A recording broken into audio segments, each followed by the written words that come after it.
Okay, everyone, I'm Riri and welcome back to Coffee and Cozy. In today's video, we will be stepping aboard the luxurious Clawville Express, a train full of secrets, suspicious passengers, and, well, two rather clueless detectives trying their best to solve a murder before it is too late. This game is called Moses and Plato, Last Train to Clawville, a story-rich investigative adventure that blends point-and-click gameplay with visual novel storytelling, developed by the Wild Gentleman and published by Toge Productions.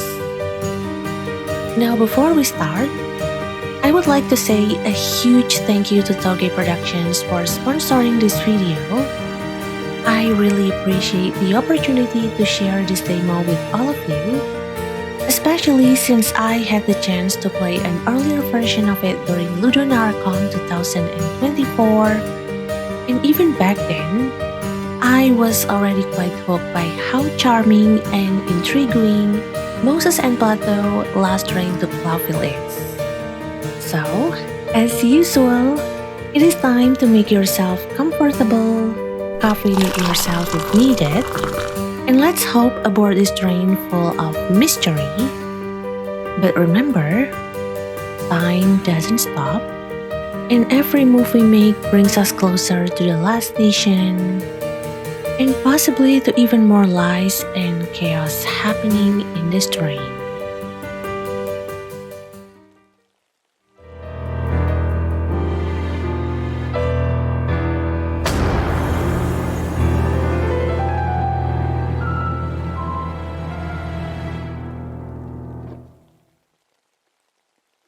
Such a terrible headache.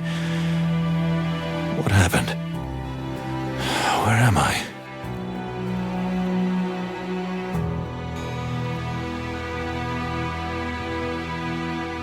Oh, wait. Are you okay, Moses?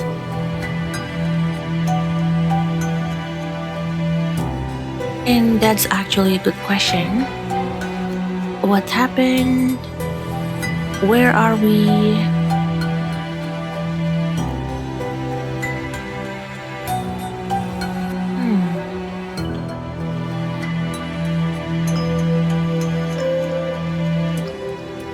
I mean, this whole room. I think this whole room is shaking. It is like shaking from left to right, left to right. It keeps shaking again and again. And well, I have to say that even the candelabra here, this candelabra that is hanging on top of his head, I think it is swinging quite dangerously.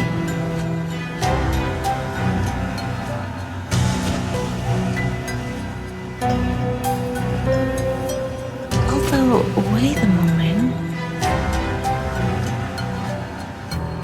I believe this is a window right here. And I think we might already be in the train.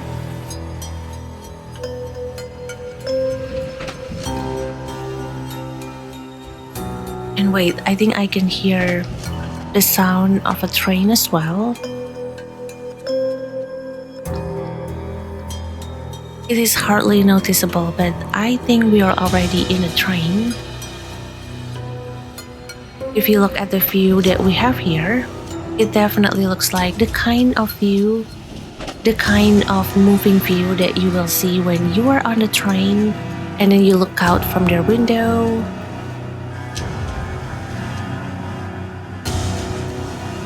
Although I have to say this room is looking quite fancy.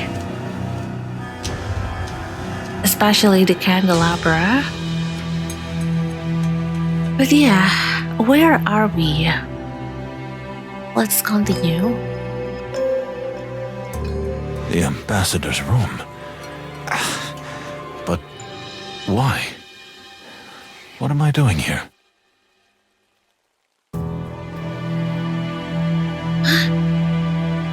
Wait. The ambassador's room?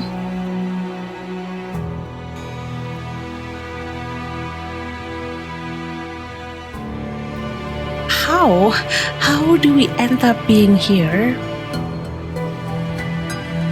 And well, I guess that makes sense because I do mention that this room has quite a lot of fancy furniture. And I think just from looking at this, you will know that this room, it feels like it belongs to someone with maybe quite a high status in the society. But why are you here, Moses? Why are we here? What are we doing here? How long have I been here? Plato must be looking for me.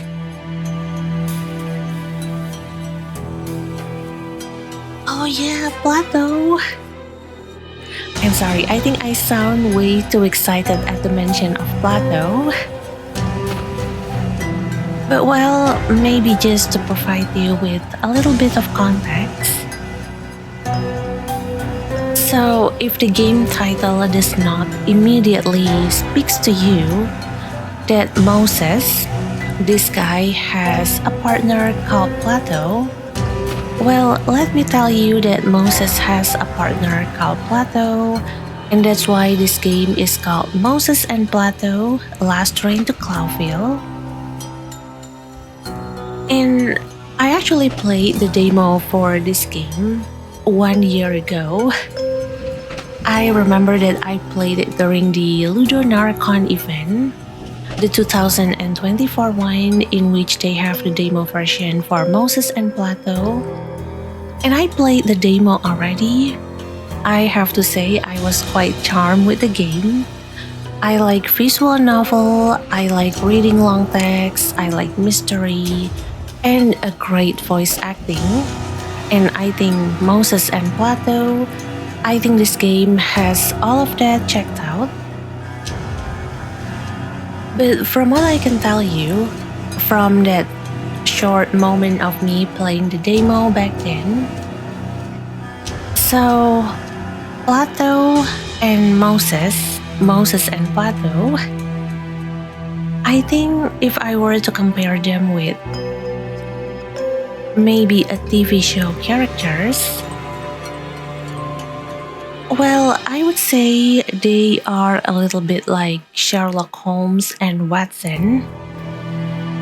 It doesn't matter if it is the Sherlock Holmes series or if it's Sherlock Holmes the movie. I do think that the partnership between them seems to be like the kind that Sherlock Holmes and Dr. Watson has. Because you've got one who's more logical, grounded, and I guess serious. Very case driven, maybe. And that is Moses.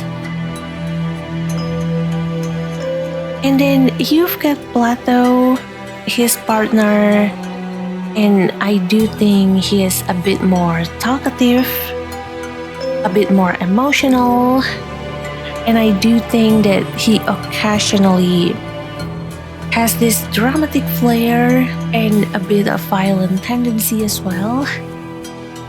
But honestly, I really like Plato. I like his character, I like his design, I like his voice acting as well. So he's like the chaos, maybe personified or animal-fied. I don't really know how to explain it, but it is in the most endearing way possible. And I do think that if he is here, this kind of tense and nerve-wracking situation, oh, they will go away the moment Plato is here. And that's why I really hope that I can introduce Plato to you guys. I really like his character, I really like his personality. But I guess we need to get out of this room first. So maybe let's continue. Oh.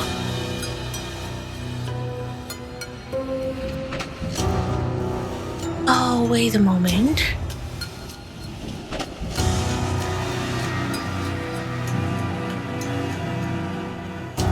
Wow.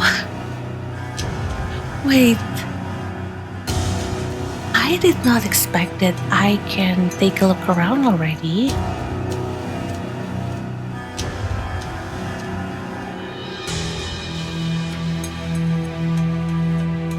And yes, we are definitely in the ambassador's room. This whole room speaks fanciness, speaks luxury. We really don't belong here.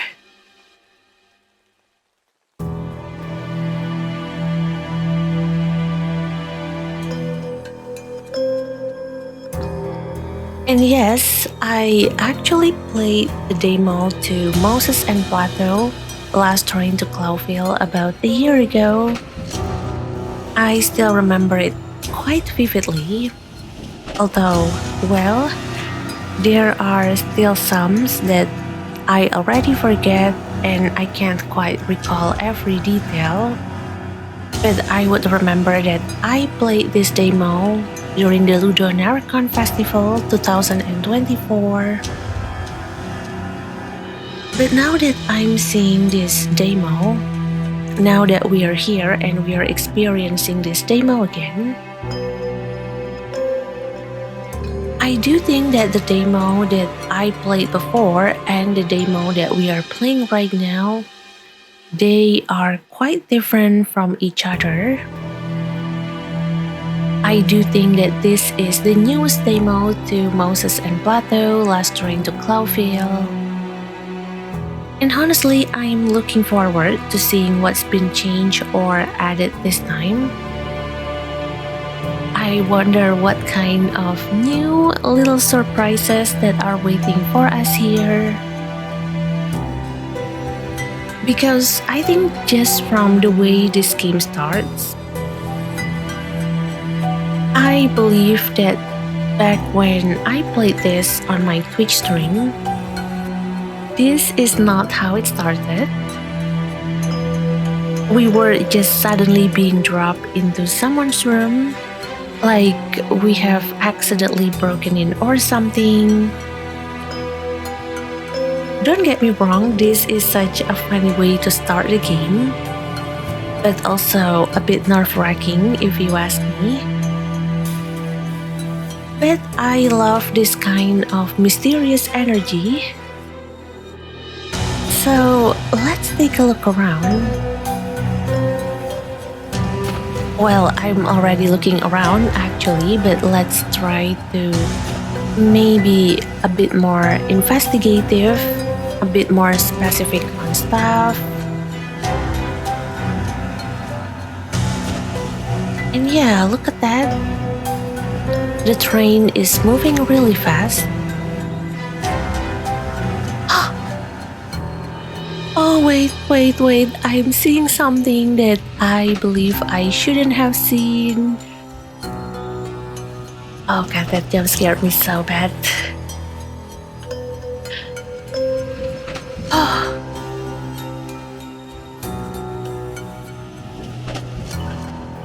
Okay. We see nothing, okay? We're not seeing anything, okay?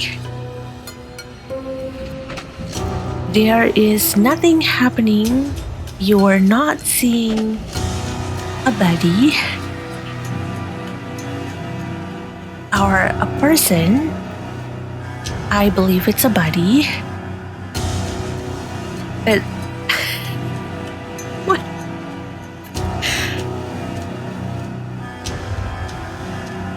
Oh wow. I'm actually feeling confused. actually feel like I have been scammed.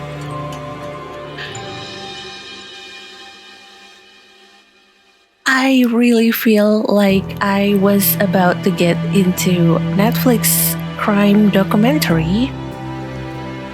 And I'm a huge fan of Netflix crime documentary. I have been watching them as a way to de-stress. But I will never expect to be featured in one. Oh wait. I'm sorry. Okay. I'm calm. But still, we did not see anything. We see nothing. And maybe let's deal with this one at a time.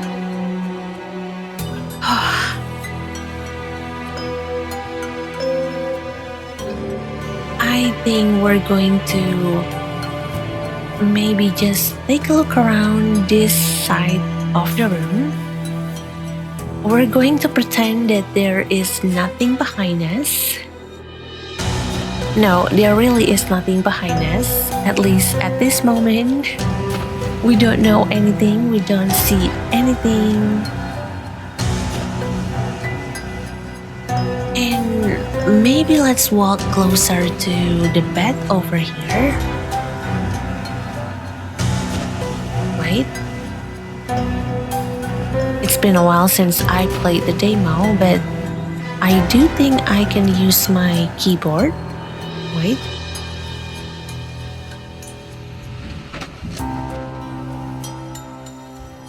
Oh, wait. So I can't walk here. This is as far as I can go. I can only take a look around using my mouse to navigate the camera.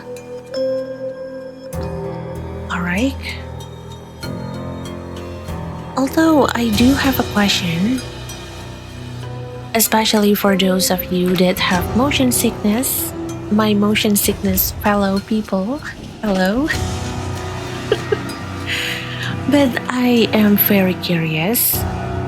I mean, right now, it is very obvious that we are in a train, and as you can see, the whole scene is shaking, and I think it is shaking quite badly. And not to mention that we do have to look around, we are in first person point of view. So I wonder if maybe this whole scene, so far I think it's not been 30 minutes into the game yet, but I do want to know if maybe you are feeling some sort of motion sickness. And if you do, please tell me in the comment section down below, just so that maybe the developer of this game, the Wild Gentleman, maybe they can add some accessibility feature to the game, maybe a motion sickness dot or something. So please tell me if you do feel any kind of motion sickness. Because for me, so far I haven't experienced any kind of motion sickness. But I'll be sure to tell you later if I do feel any kind of nausea, any kind of dizziness, any kind of headache. But for now, I think let's try to see if maybe there is anything that we can click on.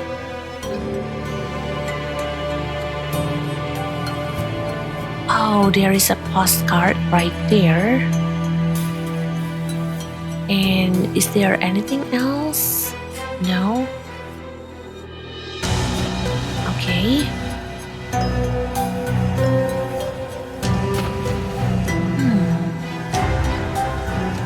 Yeah, maybe let's take a look at the postcard first.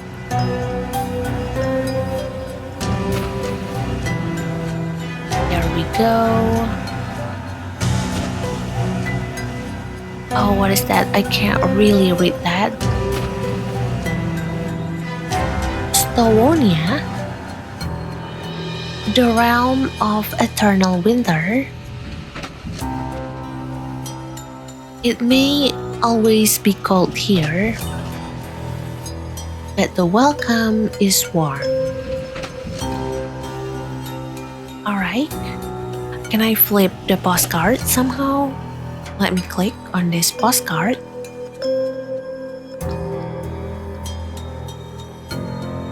Oh, I can.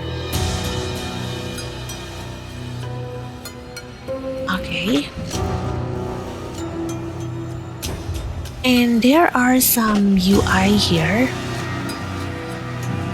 I'm not sure which one that I should click on first. Maybe we can click on this magnifying glass icon first. Let's see. I actually forgot what this icon does. I remember what does this brain icon does. I think I do. But I really don't remember what does this icon do. So here we go. No, there is nothing. Okay. And maybe let's click on the brain now. Here. Yep.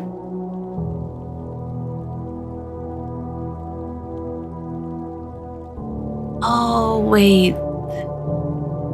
I forgot how beautiful this place is. Wait a moment. Let me take a screenshot of this place. Perfect.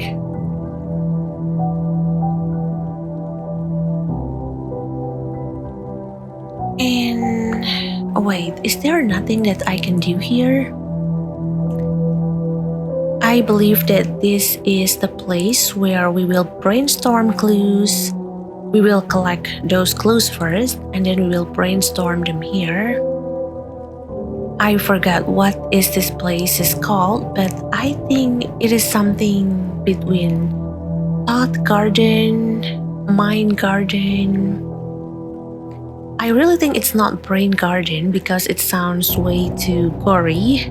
The implication is a bit gory. But maybe it is mind garden? Yeah. Oh, wait, animals? Okay, I can click on you apparently. There we go. Oh yeah, that's Plato. Yeah, hello Plato. Plato Manuel Palladius, a palace cat. Autocolobus Manuel. I think that's the Latin name for the cat, or the type of cat that he is. And I think he is a gray cat, a cat with a gray fur. Although in Indonesia, we actually have a different name to describe a gray cat. You know, just like how orange cat actually has a name. I think in Indonesia we call them oyen. But recently, I think the people here, the Indonesian people, I think they have developed a new name for a gray cat. And it is actually a name that I find very random, but also very funny. Because they actually decided to call a gray cat as mujair. And mujair is like a fish type. It is a fish that we can eat. I don't really know what is the English version of mujair. I do think that you might have to Google that one. But it is very funny because mujair does have the same kind of color just like a gray cat does. And I can see why some people decided to call the gray cat as mujair. But I don't know, there is something wild in there because you are describing a cat by its color and then you decided to use a name of a fish that is basically a cat's food. That is basically something that a cat loves to eat. a fish. But yeah, let's read this description about Plato. And I think we are reading this from the point of view of Moses. I think just like how the demo goes previously back then, I think we are using Moses' point of view quite often in this game. And when we are reading like clues or entry about a character, a description about a character, I do think that it comes from Moses' point of view. So I do think that this mind garden as well, it belongs to Moses. But let's read this one. Plato Manuel Palladius. My loyal companion and friend Plato. He served in military intelligence for years, but was demobilized and ended up as a detective with the Clawville Police Department. I praise my good fortune, for without him, I wouldn't be where I am today. Although, I would hesitate to admit that to him. Understandable. I mean, I have a best friend as well. I have two best friends, and I do have to admit it is hard sometimes to admit that I'm grateful that I met them. I'm grateful that I have them in my life. It is just something that I would hesitate to admit because it feels awkward and it makes me feel exposed. So I understand that kind of feeling, like you have a really great chemistry with them. You are grateful to be able to meet them. You feel like meeting them actually changes your life. It makes your life feel less lonely. But still admitting about all of that to them, that is something that might have to wait. I think it might have to wait even forever. Sometimes it feels like we're just not being openly appreciative enough to the people that we met in our life. Although I do try to change that times to times, I'm still trying. But yeah, let's go back. I think that is the only thing that we can read up right now. There is nothing on the mind garden so far. It is still pretty much empty. Let's go back then. And while we are here, actually, I do think I want to take a screenshot of this room as well. Yep. But we're not going to take a screenshot of the site that we have behind us, okay? We're not going to do that. This side, I'm a-okay, I'm 100% be like, yes, let's take a screenshot of this side. But once we turn around, there will be no screenshotting. Nope. But really though, is there really nothing else that I can inspect maybe on this side? Is there really nothing that I can take a look at? Maybe the plan, maybe the drawer. No? The luggage? No? Anything in the luggage? Okay. And anything in the wardrobe? I'm still trying. No? Okay. There really is nothing? I really have to turn around? Well, okay then. I guess we can take a look on this side slowly. Okay. Oh, I got jump scared by this one too. And there really is nothing that I can check with the phone as well. I can't make a call, 911 call, or maybe my lawyer. I need to speak with my lawyer right now. I'm a detective, not a lawyer. This is Moses and Plato, last train to Clawville and not Ace Attorney. I mean, we might be Ace Detective, but we are definitely no Ace Attorney. And this is the door. Okay, I think this is the lamp switch. And some umbrella, along with some hat, a mirror, and more luggage, a bottle. Oh God, a globe. It's a body, isn't it? It's a body. And I am nobody.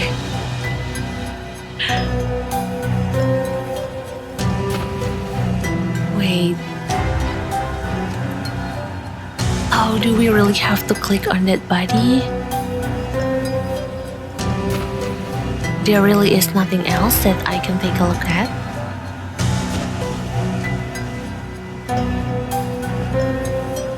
I mean, we get several kind of drinks here. And there is a desk. Yes, it's a bed. Thank you. But wait a moment. And there is a painting, which I think might be the first painting that we have in this room. Because if you take a look at all the frame photo that we have in this room, wait, let me just move the camera slowly.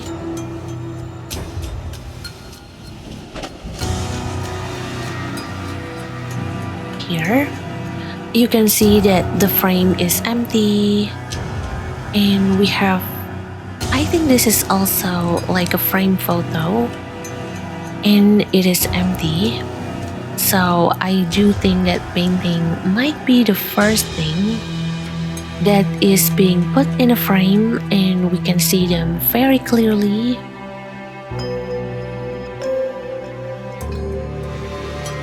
But yeah, there really is nothing here. Okay. Well, I guess we do need to take a look at the bed. At the bed, yes. Let's click on this. Oh, okay. Furry heavens. The ambassador. Is he dead? I'm sorry. That is very disrespectful of me, but I just did not expect for him to say, furry heavens.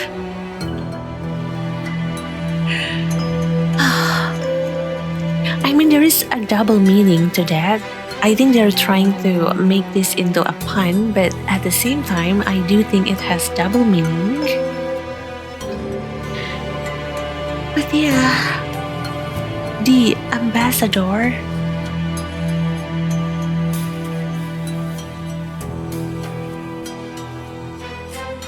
Oh, is that?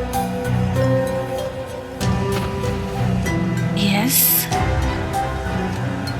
Wait, let's continue for a moment. I do want to know if maybe Moses can tell us the cause of his death, and of course the situation in this room, and maybe he has some recollection about what happened before he has to wake up and find himself being in this room.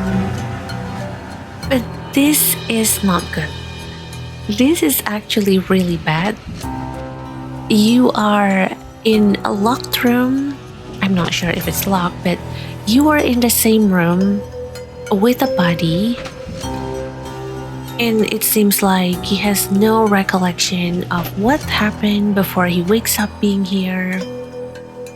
And that's really dangerous. That's not good, Moses. You might be a detective, but being in the same room as a body. Oh, I really think we might need that ace attorney right now. But yeah, let's continue.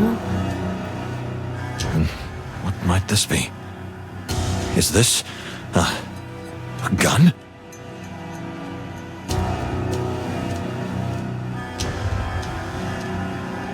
Oh, gunshot? Well, I guess that makes sense because when we start the game, there is this writing on the screen, and then there's a bullet sound along with the bullet flying by. So I guess that makes sense that there is a gun, and I think the cause of death is also due to a gunshot wound.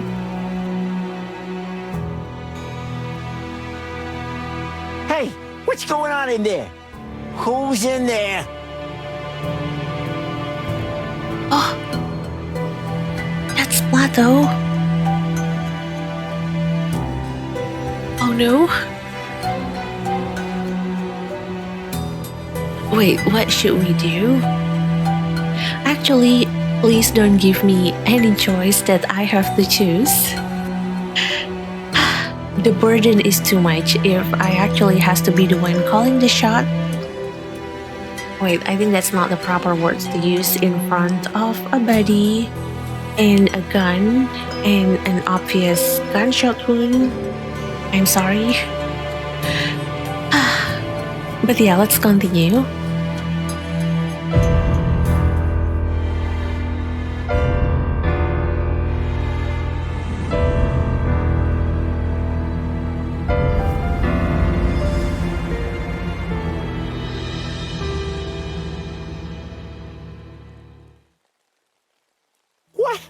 What happened here, Moses?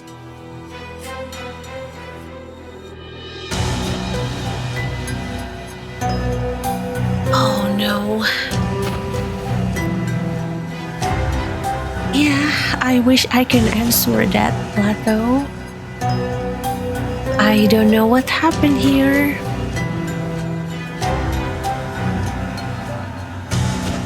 Oh, this is bad. This is really, really bad. Oh, wait, let's continue. The Wild Ones! You killed the ambassador? No. Wait, why is your name Smuggler? Wait, I don't remember if we actually have a character named Smuggler.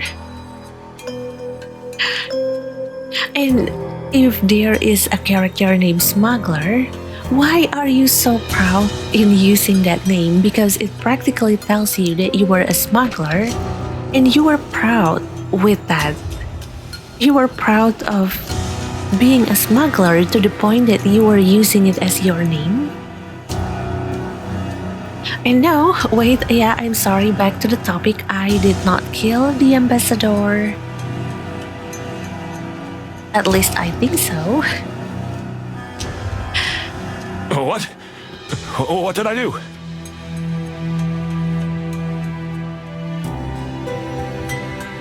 Oh, poor Moses. It sounds like he doesn't know what is happening. And I guess although I haven't been in his position before, and I hope I never will, but I guess I can understand how overwhelming this whole situation.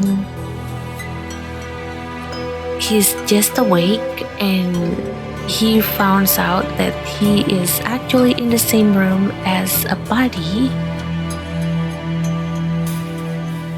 That is really really a very overwhelming situation for him.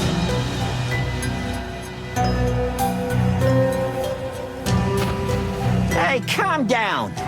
Moses got here first, didn't he? That doesn't mean he killed the ambassador. Am I right? Oh, thank you, Plato. I know I can count on him. He is a really great partner. Like, he doesn't immediately jump into conclusion. He still believes in us. He's like standing up for us, and I really appreciate it. See, I like him. Like, his presence, I really think brighten up this whole situation. I think so. Moses, you are not doing a very good job at convincing them. Don't stutter, please. Do you think or do you know? The poor bastard's lying dead. You're standing in front of him, and that gun may not even be cold. I can still smell the cordite. Okay, smuggler, calm down. Don't jump into conclusion. You are a smuggler and I'm the detective. Although it would be cool if he actually turns out to be able to do some detective work too. I mean, a title or a role does not mean that other people is exempt, is like excluded from being able to do what you do. But still, calm down. Please chill a moment.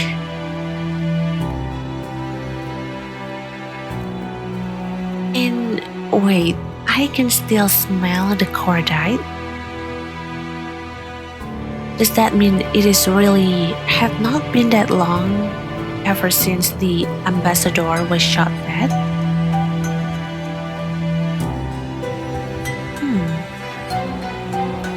Okay, I will keep that in mind. I can still smell the cordite. I'm not sure if this guy is actually telling the truth, that there is a cordite smell still in the air, or he's just saying it maybe as a praise and it doesn't really mean anything. But I'll keep that in mind.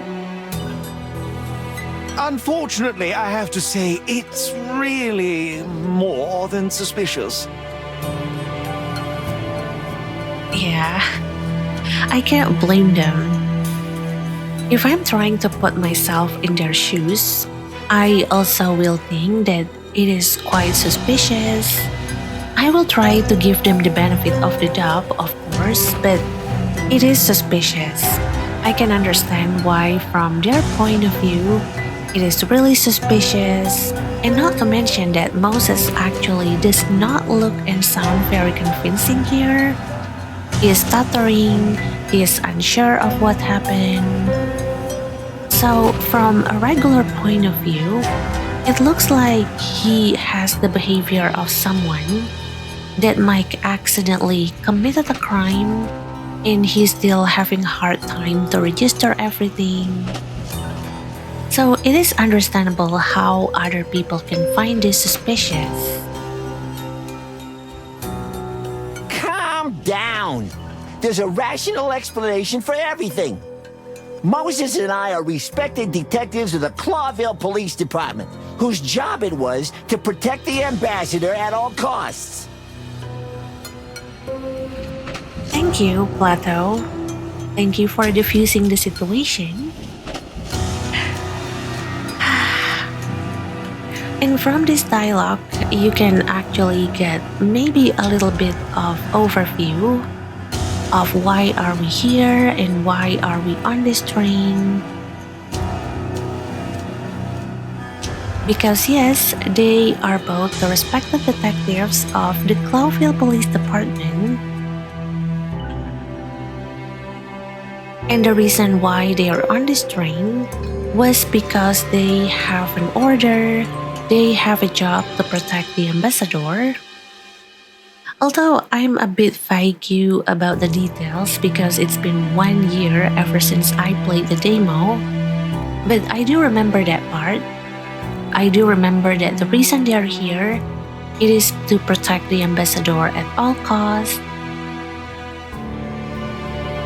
But yeah, let's continue. Well, in that case, you didn't do your job very well. Thank you for pointing the obvious, actor. Furry heavens. It's all over. Peace is over.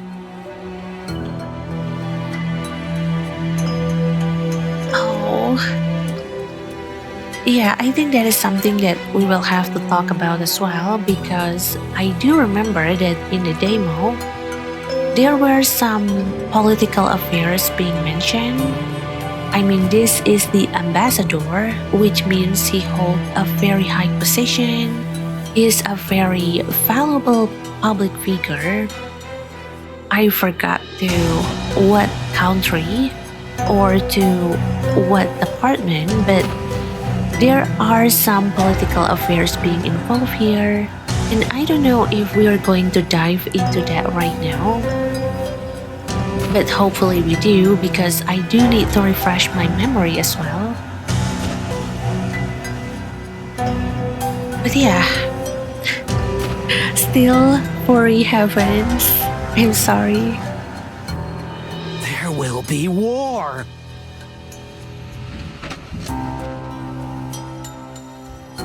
Yeah, okay. Oh, smuggler. I think you are that one person that doesn't know how to read the situation. And somehow everything that you say, everything that comes out of your mouth, it actually only serves to make the whole situation even more difficult for others. Like, it doesn't help with the current situation right now. It doesn't help alleviate the tension. It doesn't help to calm down everyone's anxiety. Really great job right there, smuggler. Enough. Everybody calm down. Moses didn't do it. Oh. Thank you for defending us, Plato, really. We can't say that. Eh? Eh? Eh? Wait, what kind of detective that is just like, if you have a comrade and he is protecting you, he's like, no, this guy didn't do it. This guy cannot possibly do it. And then you, as the guy, you were like, well, we can't say that. Like, hello? What about your friend's effort right there to defend you? Maybe be more appreciative of what he's trying to do right now. Although I do admire that he's being logical. He can't remember what happened, so he does maybe have some thought that he might be the cause of the ambassador's death. But really though, be more appreciative to your partner, please. What? What did you just say? Yep, that's my reaction, Plato. That's literally my line, Plato. I don't remember the events of the last hour or so. I was standing over the body.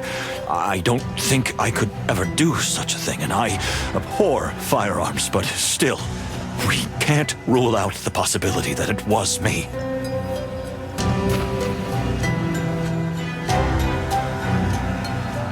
Yeah, I can see where he is coming from, and I do like his integrity.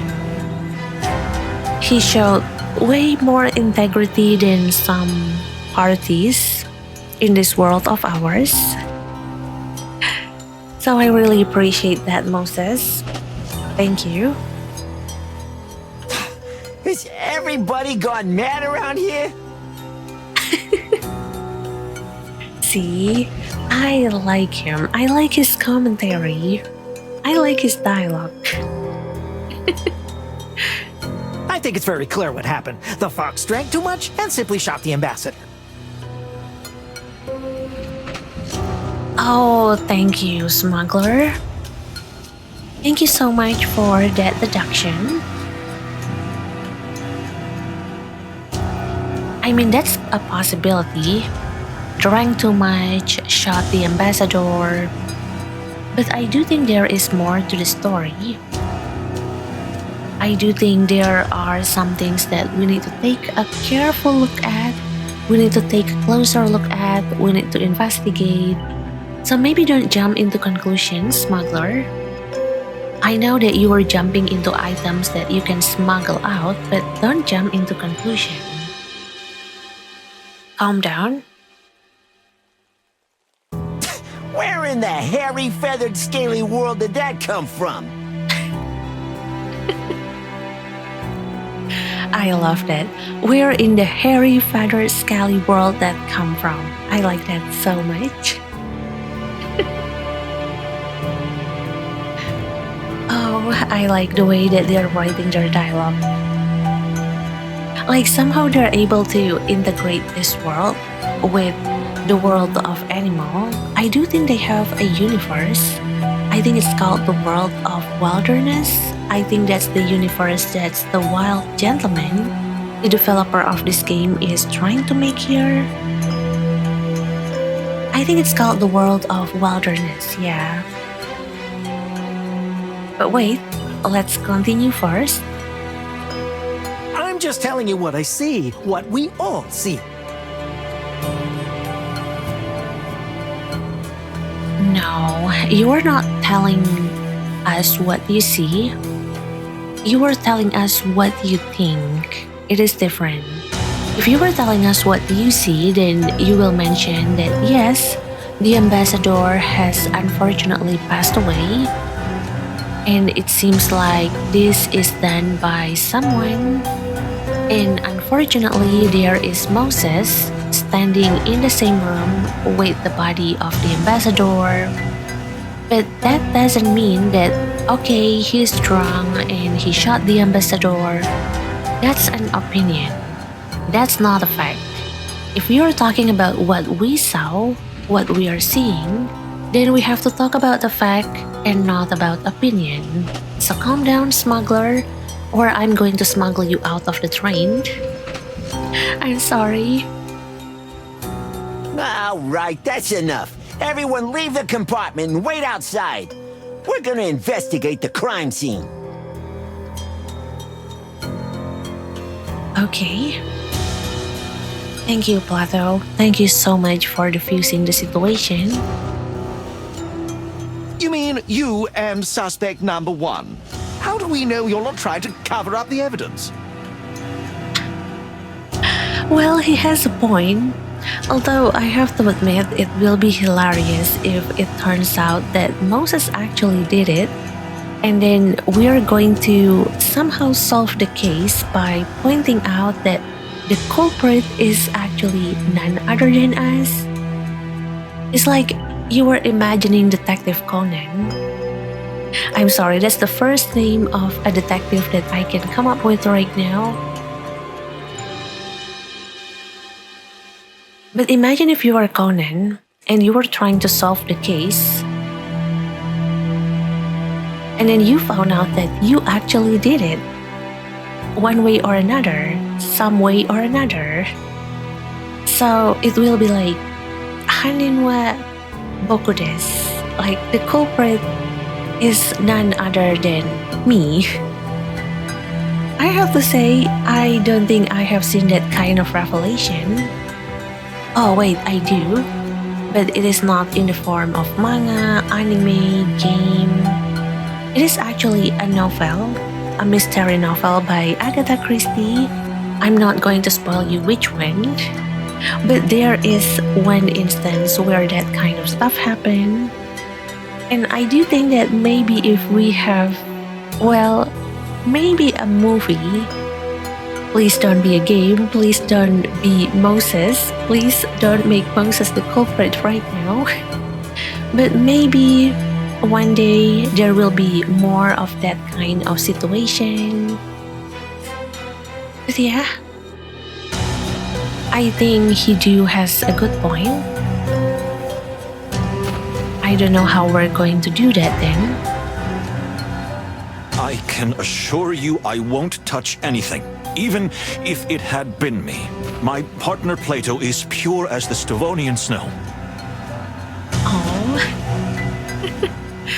as pure as the Stavonian snow. That's adorable.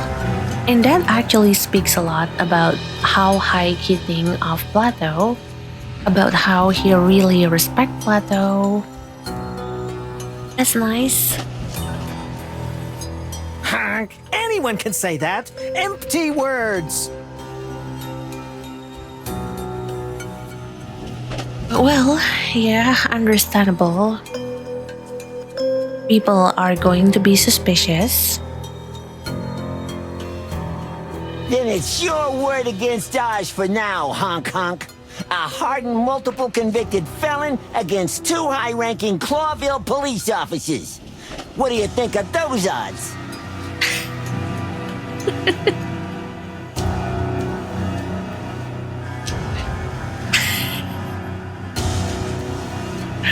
Oh my god, I love him so much. He called the smuggler Hong Hong. Out of every kind of way that he can curse at him, he's like, Hong Hong.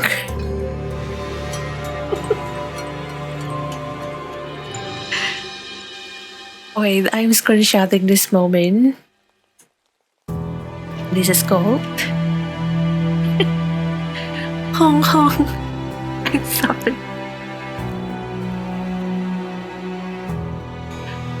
Oh, that hit my humor so well. Hong Hong. I'm sorry. I find this very, very funny.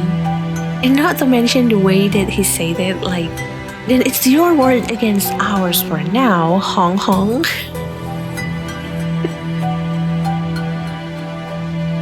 You know, I might just call the smuggler Hong Hong from now on. I like this pet name that Plato has given us, Hong Hong. Okay, let's continue. What do you have to say against that, Hong Hong?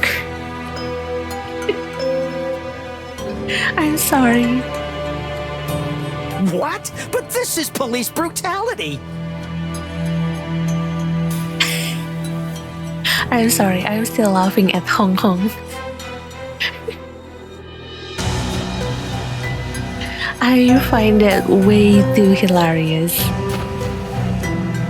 That might be the best pet names that I have heard this year. Hong Kong. I'm sorry. No, it's an abuse of common sense, honk honk.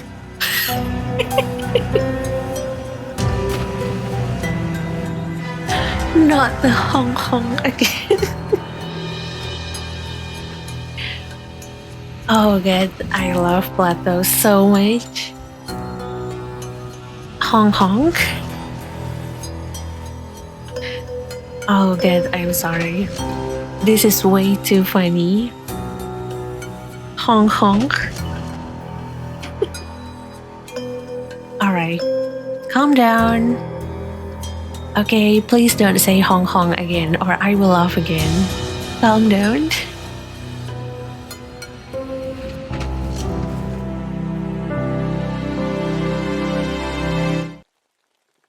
If I may, ladies and gentlemen, as a representative of the Clawville Express, I have to say, right now, we know only that we don't know anything.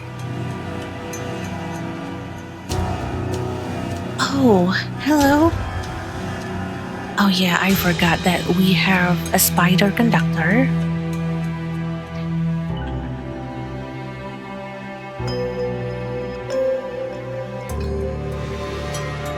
And he's a representative of the Clawville Express. I think there is a typo here. Clawville. And I do think he's right. He has a point. We know only that we don't know anything.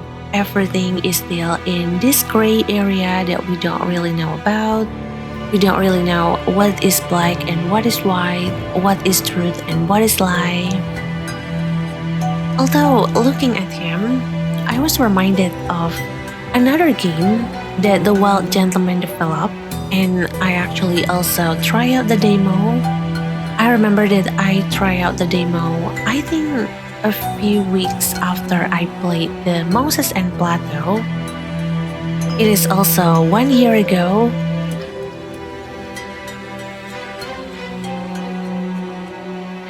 So, the Wild Gentlemen, like I mentioned before, they have this kind of universe. I think it is called World of Wilderness. I forgot. I do think it is called something wilderness. But I do think they're trying to make a universe here. I do think they're trying to make the game that they develop, along with the character that they have, to be somehow connected to each other.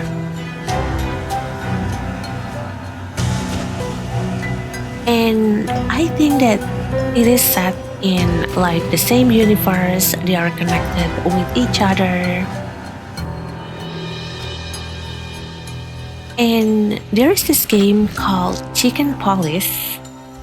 Yes, you heard it right. Chicken Police, and I remember I was playing the demo version of their newest series, the Chicken Police Into the Hive. I played that demo as well, and as the name suggests, the hive refers to, I think, a district filled with insect-like people. So if you are wondering that this only apply to mammals, or maybe avian as well, well, let me tell you, it is not. They also have a district for insect, and I think Chicken Police Into the Hive actually cover that part. Although what really surprised me is that because I played Chicken Police Into the Hive, I do think like a few weeks after I played the Moses and Plato one. So Moses and Plato was actually being featured in there. They actually appear in Chicken Police Into the Hive. And I have to say, I was quite surprised to find them there. I definitely did not expect that they actually exist in the same universe. But looking at this spider conductor, it does reminded me that if you were wondering whether or not they have also insect version, well, they have, but they're not featuring Moses and Plato. The main character is not the two of them. It is two Chicken Police, although I don't really remember their name. I don't remember their name actually. And I think the only thing I still remember from that demo is when one of them, I believe, got kicked out from the building by his wife. I remember there is this scene of like apartment building, and there are clothes and suitcase thrown into the street. But honestly, I think they have the same kind of humor.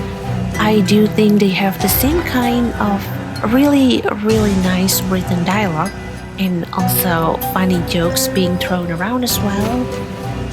And yeah, they exist in the same universe. So if you are curious, maybe you can go and check out Chicken Police 2. I think they have 2 games with the Chicken Police one.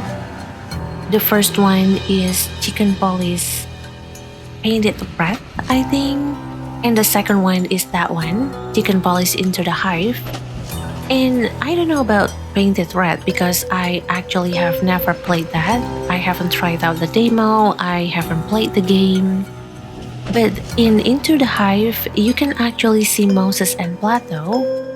And I believe at that time, I think it is set during the time before they actually got on this train. I think they were talking about having this job and they need to ride the train, so I think it is basically promoting this game as well. But really, I really like it when a game is set in the same universe with the other game. And I like the fact that I can meet them in other game as well, like cameo appearance. That's nice. But yeah. So I do think that this universe is set with character that is designed like this.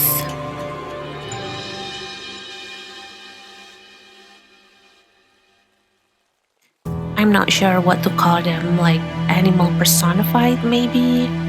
But I really enjoy so far. I think all the visual novel game, all the narrative driven game that the Wild Gentleman developed, I think they are really good at designing dialogue, at creating all of this funny dialogue, but also really able to create a tense situation when it is needed. So good job, Wild Gentleman. But yeah, next.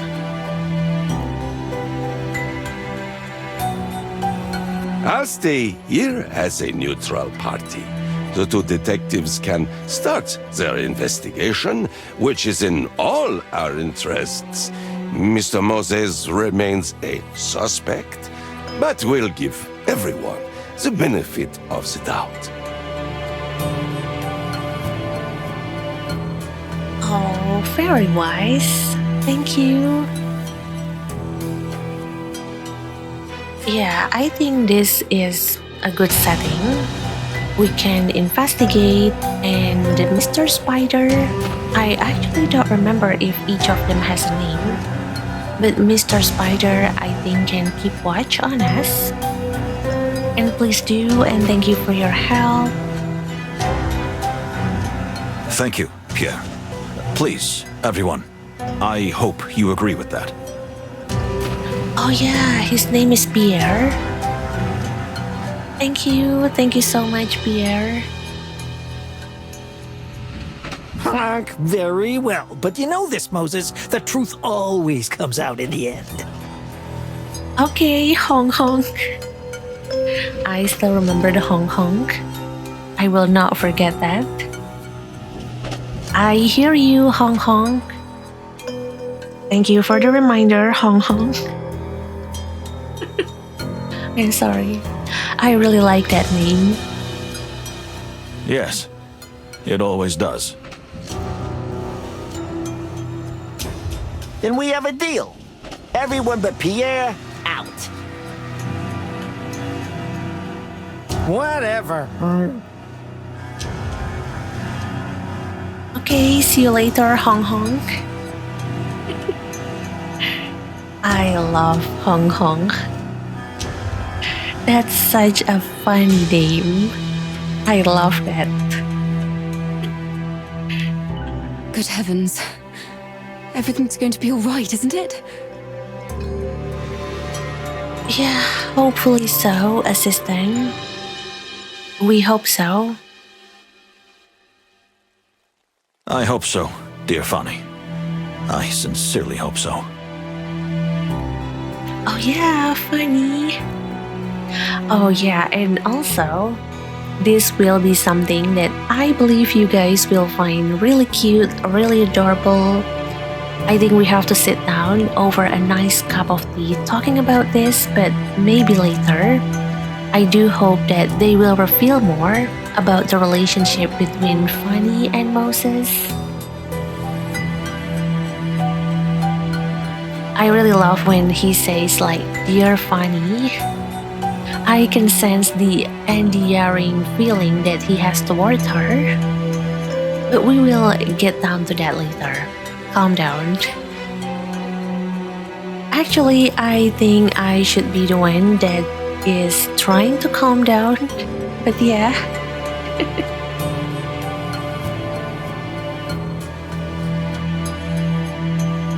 Well, this journey took a rather dark turn pretty quickly, right? Oh, I'm sorry my scriptwriter's not here.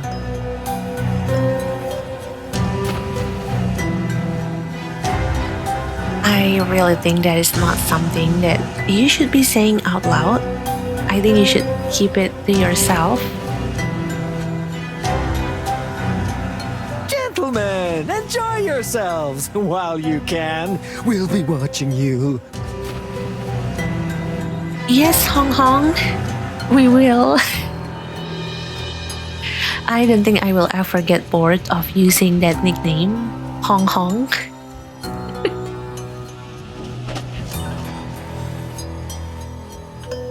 Oh, okay, wait. I actually, wait. Wow. That actually shocked me. I did not expect that they will show me the dead body again. But wait.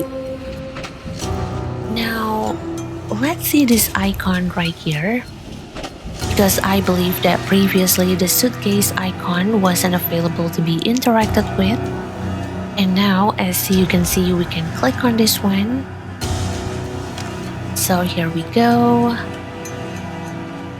Okay, this is our inventory.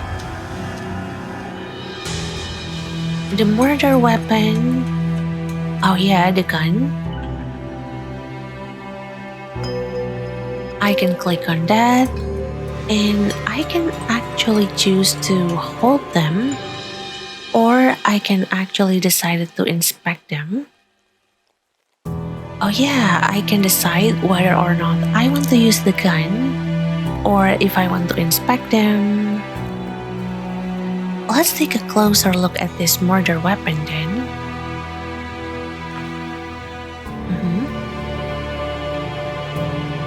It is a pretty standard looking pistol. Oh wait, I can rotate them around. Oh, this is a 3D object. Oh wow, that's cool. Okay, back to reading the description. Wait. It is a pretty standard looking pistol.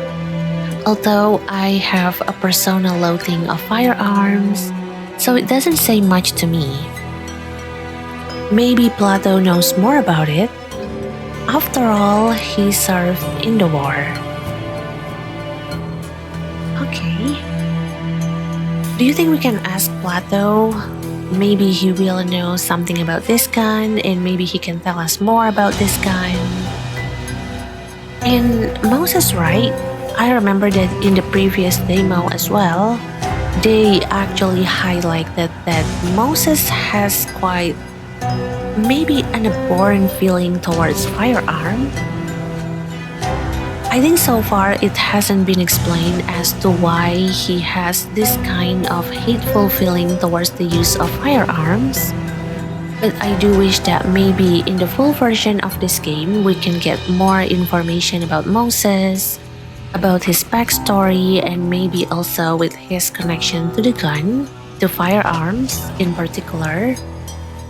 I wonder if maybe there might be some sort of traumatic event that happened in the past. We don't know yet, but I do hope that it is going to be covered in the full version of this game.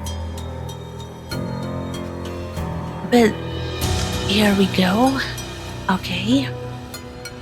And can I actually use the gun? I don't think Moses would want to use this gun because, again, he has this abhorrent feeling towards firearm. But maybe it's worth a try. Let's try. Oh, wow. I actually can use the gun on the painting. Oh, okay, wait. No, let's not do that right now. I think I do want to take a look at the painting first before I will decide whether or not to shoot that. Okay. Back to the scene. And maybe let's take a look around first. Oh wait, this is the maximum of the camera movement that I can do. Let me try to look on this side. No? Okay. So we can't really move the camera this way. Alright. Well, let's take a look at the painting first, maybe. I mean, eventually we will have to take a look at the body. But I'm quite intrigued with the painting that we have right here. So, let's check this out. Let's see.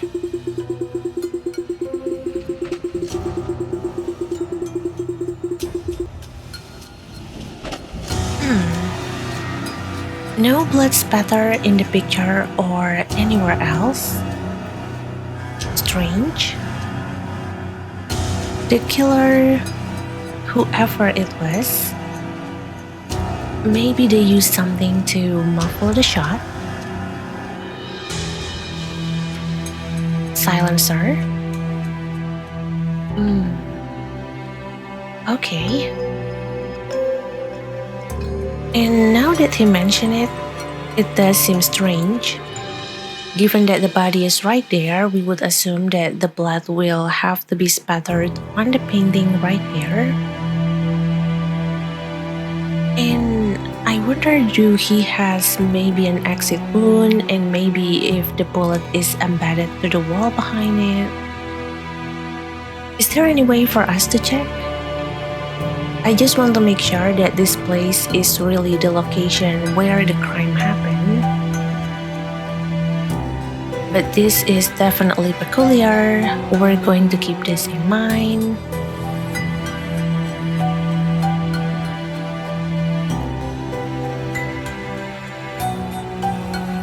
And maybe let me take out the gun. I'm really curious about what can I do with this gun if I point it at the painting. Here. Let me try.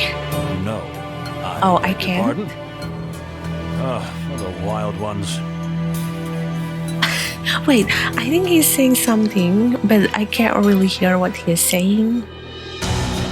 I think it is something along the line like, for the wild ones.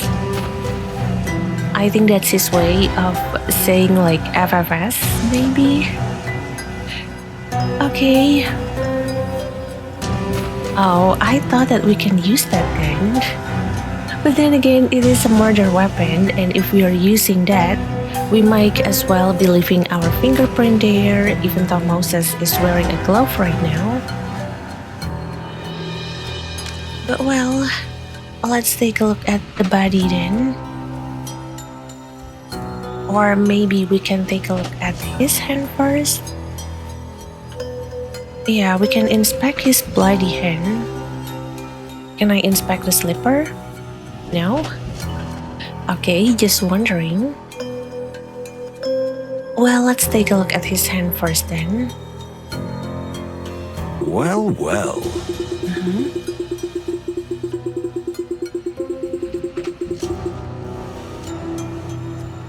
The hand is also bloody. That's interesting. I don't see any blood soaking through his clothes. Maybe he was reaching for the wound after he was shot. Oh, like maybe if he is shot in the chest, then he's using his hand to cover up the wound, maybe? Is there any possibility that the blood on his hand actually belongs to someone else? Like maybe he's trying to protect himself, he's trying to fight back, and maybe he's using his hand to scratch the culprit? I I believe this ambassador is a tiger or something along that line. I am not quite versed in the world of animal and their type. I just know that, oh, a duck, I love duck. Oh, cat, I love cat. I'm sorry, I'm that simple. But we will keep this in mind as well. Okay. And let's take a look at the dead body then. Oh wait. And there are two things that we can take a look at. There is the gunshot wound, or we can take a good look at the dead body as a whole.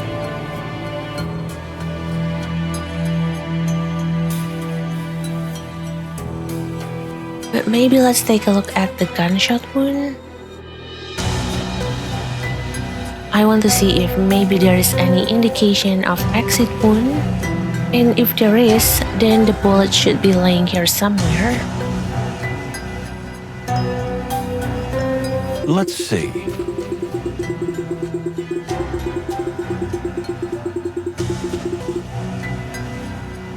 Okay. Tiny gunshot wound. A little blood. No spatter. Small caliber. Smell of gunpowder and blood is still lingering in the air. Oh, I guess Hong Hong was right. The smell of gunpowder is still lingering in the air. Hong Hong is not lying. I love Hong Hong so much. Okay. And now I think we're going to take a look at the dead body as a whole. Let's see what Moses has to say. Well, well.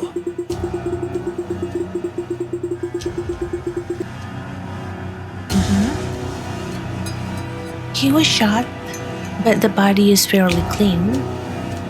Death was instantaneous, as if he had not even realized when it happened.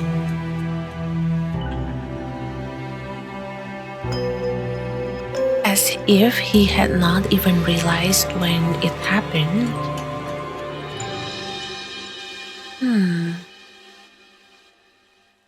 So there might be two possibilities to that. I think that there is a good chance he might be in the presence of someone that he is very close to or he is friends with, and that's why he let his guard down, and that is why he might not realize what happened. Or maybe he was under some sort of influence, maybe alcohol, maybe drug. But I know that to be able to verify that, we would need a toxicology report. So that is something that we cannot figure out right now. We are in a moving train, and I do think there is no toxicology expert in this train. So yeah, okay. We have taken a look at the dead body, the gunshot wound, and the bloody hand. We have taken a look at the painting as well. Is there anything else that I can take a look at in this room?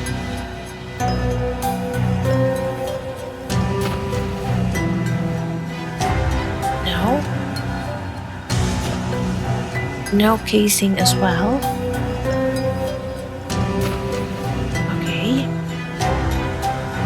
And I am so sorry if it seems like the camera is moving a little bit too fast. I cannot really change the setting of this camera movement.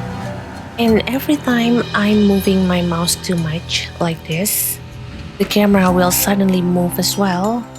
So I am so sorry if it has become a little bit too much to you. I try my best to not move the mouse as much as I can, so that the camera can stay pretty much stable. But they do seems a little bit very sensitive in this case. So be careful. Just make sure that if it gets too much, you can stop and pause the video and then continue again later when you feel better.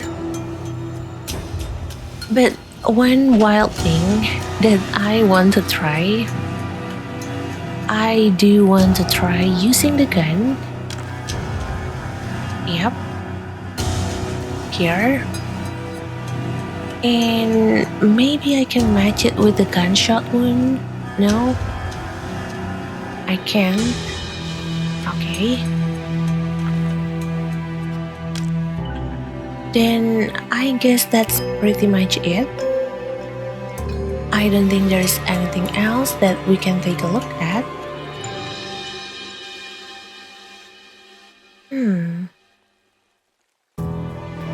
Yeah, maybe let's go back. Moses, listen. It couldn't be you. That's madness. Oh. Thank you, Plato, for believing in Moses. And look at his expression. He looks like he strongly wants to believe in Moses. He doesn't want to believe that Moses might be the culprit. I think that speaks a lot about their bond, about their relationship, about their partnership. I really hope that you are not the culprit, Moses. But yeah, let's continue. We cannot rule out the possibility. Well, fair enough. What? You suspect yourself? I know how strange it sounds.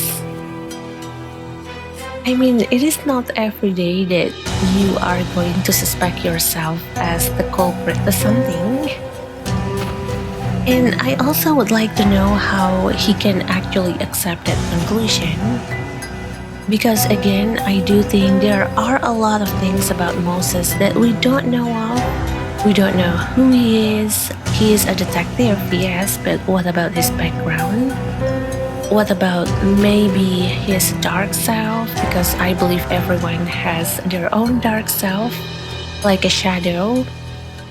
I'm using Young theory here. Carl Young theory, I'm sorry. But yeah, I would like to know how you can come to that conclusion, Moses. I feel like there are a lot that you are not telling us right now, and I would like to know. Not a bit, my dear friend, but until I can prove otherwise, I can't rule out the possibility.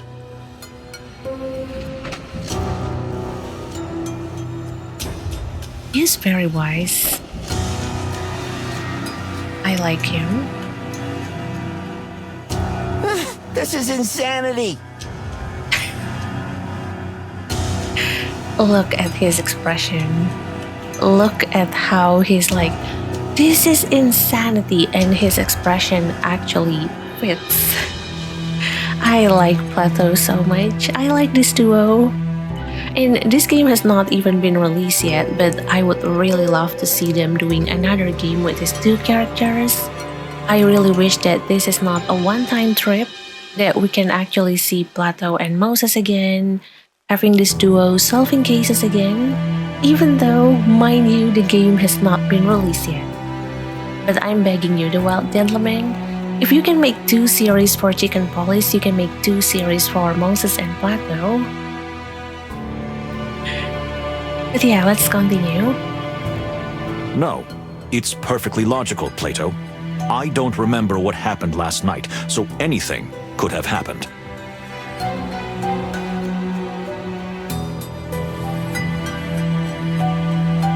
Yeah. I guess the logic hits, but he's being way too logical here, to the point that he does not believe in himself. And that is really strange, to not being able to remember what happened last night. You must remember something. Yeah, True, I agree with Plato. Is there anything that you remember? Anything that you can share with the crowd? Anything, please? It's best to gather what we know from the very beginning. Okay, yeah, we can do that.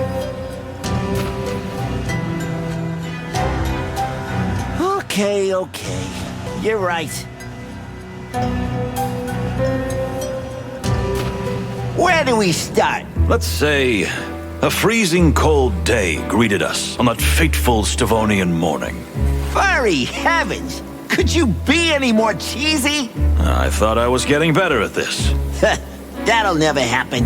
Well then, let's just start at the beginning.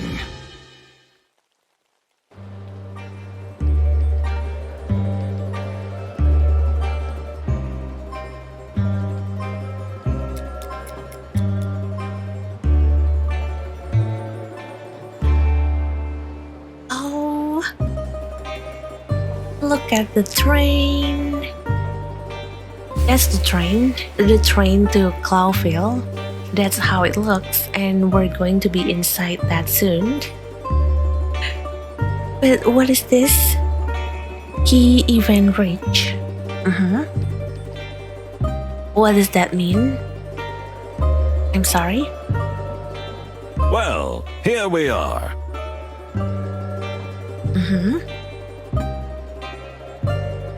And wait, what does this called? Horsa? Although I have a question about why does the R seems to be facing each other. I wonder if there is a deeper meaning to that, or it is just maybe, well, some design flair. The last time I see R being flipped is in this Netflix series called Dark, and I'm watching the series, I am mind blown, and I hope that the same thing is not going to happen to this game. But yeah, here we are. I'm gonna freeze to death. Poor Plato. I do hope that the train will be moving soon so that you can get inside, and hopefully they will have a heater for you.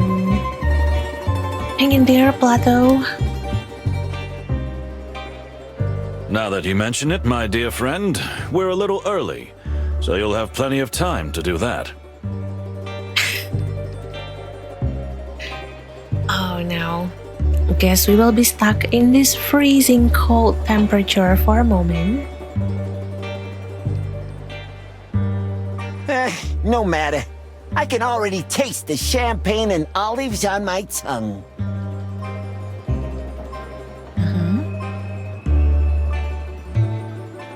Champagne and olives? Yeah, how does it taste? I am not very well versed in the drinking part. The party! Aren't you looking forward to the big Bon Voyage party tonight?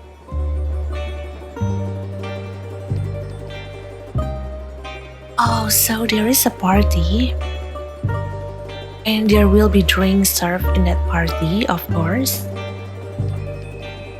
I wonder if the moment when we woke up in that room and there is the ambassador's body behind us, I wonder if that actually happens right after the party. That would explain, well, why Moses wakes up with no memories, maybe? I'm not really sure. But there will be a party, and of course there will be drinks served in that party. That is something that we will have to keep in mind. Oh, that. I'd skip it if I could.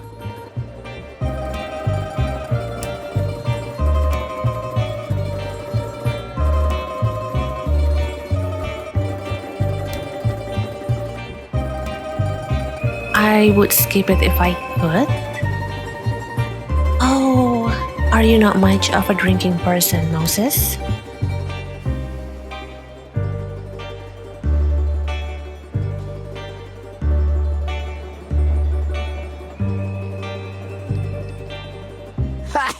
Moses, you're the saddest animal I've ever had the misfortune to meet. For once in your life, you should let loose. We're on a holiday, right? For once in your life, you should let loose. Now, assuming that he did let loose in that party, maybe he took a couple of glass, maybe 1 or 2 glass, and he woke up to find himself in that kind of predicament. I can see why he's wary. I can see why he's against drinking. And wait, holiday?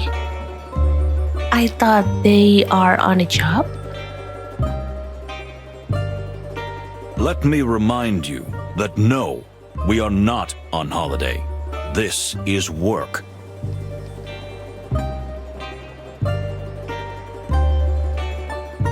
Oh yeah? They are still working. They're on a job. Furry heavens. You're beyond hope, Moses. Oh, this is what I miss. I miss their playful banter. Well, you're probably right, my dear friend. And he actually does not fight back. He's just like, you are probably right, my dear friend. What a character. What a personality. So we freeze to death. But, I see other passengers are starting to arrive.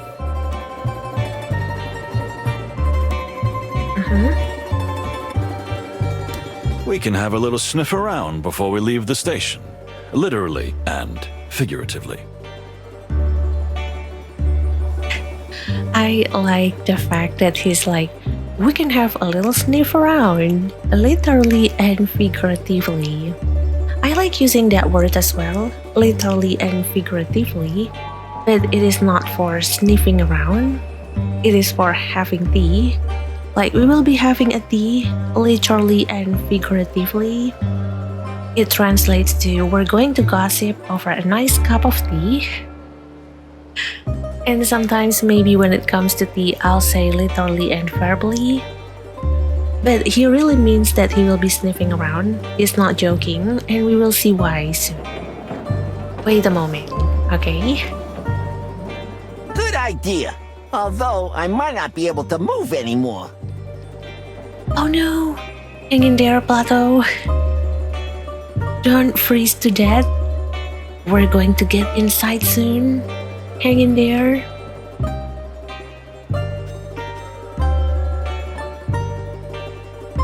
Alright. So, this is where we start. This is the station where we are going to depart. We're going to get on that train soon, and finally we're going to depart to Clawville. But this is actually the start of the demo that I played 1 year ago. I remember being here, but I don't remember what transpired here. And actually, one thing that I'm very ashamed of is that I don't remember there is a coffee place here. Oh, I mean, I would have remembered. Everything about coffee I would have remembered. But I don't, and I feel shameful for that. I feel ashamed. There is a big, huge stand over here, and the word coffee is practically being written right there, but I did not notice, and I'm ashamed for that. I'm guilty as charged. But we're going to walk through one of the features that we're going to be able to use to solve the case, to solve the mystery that we're going to be facing soon. Or, well, we might already, since we actually ended up in that kind of wacky situation. But there is this icon right here.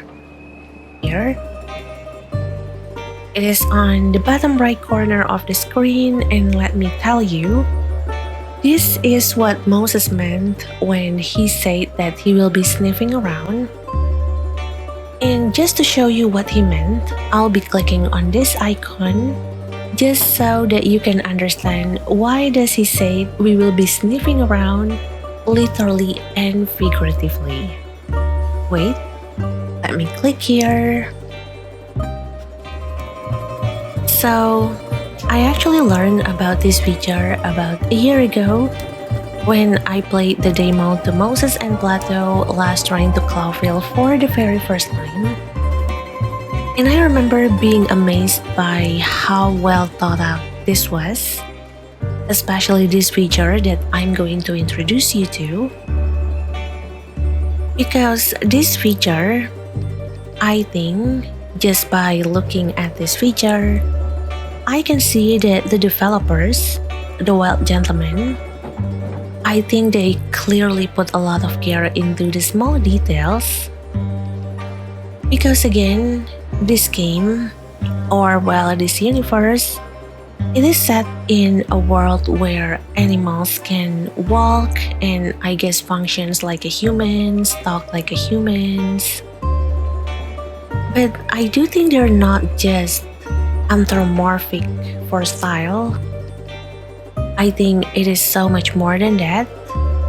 I think they actually lived in this kind of universe where their trait as an animal, I think, are still very much part of who they are. And I think that's what makes this game feel so special. Like, for example, we're playing as Moses, and we know that he is a fox detective, which means naturally he doesn't just look like a fox. He thinks and acts like one too. And of course, as a fox, he has this distinct characteristic of a fox, which means that he has enhanced sight. And that's why we have this eye icon right here. And also a sharper sense of smell. This one, this icon right here. And both of those traits, as you can see right here, it is actually become part of the gameplay. And I think it is actually become not just a part of the gameplay, but a very crucial one. Because in real life, foxes, I do read somewhere that they have incredibly sensitive nose. I believe that I saw a documentary one time talking about they can detect prey buried under layers of snow or soil, and it is done just by the scent. And yes, their hearing and vision, it is also highly tuned for detecting even the faintest movement. So being able to use those traits here, although unfortunately we do not have access to enhanced hearing at this moment, but I do think that being able to use all those traits here, like sniffing out smell or noticing small visual details that humans might miss, I do think it adds so much more immersion to this world that they are trying to build, and I really appreciate it. I think in some kind of way the world doesn't just look believable, but it behaves in a believable way. If you can understand what I'm trying to say here. I mean, looking at this game and playing through this game that time, I remember it is like this game is made with a question, like if animals really could live and work like humans, what would that world actually looks like and how does it feels like?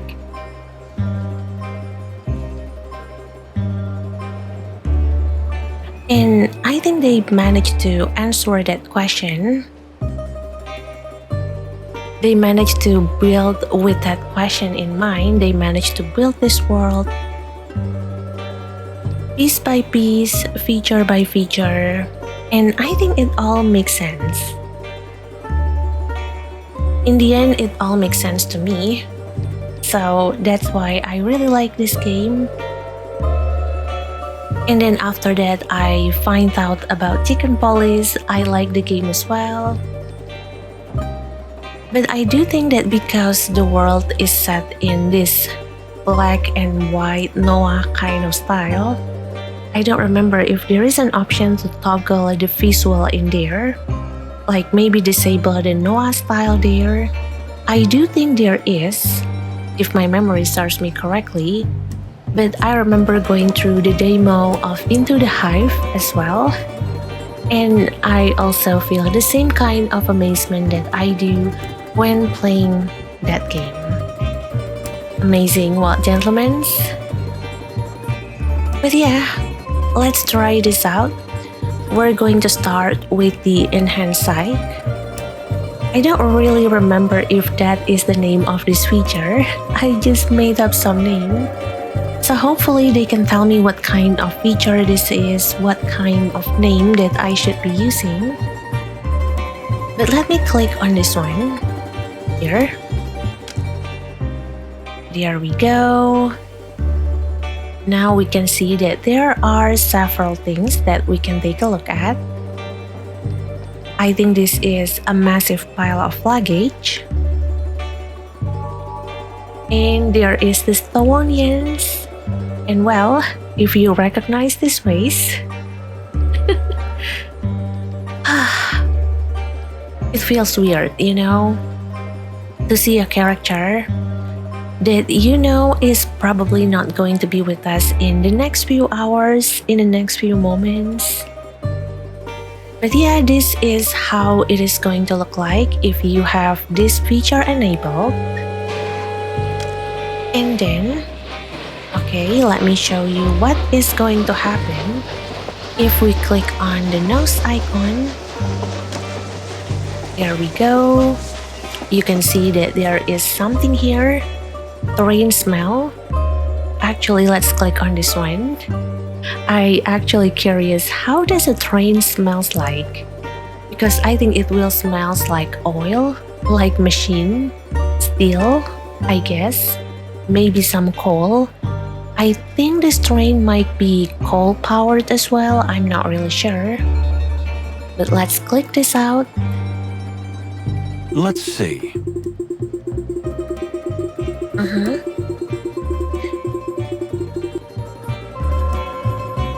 Okay. Trains have a distinctive smell that is a mixture of many different aromas. Metal, oil, coal, leather, and many more. But nothing blatant or noteworthy. So it's a mixture of many different aromas. Yeah, that makes sense. Oil, coal, okay. Metal, okay. But leather? Is it because of the case suit that the passenger will have with them? Maybe. Okay, good to know.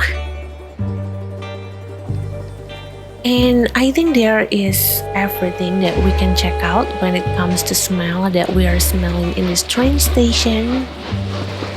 Although now that I notice we do have a coffee place right here, I'm this close to filing a complaint to the developer because why does Moses cannot smell that distinct smell of a coffee beans? I really like the smell of coffee. I think it is calming and at the same time it is addicting. It is like on the same level of addicting like glue addiction. No, forget what I said. But really there should be that option to inspect the smell coming from this coffee place. I refuse to believe that a fox like Moses is not able to smell the coffee beans from miles away. So I really would love if they have a coffee smell right there. If not, I'm rioting against this game. I'm joking. But really though, coffee bean smell, that is so much more better smell compared to the train smell. I really find it hard to understand why he's not able to smell that. But okay. Now let's go back to the usual view. And maybe let's inspect things around in this mode before we're going back to the enhanced sight mode. I do want to take a look at other things here, like Clawville Express, and luggage, and yes, ambassador. And Dame, yes. Oh, I remember her. She has a very nice voice. And yeah, I think that's practically everything. Oh yeah, there is the city too. Okay, I think we're going to take a look at the city first, maybe? Yep. Speaking of which, you're a Manu, right? A palace's cat? Shouldn't you be perfectly fine in the cold? Eh? Oh, really? Eh? I didn't know that. I failed biology and that's why I'm in psychology major, not biology major. But really? Eh? Wait, let's continue. I'm intrigued with this conversation. I've never told you about my cryophobia? My unnatural fear of freezing? Oh, wait. Cryophobia? You have a natural fear of freezing? Okay. Well, that's concerning. I wonder how did you even develop that? A natural fear of freezing? Okay. Does it have something to do with the fact that he was a war veteran?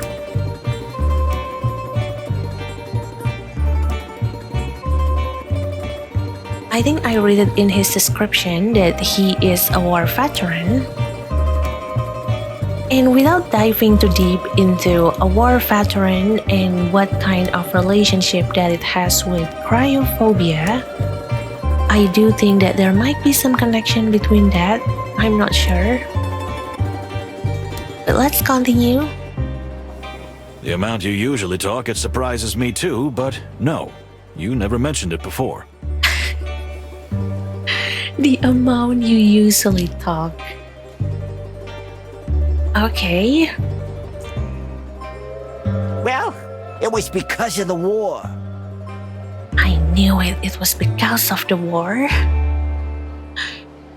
Oh, poor cat. Can I say poor cat? Is it offensive? I'm not sure. I hope it is not. But yeah, poor Plato. And I would love to have a chat about how being a war veteran can develop some sort of phobia towards something. But I do think it might be a bit too dark, so we might save that conversation for the full game later. Let's move on. And I am so sorry that happened to you, Plato. I really am. Oh, right. The war.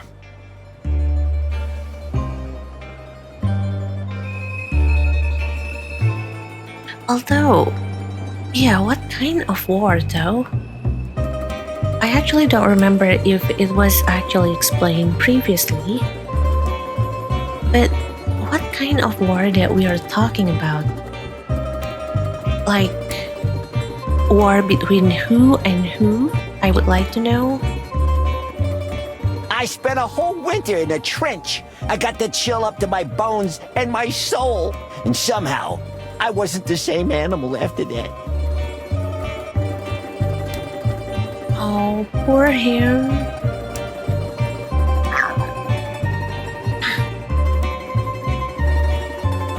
I'm sorry that happened to you, Plato.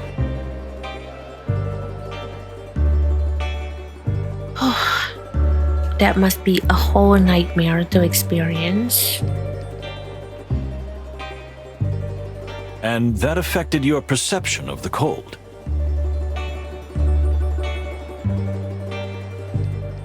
Some people lose their sense of smell after a major trauma or see colors different. That's true. Yes. After a major trauma, so many things can happen to a person. That's why trauma can be very damaging to people. And that is why if you have been maybe going through some sort of a heavy traumatic event, it is always advisable for you to go see a professional, to go get some help to process the event, to maybe, I can't say like healthily process the event, that actually maybe sounds a bit too positive. But I do think after a heavy trauma event, it is very, very, very advisable for you to go see a professional or maybe getting some help just to be able to get you to process that event, just to be able to help you go through that event without you having some sort of maybe reaction toward the event or maybe anything that is related to said event. Yeah. That's interesting. Please tell me more about it.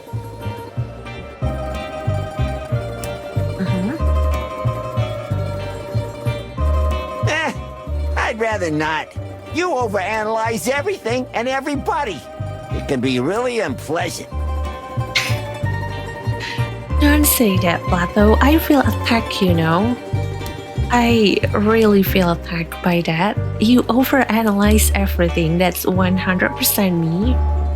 You overanalyze everything, everybody, every game. I'm sorry. That's me. That's 100% me. And I feel attacked. Well, I'm sorry. Yes, just like Moses said, I'm sorry. I have no explanation for that. Guilty as charged. Don't worry, I'm used to it. Thank you.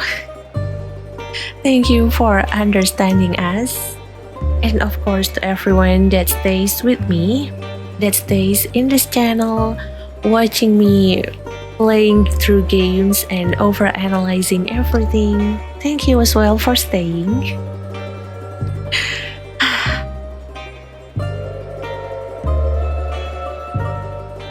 Alright. That's the explanation about the city. And maybe let's take a look at the Clawville Express. Yep. Let's click here. Interesting.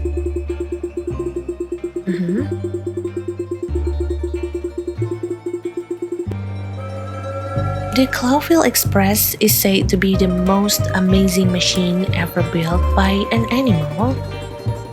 At least that's what they say. I wonder how it can live up to such big words.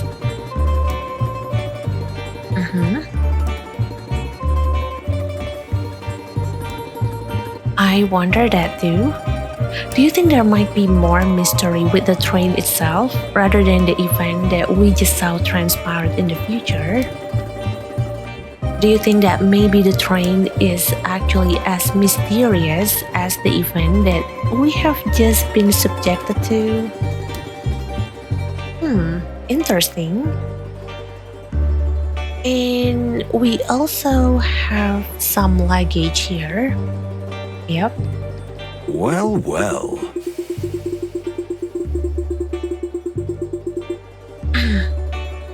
This is a suspiciously large package for 2 people. But who knows? Maybe that pretty lady just brought too many trinkets on the trip. Makes sense. Okay. And maybe let me activate my enhanced sight mode. Okay. And I think I'm going to click on this pile of luggage again. And we're going to see if there is maybe a different dialogue, a different text from before. The fluffy, fuzzy. Damn! Oh, wait. That triggered a conversation. Okay. Quite a tower, isn't it? Uh-huh.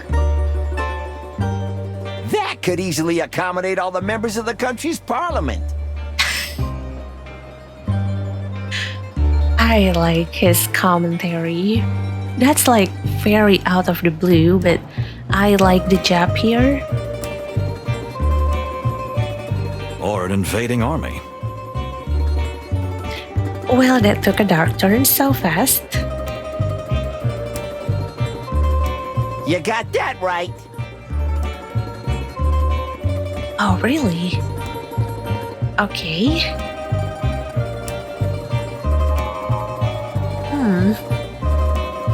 Invading army. Okay, wait, we're going to continue this conversation first. Oh, wait, that's it? Okay. Invading army, though. That's pretty concerning. Although I do hope that there is nothing in that suitcase. I do think that some of it might have been in that room that we have been previously. I do think that the room that we found the ambassador's body seems to have quite a lot of luggage. And it might be worth checking them. It might be worth going through all of the luggage one by one. But yeah, let me take a look at the Stowonians first, maybe, before we're going to go back to the normal mode. And we're going to inspect each of them carefully. Listen,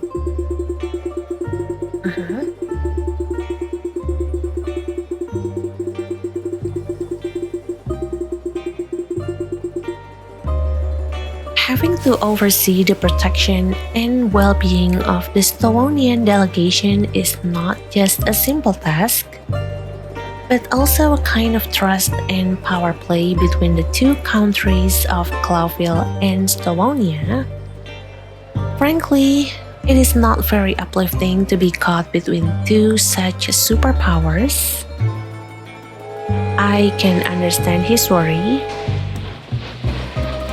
And knowing that there are things that is going to transpire soon, it is definitely not uplifting.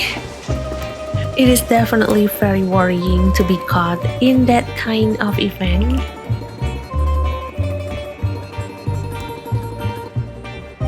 Okay.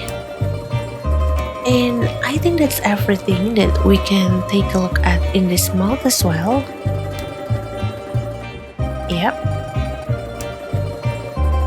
I think that's probably everything. Okay, we are back in this mode.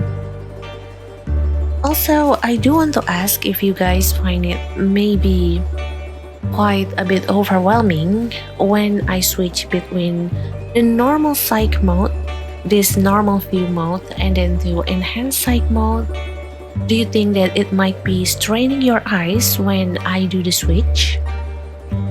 Like, we are here in this kind of mode, and then we're going to go back to this mode. Is it straining for your eyes? And if you do, please tell me in the comment section down below as well. But for now, I guess let's talk with the ambassador. I'm not sure if he wants to strike up a conversation with us, but hello, sir. It is nice to see you. Well, that's not a good thing to say, isn't it? Okay. Oh, wait. Apparently, I can't really strike up a conversation with him. But I can take a look at him. I think the eye icon is like, yeah, you can look, but you can't speak. You can look, but you can't touch. And wait, what is this page? Like, you can look, but you can't jail them? I mean, that's a police badge right there.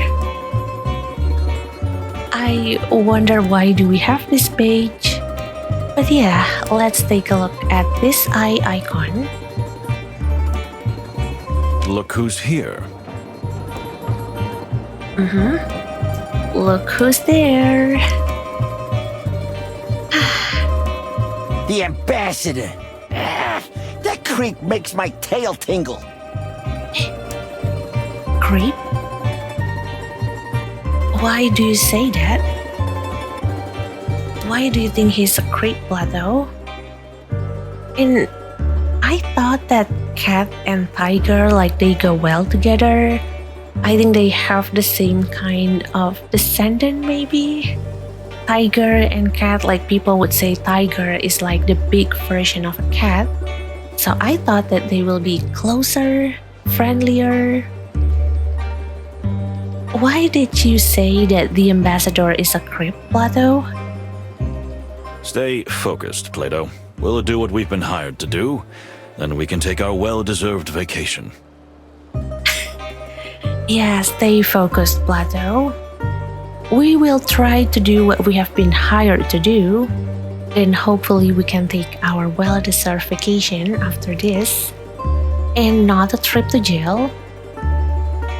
When I think we have to protect this monster.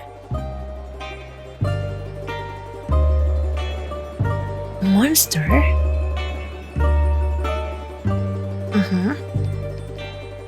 Let's not jump to conclusions, dear fellow. You know rumors are sometimes just rumors. That's true. Rumors are sometimes just rumors. But what kind of rumors? If you can share with the crowd, please. I wonder why does Plato call the ambassador as monster? I'm curious. These aren't just rumors, Moses. They're facts.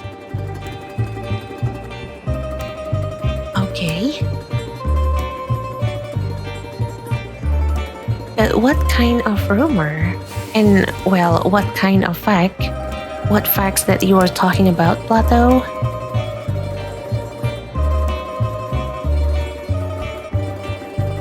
We have a job to do, and we're going to do it. All right?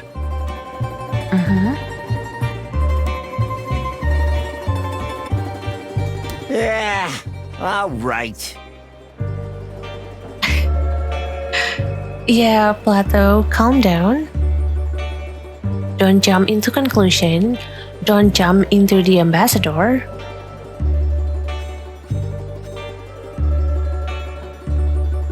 Oh, look at that. We get new facts, new clue, and new animals. I do think it is time for us to go back to the mine garden. Wait, here we go. Okay. Oh yeah, look at that. Now we have way more entry here that we can take a look at. We can read through them. But maybe let's start with the animals. Here. Okay. We have read about Plato before. But now we're going to read about the ambassador. Here. Ignat Alexei Ifarinik. I am so sorry if I mispronounce any of the name in this game. I'm really bad at pronouncing name. And I think at times, even though like I try to stay in this English tongue, sometimes my Indonesian native tongues comes out. So I will be reading this like Ignat. And maybe it is supposed to be read as Agnet. Ignat? I don't know, but I will be like Ignat Alexei Ifarinik. And he is a snow leopard. Oh, I'm sorry for calling you a tiger. You are a leopard. Snow leopard. Okay. Oh, and look at his eyes. Do you think that he is blind in one eye?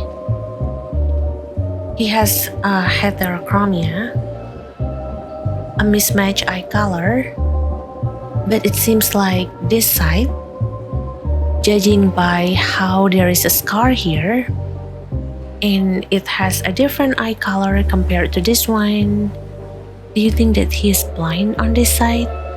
Maybe this is like his blind side?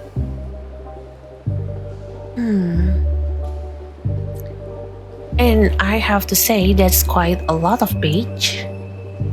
How many beige is that? 1, 2, 3, 4, 5, 6, 7, 8, 9, 10, 11? Wait, 1, 2, 3, 4, 5, 6, 7, 8, 9, 10. Yeah, 10. 10 beige and a Medal of Honor, I think. But that's a lot of beige.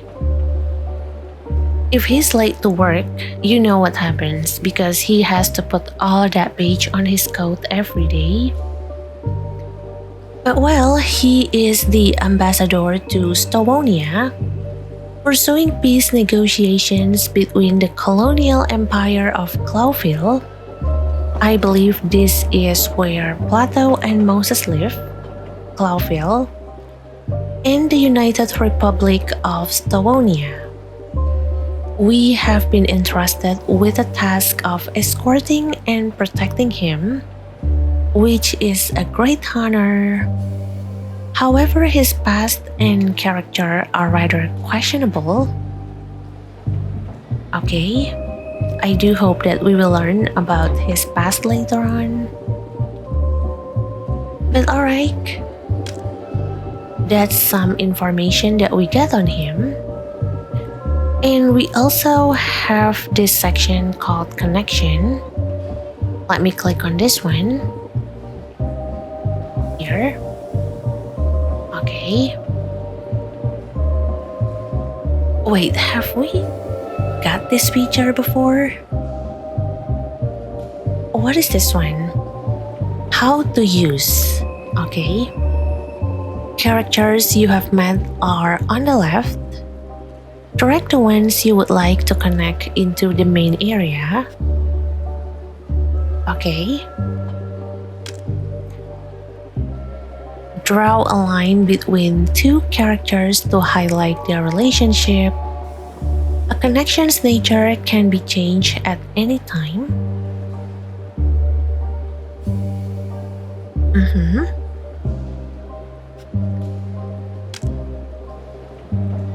And characters can be moved without breaking their connections. Oh, do you think it is like one of those case board?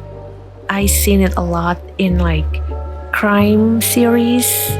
I don't think I have seen one in crime documentaries, but in crime series, I know that in some like police series or like 911 series, there is like this board where people will pin the name of a suspect, the name of a victim, the picture of the suspect, and every clue that we have regarding the case being pinned on that board. But maybe in this case, it will be just for connections between characters and not connection about clues and everything. But let me try. I want to try maybe, placing Moses here. Okay. And Plato here. Okay, can I draw the line between these two?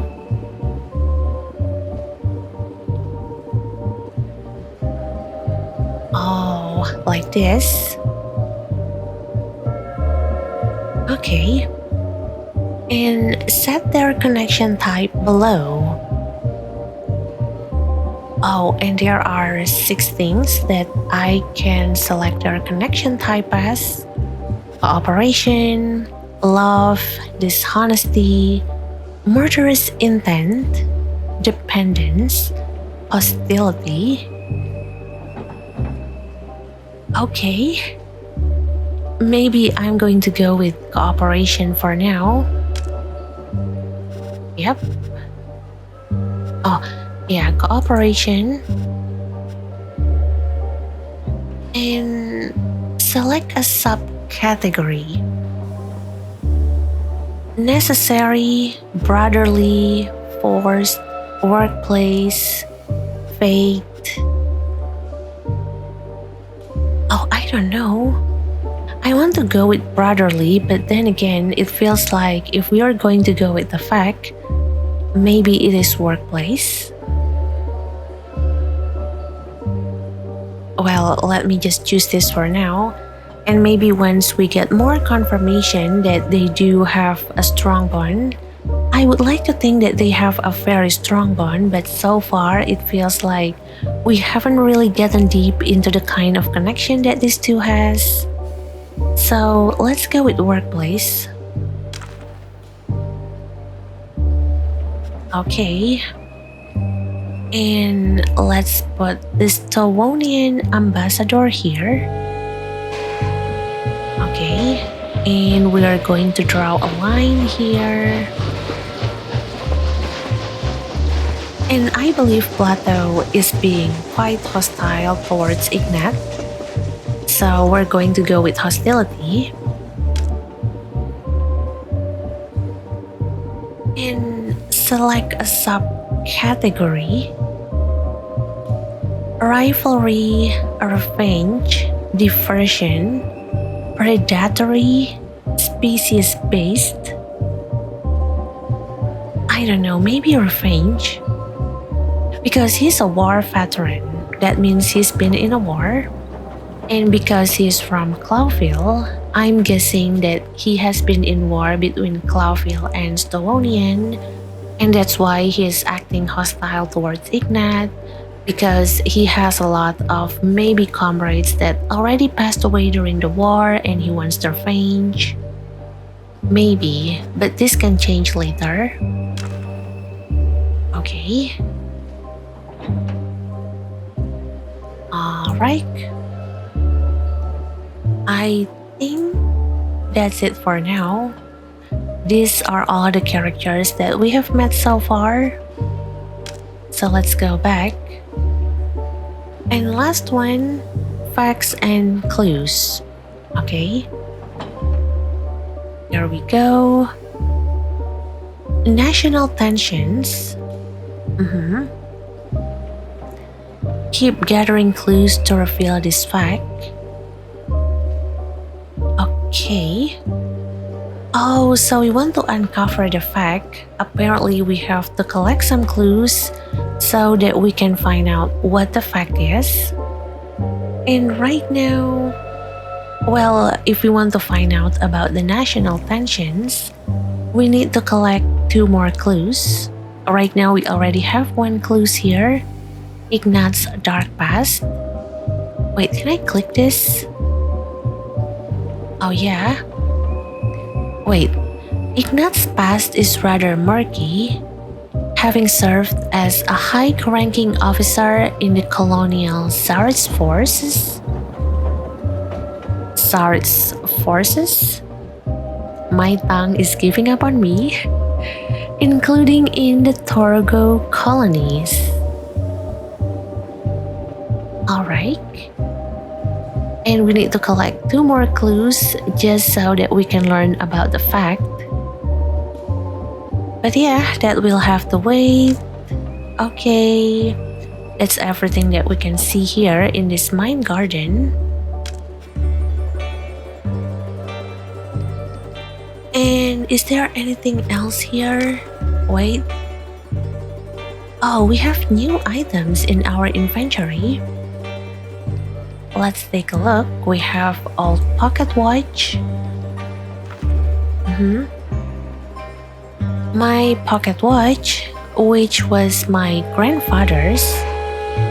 It never stops for a second, neither does a good detective. I see. But there is a locked entry here. Oh, wait. There is a secret. Oh, I love this game. Secret found. Well then, you have unlocked a secret clue.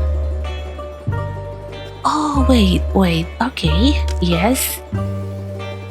There is an initial written in the back of the pocket watch. And if you look carefully, you can see that it has been quite worn for a long time. There are a lot of scratches here and there. I think it speaks a lot about how old this pocket watch is. And the initial is AW. AW. Yeah, AW. That reminds me of a chicken brand. But let's see here. AW means Alphonse Wildflower. He was my grandfather, and I inherited this wonderful pocket watch from him. Unlike my father, Alphonse valued the time he was given. I see.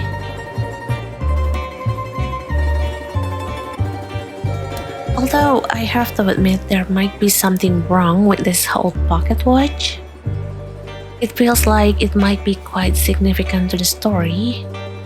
I don't know, I have this gut feeling that it might be important. But let's take a look at the other thing that we have right here. Oh, Clawville Express ticket. Yeah. Oh, look at the ticket. It looks so detailed. I love this. Clawville Express, a luxury journey through the wilderness. Name, Moses Wildflower. And one guest. Station of departure, Forza Grand Station, Stavonia. 947, 1120. Accommodation, third class wagon. Station of arrival, Clawville Central Station, 947, 1127. Have a relaxing journey. Director, Rene van de Vand. Okay. Official ticket for the Clawville Express. Quite pretty for third class. I agree. What does a first class ticket look like? Made of gold, perhaps?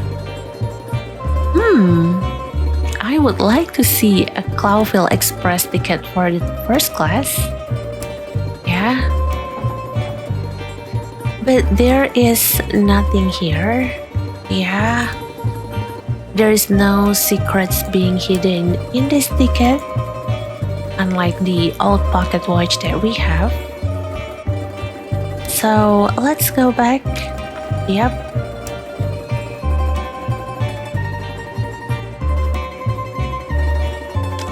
There we go. And I believe we have taken a look at... Oh, wait. Ignat? Wait, what's wrong? Oh, I can talk to him now. Wait. Before we do that, I do want to take a look at the dame beside him. Here. Yes. We're going to take a look at her. Well. She has a rather pleasant appearance. Wait, that's it? Yeah, we can't strike up a conversation with her? Okay. Well, I guess we do need to strike up a conversation with Ignat. So let me click on him. And here we go. Finally. This is ridiculous. I've been waiting here for an age. I have been waiting here for an age. And considering that right now it is snowing quite heavily, then maybe Ice Age? I'm sorry. Sir, welcome. I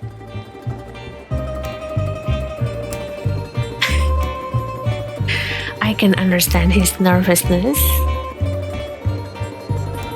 Just grab the bags and pack them quickly. My daughter and I are freezing to death out here. Oh, that's your daughter. Okay. And it seems like he's also freezing to death, just like you, Plato. Do you think that you can be friends with him? I can see some similarity there, and I believe some relationships start with having similarity to each other. I'm sorry. Sir, I think you misunderstand.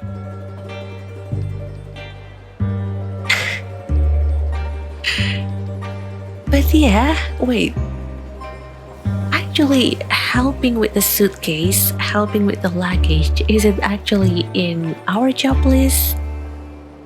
Is it actually something that we do have to help out with? Are they paying you to talk or work? I am at my wit's end here. Can you believe it, my dear? Are they paying you to talk or work? Well, to work, but I don't think this is what they are paying me for. I don't think I'm paid enough for this. But then again, all over the world, I do think people are not being paid enough for what they're working for. Leave me out of this. Wow. Yeah. Hello, Dame. You know, I remember that when I first heard her voice, I actually felt. Is that even like a word to describe it? But really, it feels like I'm folding. Sorry. Okay, let's continue. Dear sir, I genuinely think there's been a misunderstanding here. Just take our luggage and load it while I'm in a good mood. Plato, calm down. Chill, Plato, because he looks like he's about to pounce on Ignat. Calm down, Plato.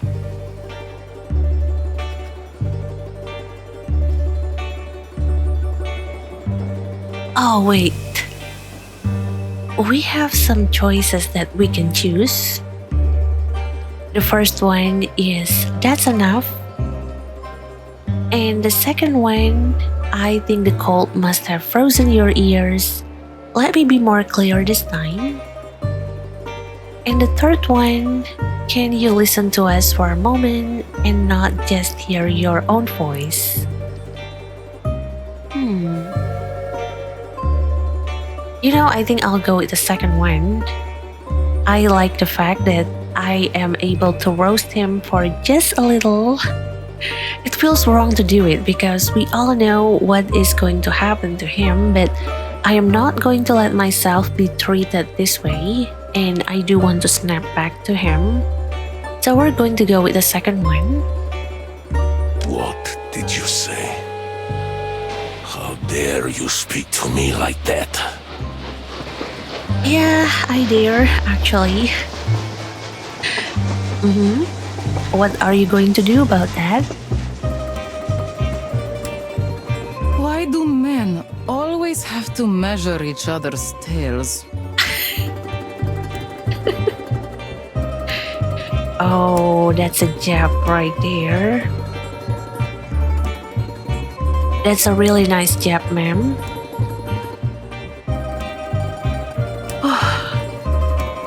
And also, I do think her voice is very familiar. I remember when I played the Chicken Police, I think. I'm pretty sure that it feels like I can hear her there. I'm not sure. And I think... I don't know, it feels like I hear her somewhere. I'm not very good when it comes to detecting English voice actor. I'm good at detecting Japanese voice actor because I'm a weep. And I watch anime, I play JRPGs as well. And I'm not really good with English voice actor, but I do think that do you think that the voice actress for her, I don't know, she seems like someone that I hear in Valorant? Mind you, it's been years since I last played Valorant, but I like watching people play Valorant. It is fun watching people, well, battling each other, trying to shoot each other, and then raging when they unfortunately is not able to win the game. And I think I hear her in Valorant, but I can't pinpoint what agent it is. But I think she might have voiced an agent in Valorant. Yeah, it is very familiar. And yes, I agree with you, Dame. Let me step in. This is Moses Wildflower, and I'm Plato Palladius in the Clawville Police Department. We are here because, unfortunately for us, we have been entrusted with the full protection of you and your dear daughter until this magnificent train reaches Clawville. That's right. Tell him, Plato. Thank you for diffusing the situation, or maybe making it worse, actually, but thank you for jumping in. Is that so? Well, why didn't you start with that? Well, we want to, but you keep interrupting us. We tried, but it must be the noise. Yeah, must be the noise. His own noise. Whatever. So you're in the service of the Fox King, huh? Very well. Then I'll see you at the party soon, yes? Fox King? Fox King? Wait, so you were telling me that Clawville is, well, they mentioned that it is a kingdom, and apparently the king is a fox? I didn't know that. Fox King, okay. Wow. This is something that I do think is very enlightening to me because I don't remember that apparently Clawville is being ruled by a fox. I think this is a pretty interesting detail. But yeah, we will see you at the party soon.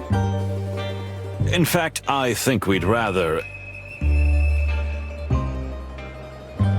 Moses, we'll be there, sir. Oh, Plato, thank you.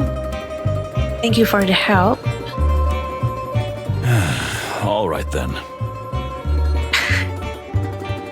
And I think the reason why Moses is very unwilling to go to the party is not because of Ignat. I think he's just that much of a Baron, maybe. I think he's just very much against alcohol. Joyful. Until then, gentlemen. Okay. Porter! Where's the bloody porter?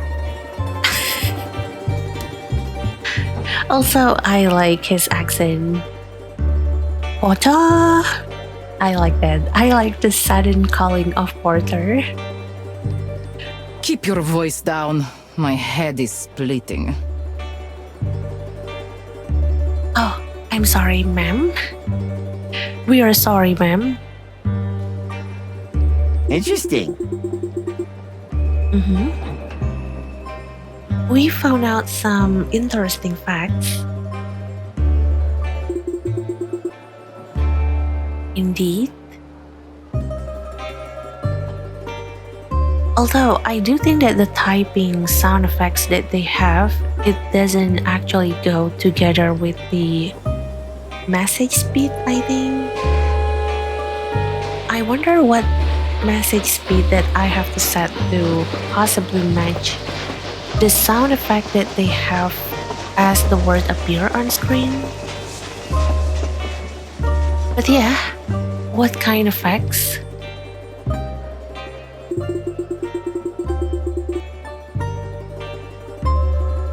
Oh yeah, I was right, Mind Garden. I leave you to wander around in your little mind garden. What? And how do you know about my garden? Yeah, how do you know that he has a whole mind garden in his mind, Plato?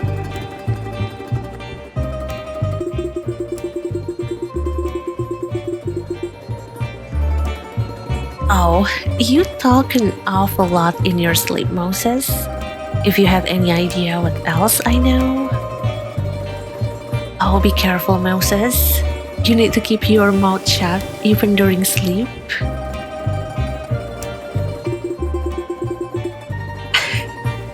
This is terribly embarrassing.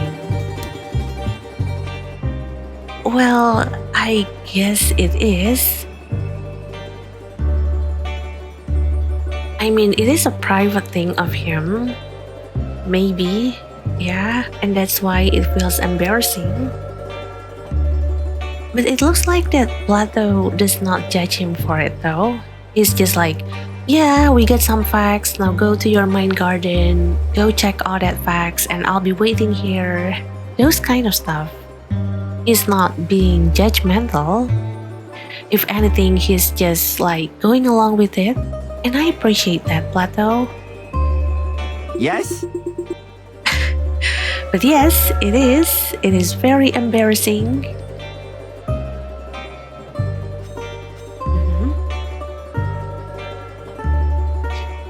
Oh, but we get a new animal information. Okay. Here we go. Oh yeah, here. Hania Ifarinic. And yes, snow leopard, just like her father. She's the daughter of Ambassador Ignat, who's clearly on the trip out of sheer necessity. Although I have a suspicion that there is another reason for her being here. In any case, she is a lady of noble breeding and a tempered but rebellious spirit. We shall have to watch her carefully. So, in a sense, Moses is saying that she is a bit suspicious. The fact that she is here already is quite suspicious, and knowing what is about to transpire soon, I do think it is going to make her even more suspicious, while leaving out the fact that we are actually the prime suspect here. Okay. And we also have a codex. Okay, let me take a look at this one. Oh, that's the Fox King. Hector the Third, or as most animals call him, the Fox King is the third member of the Valiux dynasty.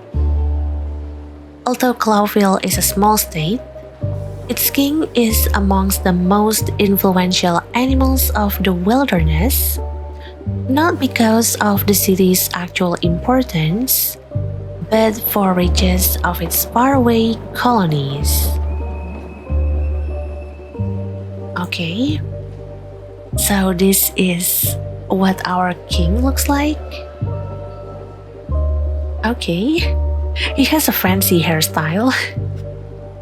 Hector the Third, yes. Okay. And we got some ask topic that we can ask Ignat more apparently. But before that, I actually want to see if we can ask her maybe some more question. No? Okay. And wait, is there anything new here? No. It is still only the smell of the train. What about with the enhanced sight? Oh yeah, it is still the same as well. Okay, let's just talk with Ignat then. Although wait, why do we have two icons here?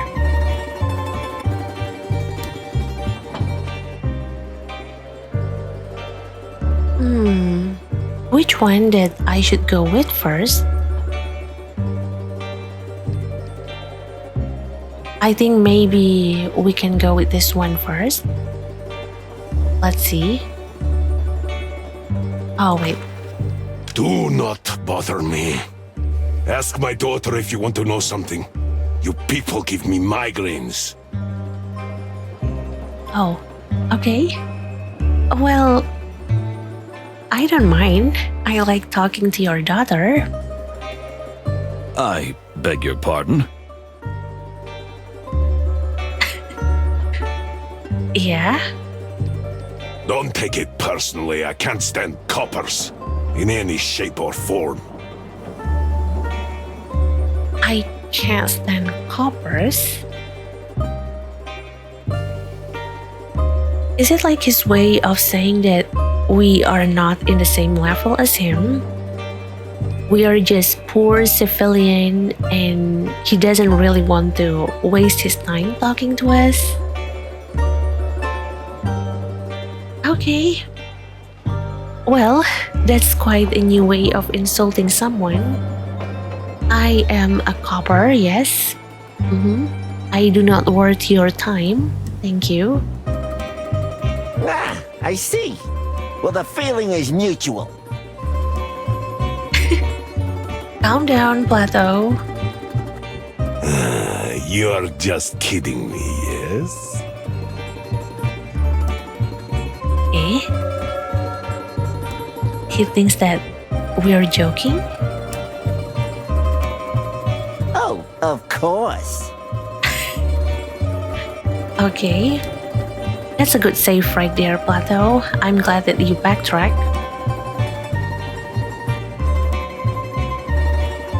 Okay. But wait, there is still this icon though.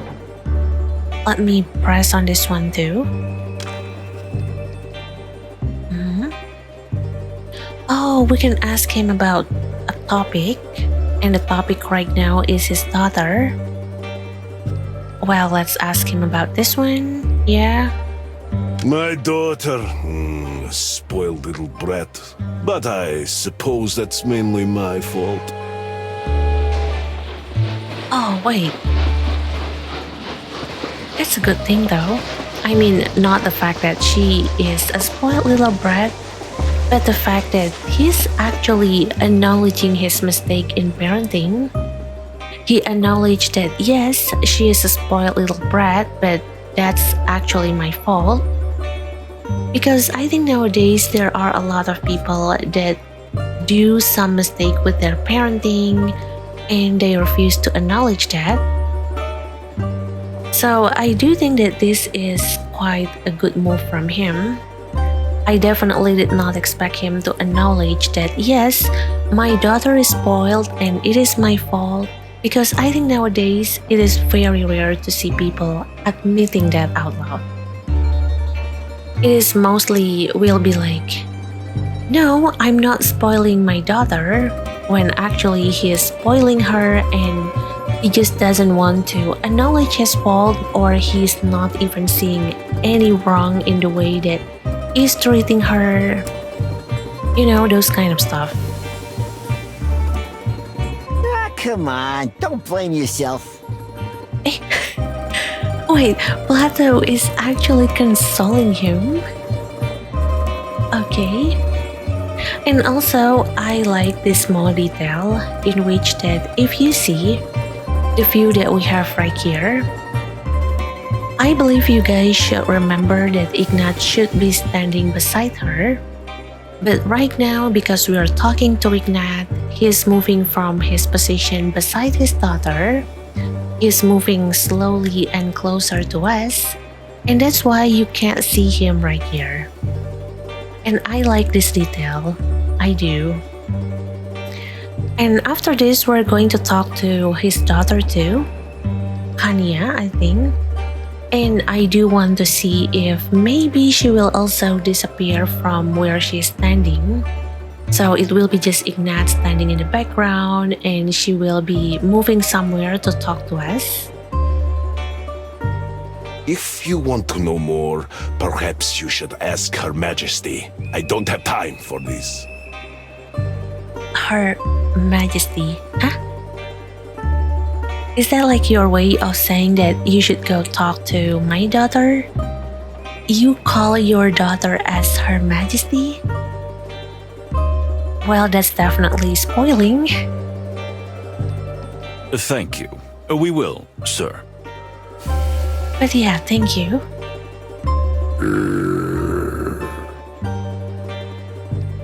Wait, what's with the growling?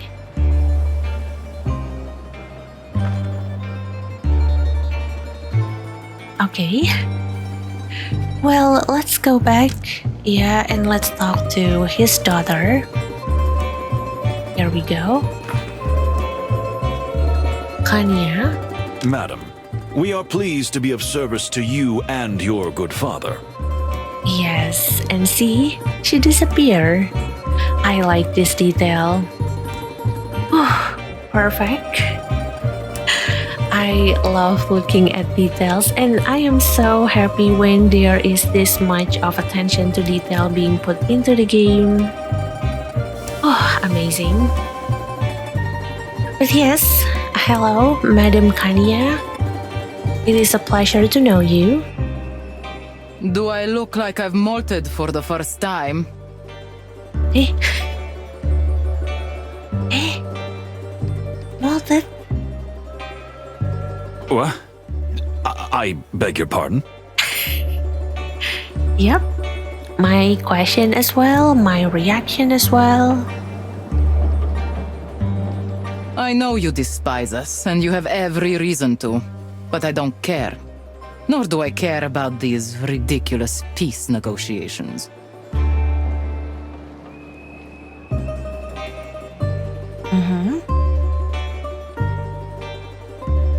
Spoiled. Okay. Oh, I see. That was refreshingly cold and honest. Yeah, I appreciate the honesty. And well, she actually managed to make this whole situation colder than how it is right now. But I appreciate the honesty. It is not something that you can say outright, especially considering the fact that she is the daughter to the ambassador. That takes guts and maybe some poor decision making, but thank you. Just stay away from me. Or at least keep your flattery to yourself. Okay, yes. Okay, ma'am. You know what? You're really a little... Plato, Plato, Plato.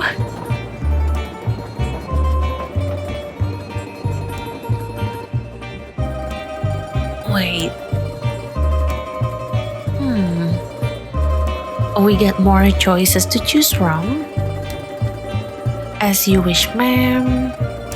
On a train, avoiding an encounter is close to impossible miss. And the last one, it is not going to be that easy, I'm afraid.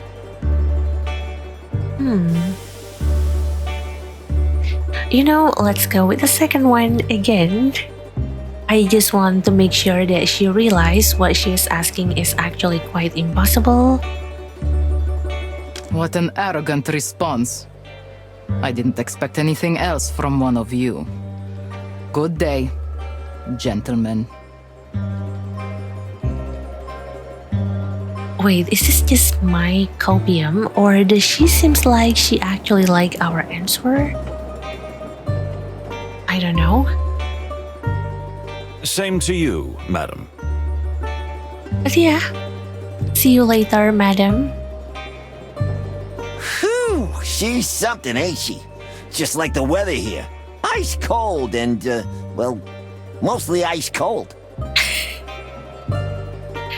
Yeah, I'm actually shivering in the presence of her sheer coldness. Indeed. But it's interesting what she said. I mean about the peace negotiations. Wait, what did she say again about the peace negotiations? You know what? I don't like the idea of them myself. And these Stavonians make my tail cramp up.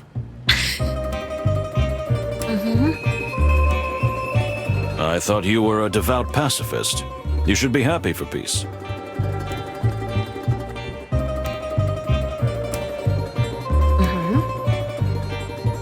Well, since I've been through the hell of war myself, I am.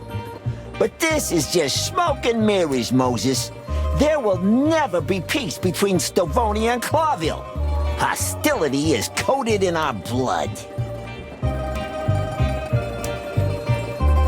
I can see where he's coming from. It is just something that is done for public image. It is like a treaty, but it's not a real treaty. Yeah, I can see his point. Although I do hope that this actually will result in a peace between these two countries. I think looking at Plato and how he's like a war veteran and how it changes something in him, I do hope that after this there will be no more war between these two countries. Like the hostility is there, but maybe as time goes by, time will heal and the hostility will die down. Maybe. But let's not get ahead of ourselves. We haven't even started this journey. Yeah, that's true. Yeah, you're right. And we might just be in for the adventure of a lifetime, huh? I can see a flag when I see one, and that looks like a red flag to me. Oh, but every day is an adventure with you, Plato. Oh, that's so sweet of you, Moses.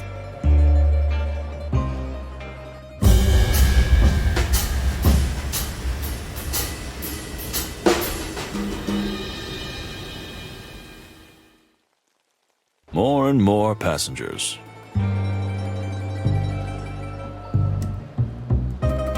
Okay. Oh, that's the actor. And he's with a bunny. Maybe actor and actress? If you want to know more than animals are willing to tell you, use your refined senses, Moses. Remember what you've taught me. Yeah, we do. We actually have been using that, yes. You're in a rather educational mood today, my dear friend. I could almost call it lecturing. You'll thank me later, Moses. Believe me. If you say so.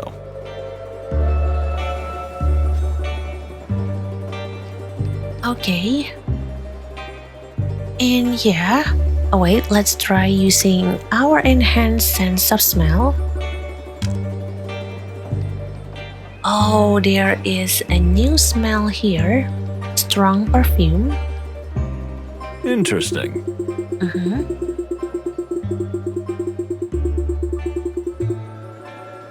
They have an extremely strong and intoxicating perfume around them. Almost as if they were trying to hide something with it.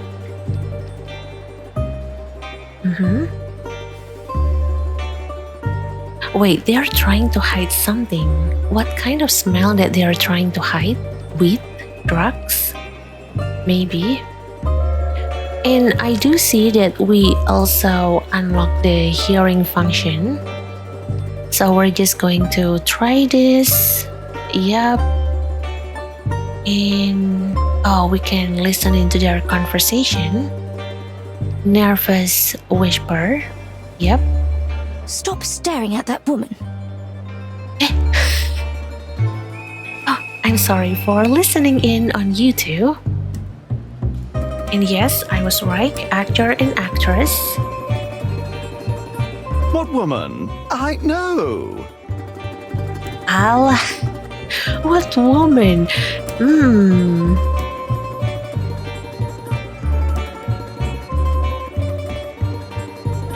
What woman? Ele. What woman? The way that he's like, what woman? I know, and I'm pretty sure you also know which woman that we are talking about.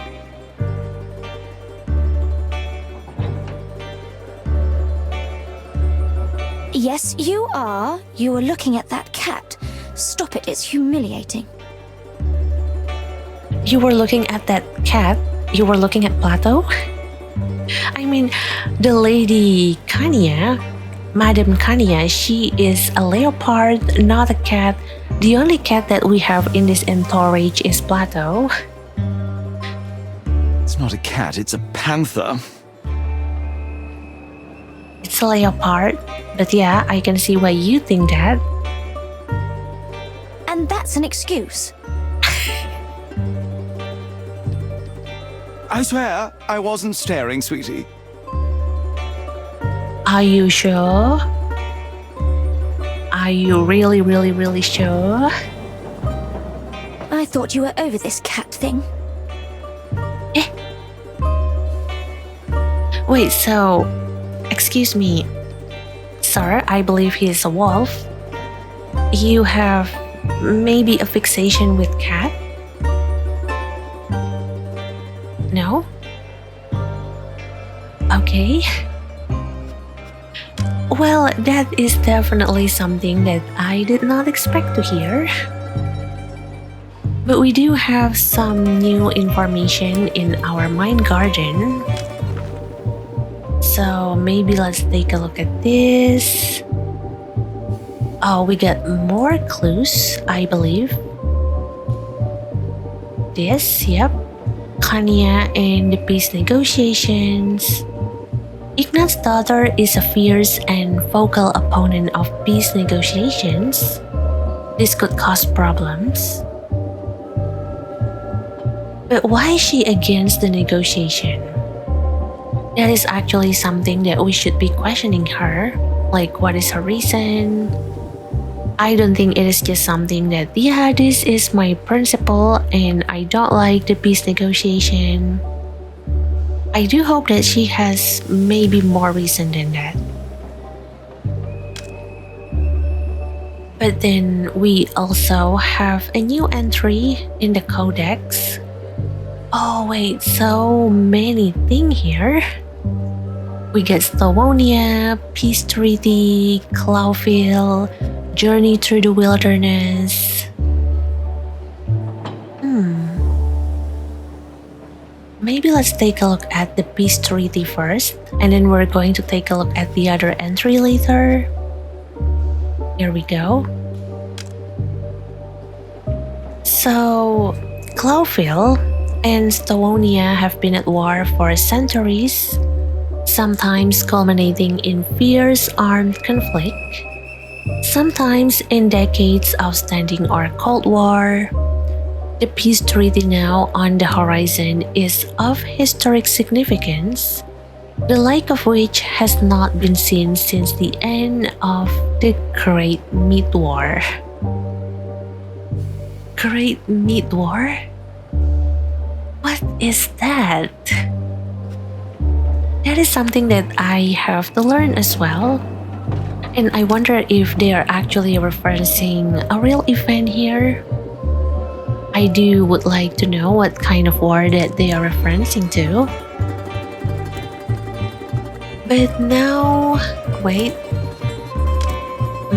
Just want to make sure that there is nothing new.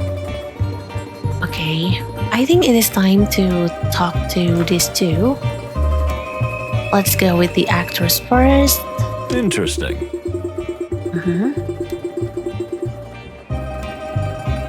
She looks like an interesting lady indeed. Somehow, she seems out of place. And wait, I can't talk to her. Okay. What about the actor? He looks rather familiar. You mean Cassidy Lupus, the silent wolf? Hey, the silent wolf? I think he's anything but silent. I mean, he's pretty chatty right there. The what and who?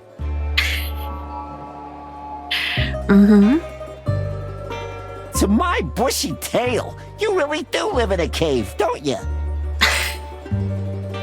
Well, factually, I do think that some foxes live in a cave, so yeah.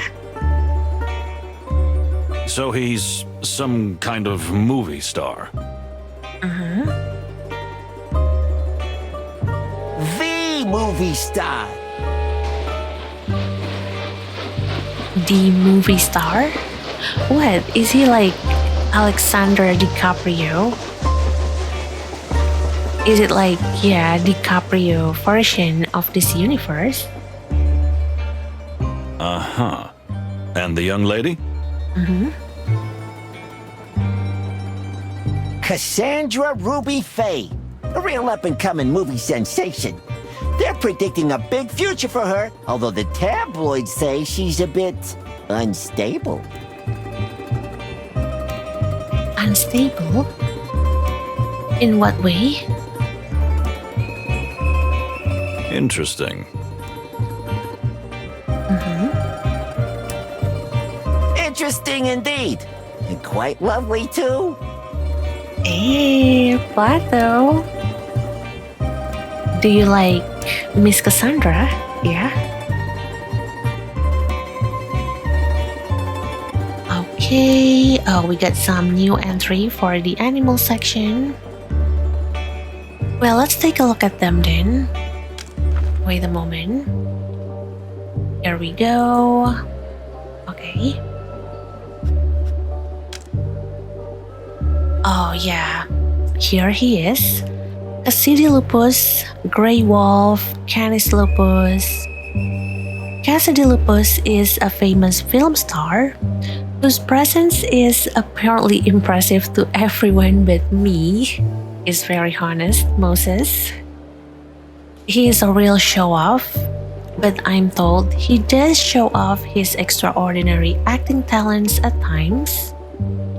We will see, as well as how many of the things he tells us are acting.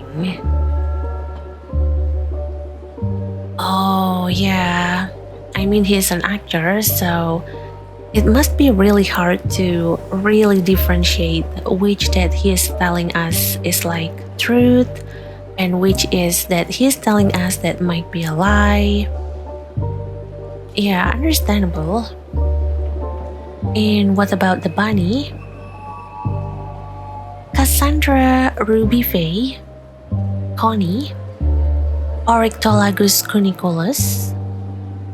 Cassandra Ruby Faye is an up-and-coming movie star who, although she has only appeared in a few films, is already being described as a legendary actress of the future and a kind of female icon. All I see is a scared bunny who's frightened of her own shadow, but we will see what is really in her pretty little head before this journey is over. Okay, so we get Miss Cassandra and Mr. Cassidy. Okay, and I do think we can talk to Mr. Cassidy here. So let's go up to him. Let's talk to him. Excuse my rudeness. My name is... Oh, come on, it's no problem. What can I write? Who will it be for? And he immediately jumped into thinking, oh, they're here for my sign. Hello? 911 emergency. We had one narcissistic individual here. We got one with too many main character syndrome here. Please pick this guy up. What? No, I don't... Yep, my reaction too. Then simply Cassidy Lupus, star of Silent Wolf and the Loudest Howl. Here we go, darling. But I... Don't thank me, friend. It's nothing. My pleasure. Oh, wait a moment. We get another one that don't want to listen to other. Well, thank you. And Moses just go along with that. Hey, mister! And here we go. Plato jumping in again. Yes, little... thingy? Oh, you do not call my Plato little thingy. You do not call a war veteran little thingy. Little what? See?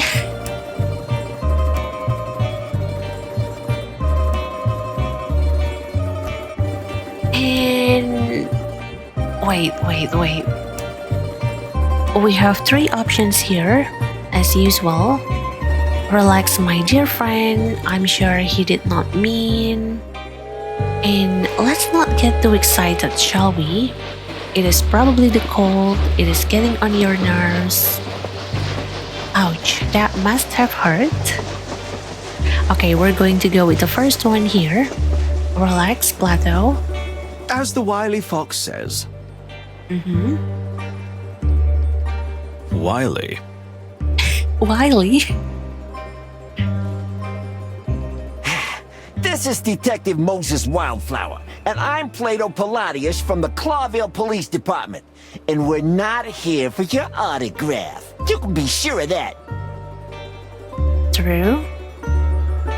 What about the police? And now he's getting anxious. I wonder what is he hiding from us. For the wild ones. Cassidy, what have you done now? Not a single thing, Cassandra, dear, I swear. At least, I don't think. Nothing to worry about, madam.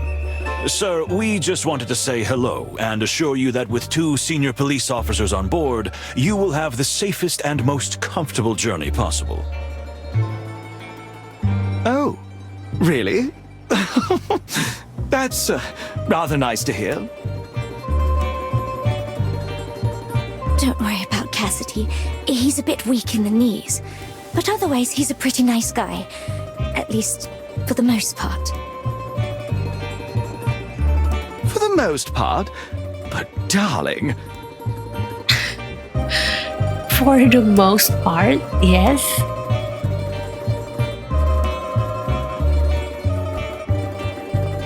Okay. And we get a new item. Oh wait, we get an autograph. Yeah, from Mr. Cassidy Lupus. An unwanted autograph from Mr. Cassidy Lupus. The handwriting shows that he has scribbled his name a million times before. And wait, it seems like there is a secret.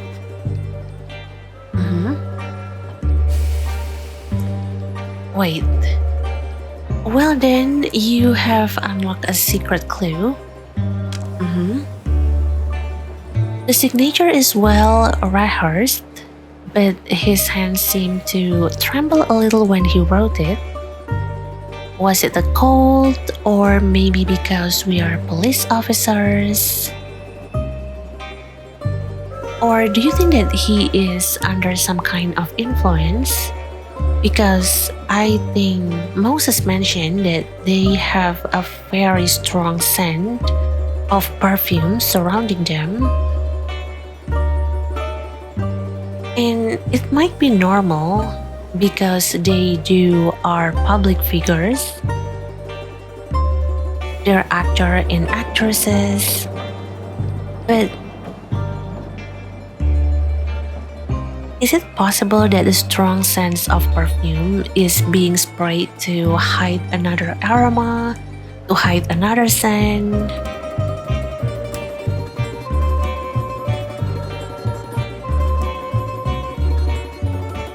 I don't know. But yeah, thank you for the autograph. And now I do think... Wait, we need to talk to Ignat again? Yeah? Oh no, never mind. We would better not bother him anymore. I agree with each and every piece of hair on my back.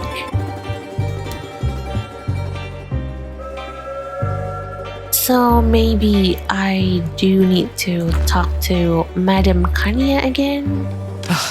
This cursed weather. Oh yeah? Okay. Dear Miss, as a fellow furry cat who is also used to the cold, may I say... I am not a cat. Okay, yep. That's what you say, but I think people universally agree that like leopard, they are the big version of the cat. Tiger, they are the big version of a cat. Oh, I see. I didn't mean it like that. I just...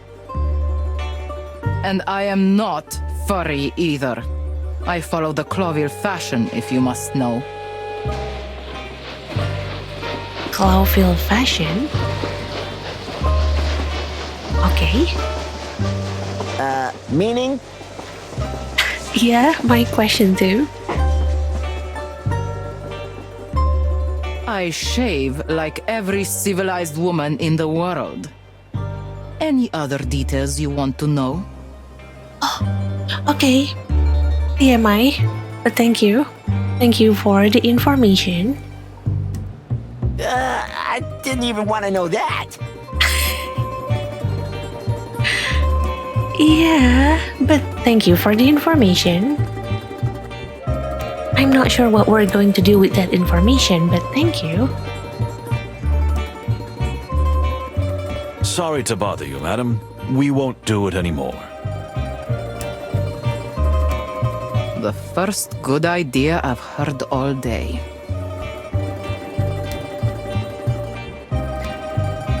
Okay, that was definitely something that I did not expect. Wow. But well, thank you for the information. And oh wait, we can still ask her some more questions though. Yeah, we can ask her about her father. Well, maybe that's what we're going to do. Here we go.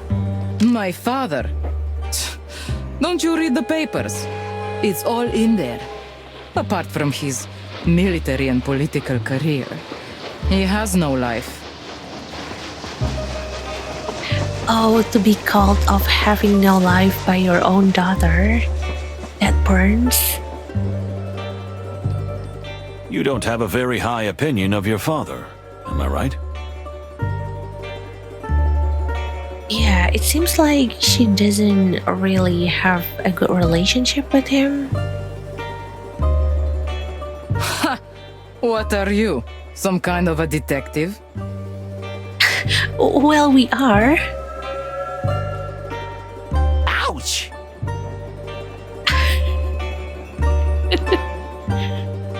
I'm only here because I want to see Clawville with my own eyes. Otherwise, I wouldn't spend several days locked up with him even if someone pointed a gun at me.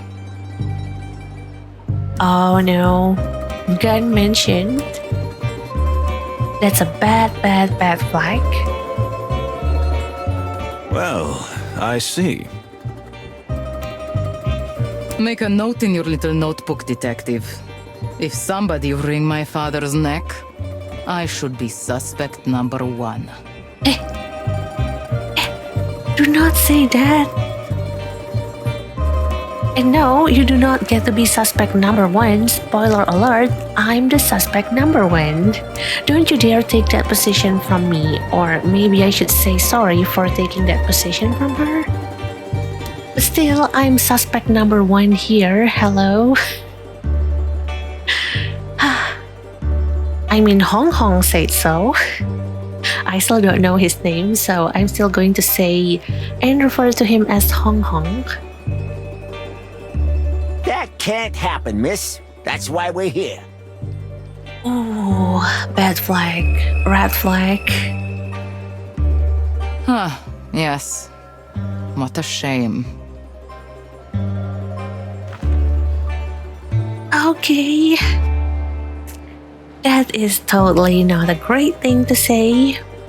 No.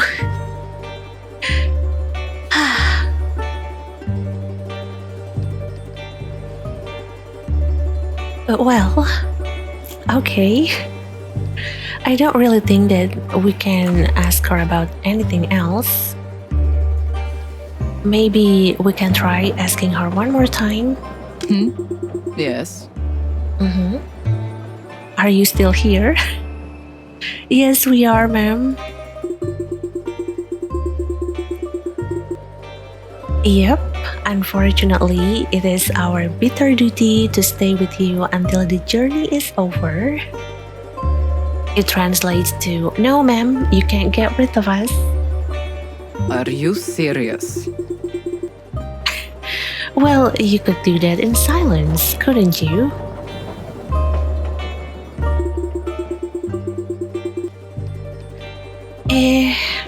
Yes, we could, dear lady. Okay, she wants us to go. Then we will go.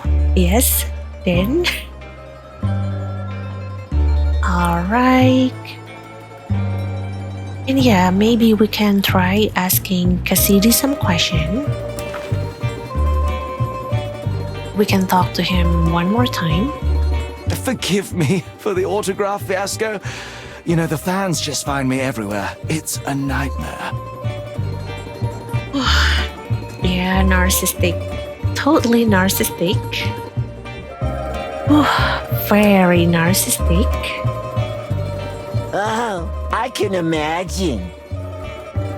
Yeah, I can imagine as well.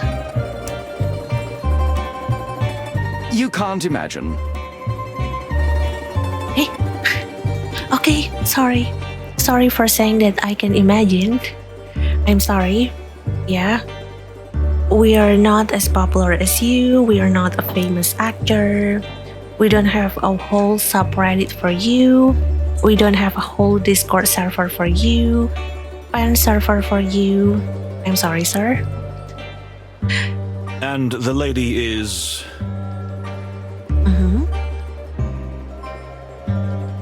What a barbarian I am. This is my companion and partner in many cinematic wonders, the magnificent Cassandra Ruby Faye. Nice to meet you, ma'am. Gentlemen, if I may say so, it's extremely reassuring that you're traveling with us. Oh, wow. Thank you. Thank you for saying that. Although I find it a little bit suspicious that she immediately jumps into thanking us.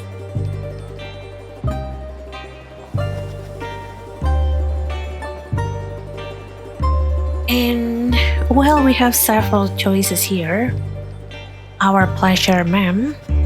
Or the second one. Well, I don't expect much reassurance on this trip. Or for the last one, not so much for us. Well, I think we're just going to go with the first one.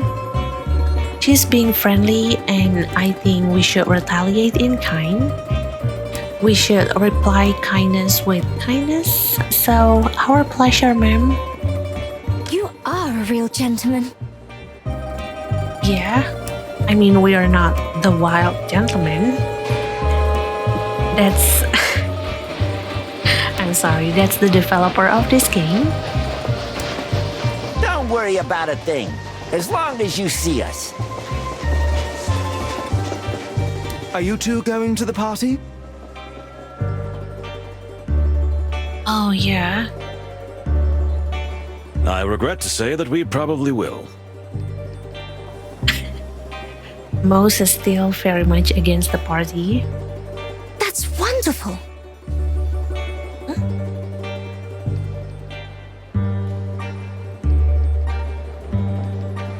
Wait, is it just me or does she sounds really excited? She's like, that's wonderful. Why are you that excited to go partying, ma'am? See you there, madam. Sir?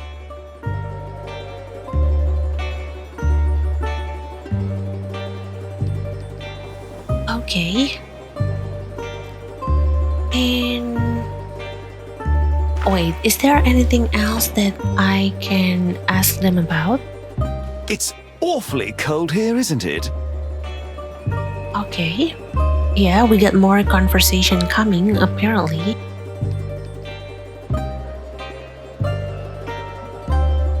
And yes, I think it is awfully cold here. Which actually brought the question of why is Lady Cassandra here? She's wearing a dress, and as you can see, it's like her neck, her shoulder. It is like open wide. It's like bare. I feel that she should be shivering from the cold. I don't really understand how can she deal with such coldness in that kind of outfit.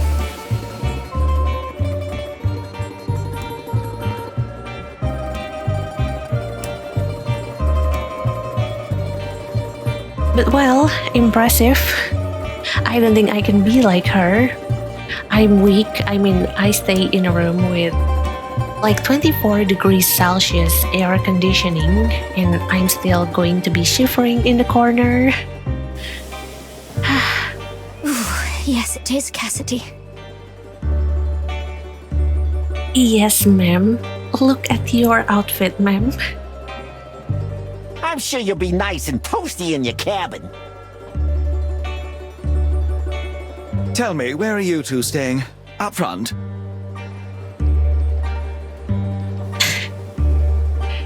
I have my doubt about that. Well, we're officially in the last car. The... what? That's horrible. Yes. Unfortunately, we are in the last car. Honestly, we were a bit surprised too. My condolences, officers. If I were you, I would complain to management immediately.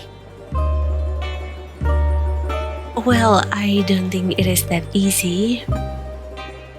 I mean, there are some jobs in this world that can just easily complain to the management and they will get everything fixed right away.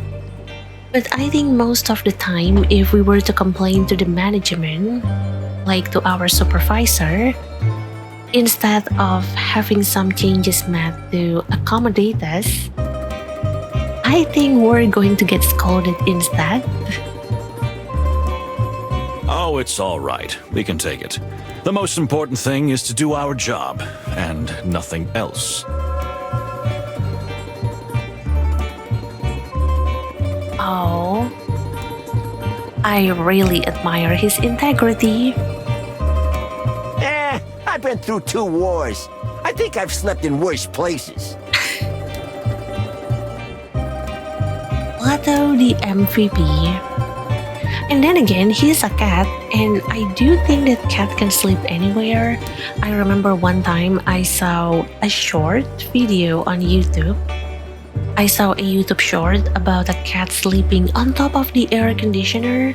You know that the air conditioner, they have the top part that seems, well, maybe fitting for a cat to sleep in. And I do remember seeing a short video about a cat sleeping there. So I believe that as a cat, they are able to sleep anywhere, everywhere, anytime. Have you seen the inside of the last car? I wouldn't be so sure about that.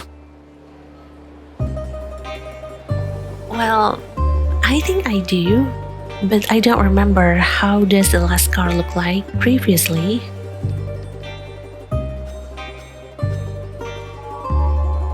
Okay. Wow, we got so many facts, we got so many clues. Let's check them out. Wait. I really think we need to check the facts and clues here. Oh, wait.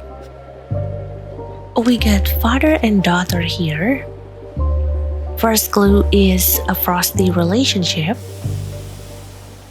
Kanya is quite hateful about her father. Could something have happened between them? Or are these the words of a neglected and spoiled girl? Oh, that's a good point. But what intrigued me the most is actually this section. Why the last wagon? Because yeah, why are we there? Yeah, this is what I want to talk about. A big question mark for us is why we are accommodated in the last wagon, as we are here to protect the Stawonian ambassador who is in the first one. So imagine, we have this train that is very long. They have so many cars between them.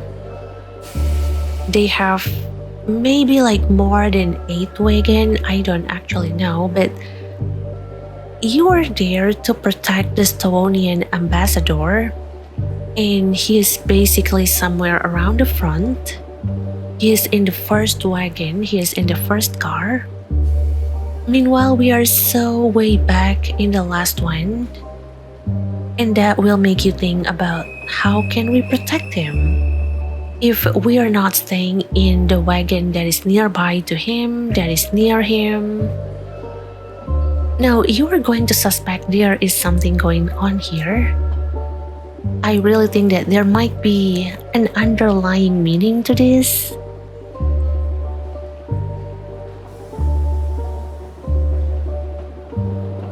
This is definitely something that I really think we need to answer.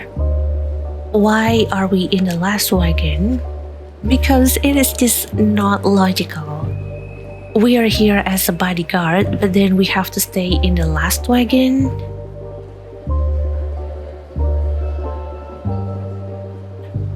That doesn't make any sense to me. But yeah, alright. I'm not sure if we can keep talking to Cassidy. Although honestly, it seems like he has a lot to talk about. So maybe let's ask him something. Listen. Yeah? We have more to talk about? Or... Oh wait, I think no. Yeah, dear sir?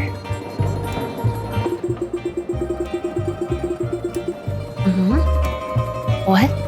Yes? I beg your pardon? What? Oh, he's still staring at Madame Kanya.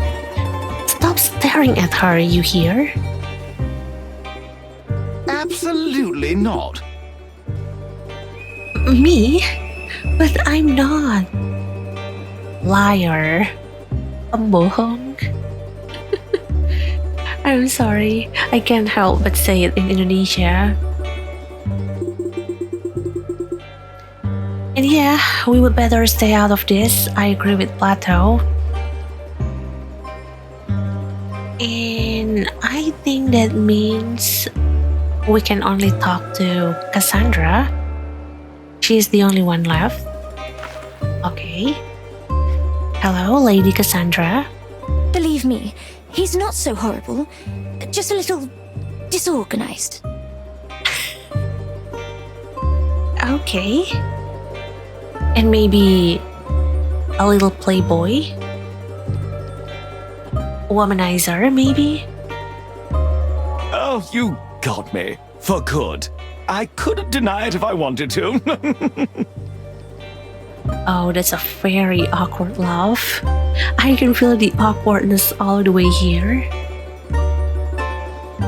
You know, it's funny meeting you here, on the other side of the world.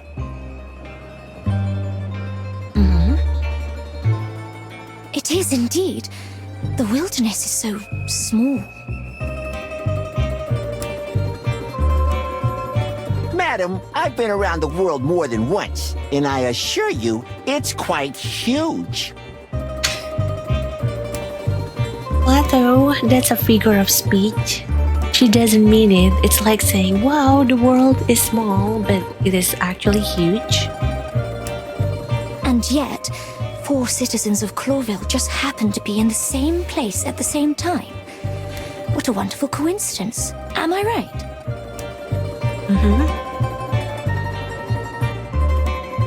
I wouldn't be so sure that's a coincidence.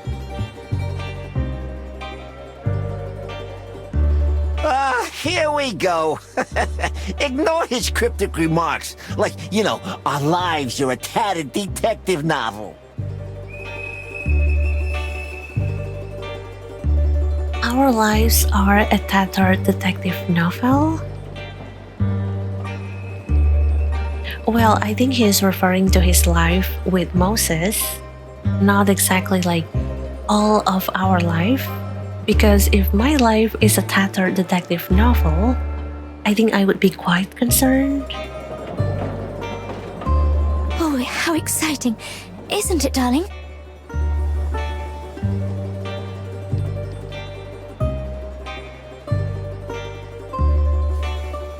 Okay, so she's calling the city with darling, so I'm guessing that they are lovers, I think.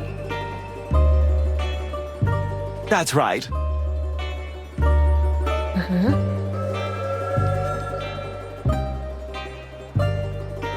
Oh wait, we have a new ask topic. Let's try asking her some question. What is this? A worried look? Okay. Keep your eyes open, detectives. I mean, all your senses. Wait, why is she shivering? I don't think she is shivering from the cold. From her expression, it looks like she is shivering in fear. What do you mean? And yes, what do you mean? Oh, I don't mean anything. But it seems a strange bunch of people are gathered here. My ears are itching, and that always means trouble.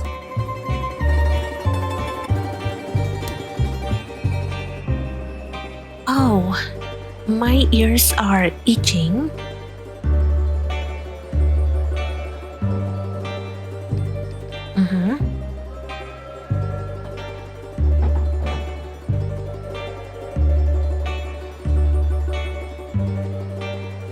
I wonder why. But then again, this is one of the small detail that I do think the wild gentleman added. And it is like one of the feature of an animal, of a rabbit, of a bunny. I think she's meant to say that her ears are twitching, because I do think that when a rabbit's ears are standing up and they're twitching, I think it is a sign that they are on high alert and there might be a potential danger in their surrounding. And I do like how they get that reference and then put it in this conversation. Yeah, I appreciate that. We'll keep an eye out, madam. You have my word. Yeah, we will keep an eye out, and madam, maybe you can keep an ear out. Oh, you seem to have stepped out of another age, my dear detective. Thank you. Yeah, tell me about it. He's a living fossil. Living fossil. Okay.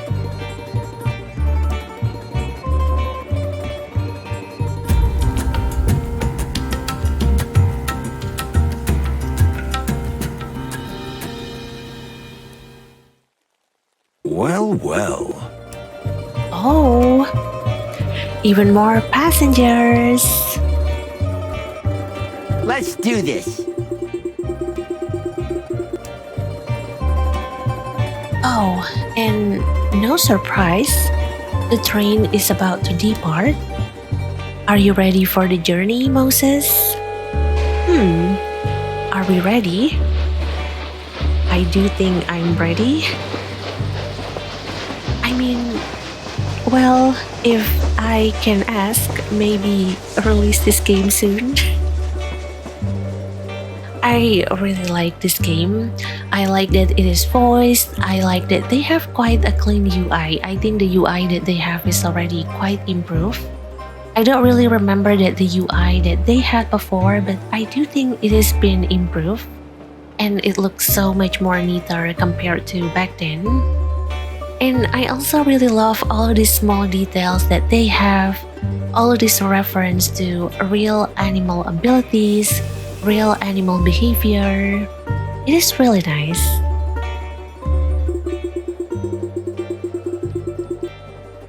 And yeah, me. My dear friend, I'm always ready. Yeah, I mean, we are ready to be suspect number one. We are ready to take the position of suspect number one from Madame Kania.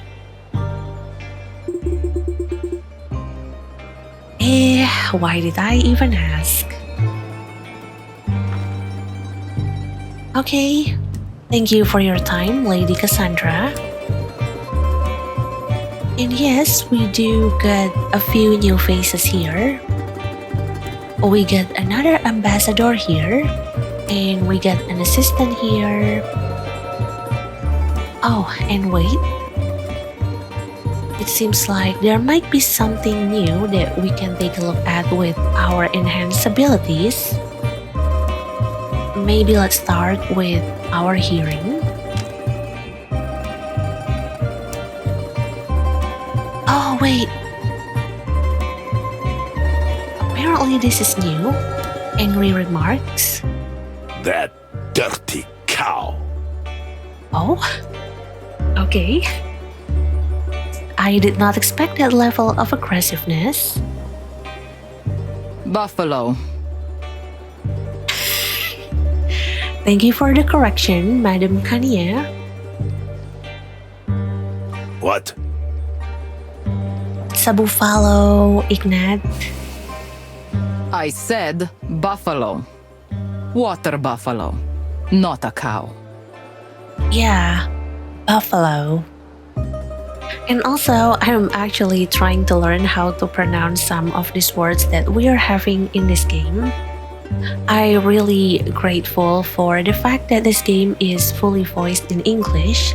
Well, not fully, but I do think that the majority of the conversation is being voiced, and I get to learn how to maybe refine my pronunciation as well. But yeah, buffalo. Madame Kania says buffalo. Assassins, traitors. No, buffalo. A little quieter, please, Father. And yes, keep it down, father. And still, buffalo. I tell you they're trying to kill us. What else would they be doing here?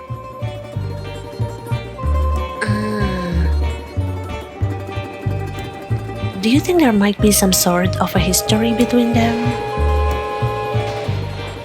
I mean, he seems very agitated at the presence of the buffalo. You're paranoid. Have a sip of brandy to calm you down. Don't you tell me to calm down. Calm down? I do want to say to him, like, calm down. Yeah. Okay. I think we got some new clue just from that conversation. And let's try to see if there might be any new smell around. Oh, flower fragrance. Well, well.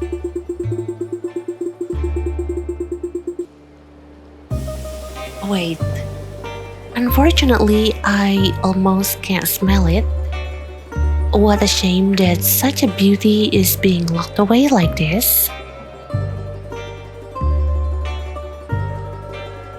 Okay.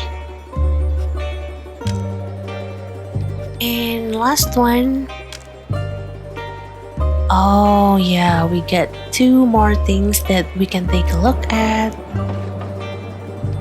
People of Torogo and extraordinary beauty.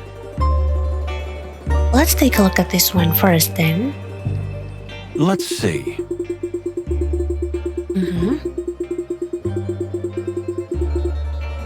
It is a wonderful plant, I must say. The color is very distinctive, but I don't know where to put it. Is it a Malvaceae hibiconia? I butchered that, I'm sorry. Is there any name for the flower that might be easier for us to relate to? Like, is this a daisy? Is this an aster? Is this a rose? Hibiscus, maybe?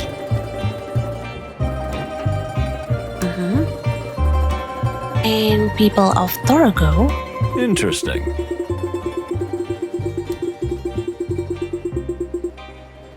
The air is almost boiling between the Torogo and Stavonia delegates, and I could swear the temperature is below zero. Okay. Alright. And, well, do you think that maybe we could walk up to them and talk to them? I think we can, but maybe let's check out on this strange plant first. Is that a Malvaceae hibiconia? Oh, wait, come again? Malvaceae hibiconia? That's how you say the name of that plant? Okay. Malvaceae hibiconia. Alright. I was wondering the same thing myself. Plato, please. Do you really know the names of all the flower varieties in the world by heart? And is that even healthy? Yeah, is that even healthy? I mean, I also have my own kind of fixation. I have fixation toward game, so I can like look at game and then maybe like name them properly. I do have a lot of game being wishlisted in my Steam account, but I don't think it is healthy. And I do think that knowing the names of all flower varieties by heart is also healthy. I don't think it is healthy. I'm the perfect example that names have meanings. I am Wildflower, after all. Also, everyone has a passion. That's a good argument. Moses Wildflower, yes. And I agree, everyone has a passion. Everyone has this small thing that they are attached to. Some maybe mundane thing or like ridiculous thing that we are very passionate of. So I can understand his fixation, but I do think that it might not be that healthy. And some are more harmful than others. You don't mean the flowers, do you? Okay. And yeah, let's take a look at the assistant first, maybe. Here. Well, well. Okay. Colonial attire, exotic charisma, lofty bearing. I can't deny I'm intrigued. Oh, wait. Okay. And the ambassador? Yep. Look who just arrived. Yeah. The people of Torgo. Well, well. Must be a high-ranking official from the royal colonies. Interesting. Mm-hmm. Load of interesting folks gathering here, huh? I agree. And it is actually about to get even more interesting. He's probably here because of the peace negotiations, like the rest of us.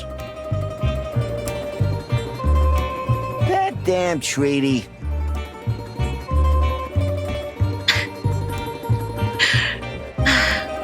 Plato seems to dislike the treaty so much. And I can understand where he is coming from, but I do think that the treaty might have done more good than evil. Now, my dear friend. What would Chief Inspector Bloodboil say to that kind of attitude? Chief Inspector Bloodboil? I don't remember if there is any character or any image that I can associate that name with. Yeah, maybe it is still just a name and they don't really have a character for him yet. You'll never get anywhere with that attitude, Plato. What is that sound? What is that sound? And what kind of animal is Chief Inspector Bloodboil? Honestly, it sounds like a rat sound? Or, well, maybe a duck? I don't know. I mean, the way that you're talking. I don't know. Or, well, judging from the name, maybe it is a bloodhound? Maybe. I'm not sure. But yeah, okay. That is definitely very out of the blue. You're pretty good at this voice impersonation thing.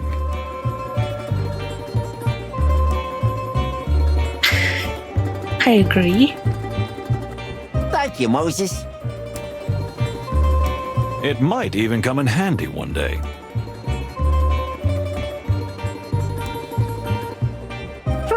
You really think so?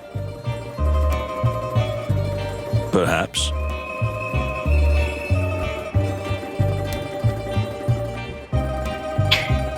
Okay. And let's strike up a conversation with them. Yes. Let's greet them and have a nice chit chat with each other.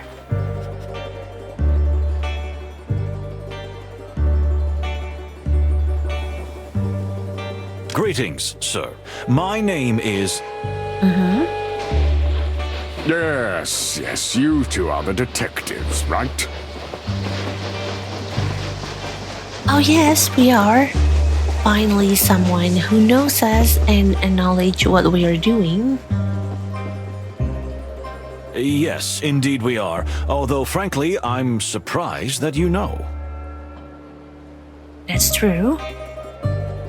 I'm actually surprised that he pays a really good attention toward us. I think so far, most of the people here, they are very ignorant. They don't really care about who we are and what we are doing here. So this is definitely comes as a surprise. The whole station is talking about it. 2 detectives protecting that pale-furred, sharp-toothed bastard.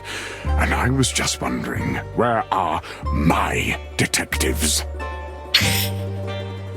Well, sir, just so you know, I don't mind doing double job. I don't mind multitasking. I don't mind protecting you as well, as long as you get the payment.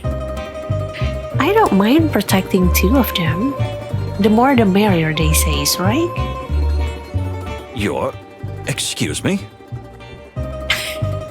Yes? If our beloved king sends personal protection to defend his enemies, like the ambassador of the Stavonian government, surely he sends 1 or 2 to protect his own beloved ally, the ambassador to his own colony. Am I right? Which would be myself. Yeah, that makes sense actually, and I can see why he is annoyed. Why he feels like he is not really that worthy in his king's eyes. And I am so sorry, sir. I mean, if I can choose, I don't mind protecting you as well. I really don't mind. You? You're the ambassador of Torongo? No other. Mujara Panina, ambassador, high priest, guru, and spiritual seer. I'm genuinely horrified that you don't know who I am. Oh, I'm sorry. 911, we got another one with main character syndrome. Please pick this up too.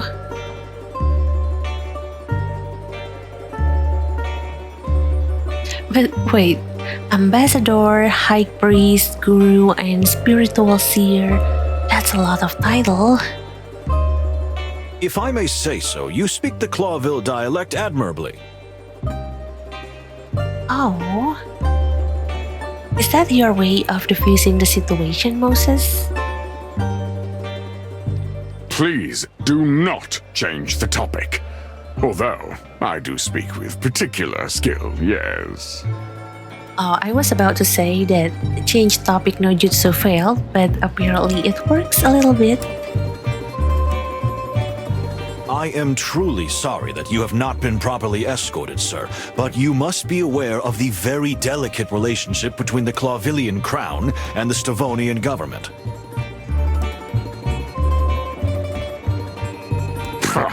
Don't take me for a fool.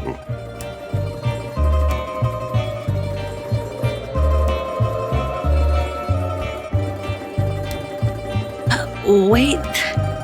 No, we are not seeing you as someone that is easy to fool around. And we got 3 choices as well. The first one is sorry if we offended you, sir. And the second one, sometimes it is easier to accept the painful truth. Although I have a feeling if I do say that, I think he's going to stomp on me. And the last one, haha, it's kind of detective humor, you know? I don't know, that's the kind of deflection that I don't really like doing. So I think we're just going to apologize. We're going to go with the first one. Don't blame yourself. I'm used to being surrounded by the incompetent. Fanny.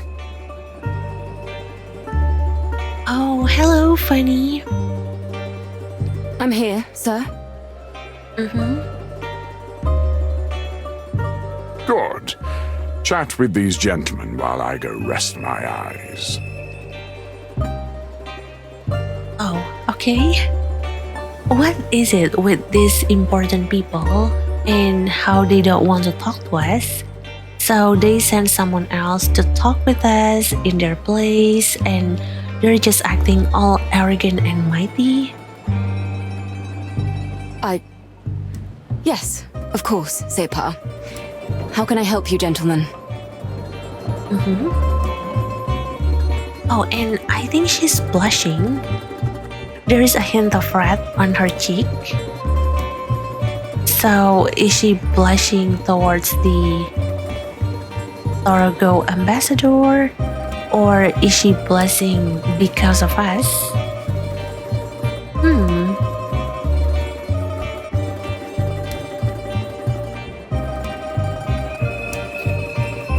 But yeah, we get some information about Mujara. So maybe let's check out the main garden. Here we go. We are going to read up on his information. Here. Mujara panina, water buffalo, Bubalus bubalis. He is the ambassador of the colony of Torogo and the country's chief Sipar, which roughly translates as high priest or main religious leader. He makes no secret of his disdain for Ambassador Ignat and the Stowonians in general, but he also seems to have peace as his top priority. Okay. And we also get some facts and clues. Yep. Oh, wait. Ignat's paranoia. Okay. We apparently unlocked the fact already for this one. Ignat believes that his life is being threatened. And who else, he thinks, could be the culprit but the ambassador of Torogo. And the clues are hostility between the two embassies. The air between the two factions is almost red hot, which can be explained by historical animosity, but it could also have personal reasons. And the other clues is fear of the Torogoans. Ambassador Ignat is seriously worried that the Torogo embassy is trying to kill him. Do he get any kind of blackmail? Maybe any kind of threatening letter? Like, I get that he is worried, but where does this worry comes from? That is something that we need to find out as well. As for the national tensions, there is a centuries-old political conflict between Stowonia and Torogo, which seems as vivid today as it was ages ago. And the last clues is actually Mujara's resentment. Yeah, Ambassador Mujara is seriously offended why he has not been given the same ornate escort and protective custody from the crown as the Stowonian ambassador. Okay, so we managed to unlock 2 facts here. That's great. I do hope that we can find one more clue to answer this question. I really want to know why are we being placed in the last wagon. But let's go back, and I do think we can chat with Fanny more. Fanny? Yeah, Fanny, I think that's her name. Hello? It's a pleasure to meet you and Ambassador Mujara. The Sapar is quite tired. I hope you will forgive him for being a bit irritable. Yeah, it's okay, I understand. The Sapar? Torogo's religious leaders, who also wield considerable political influence. Very well said. You are highly educated and well-informed, detective. Oh, I think she's blushing because of Moses. I think. Thank you, Miss Fanny. You could have boarded the train much later if you're going to the peace negotiations. So what are you doing here on the frozen other side of the world? Oh Oh wait, that's true. If they're from Clawville and this train is headed to Clawville, we are actually in Stonian area right now. Then why did they decide to board this train from all the way here? That's strange. Why are they here? Plato has a really good point here. Unfortunately, that is sensitive, rather top secret information. Okay. Understandable. I'm not going to push for this unless, well, we do have something urgent and she needs to share that information with us. You see, Miss Fanny, we are in the service of the Clawville government. We serve our common king. You need not be afraid to share anything with us. I fear that even you are not authorized to have this information, dear detectives. I am really very sorry. It is a most sensitive topic. Okay. I wonder what kind of information that she has. But yeah, I guess that we'll have to wait. I know that we have boundaries that we can't really cross. Well, in that case, that's not a problem. If it's so very, very sensitive, we understand. Okay. Thank you, gentlemen. You are very kind. They're flirting.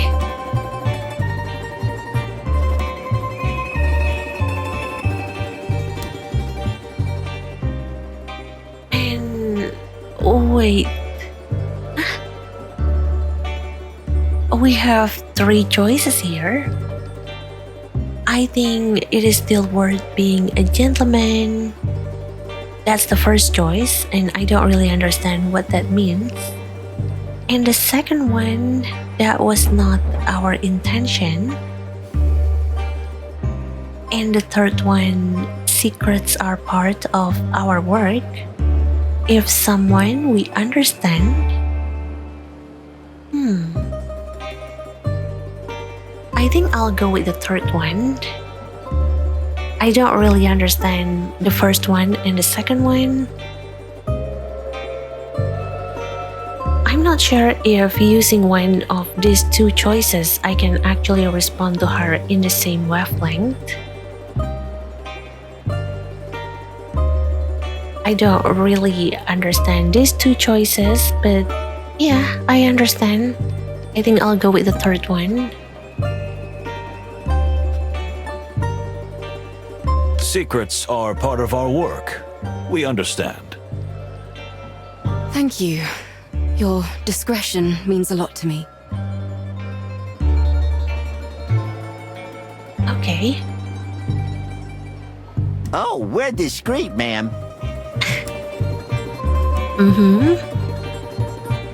Well, yes, we are. Most of the time.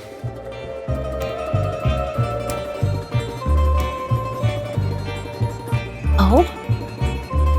Pierre, you are here already?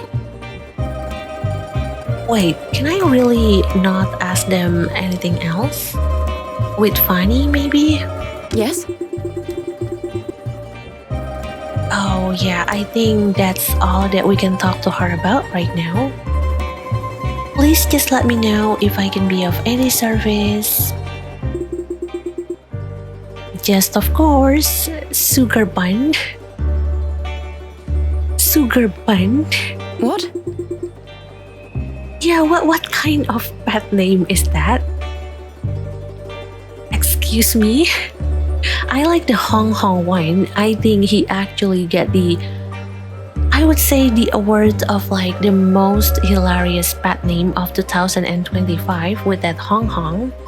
But Sugar Bun? No. That's a big no. And my dear partner meant to say, we will. It was nice to meet you. Indeed. Oh, I see. Well, goodbye to you too. I guess I'll see you at the party.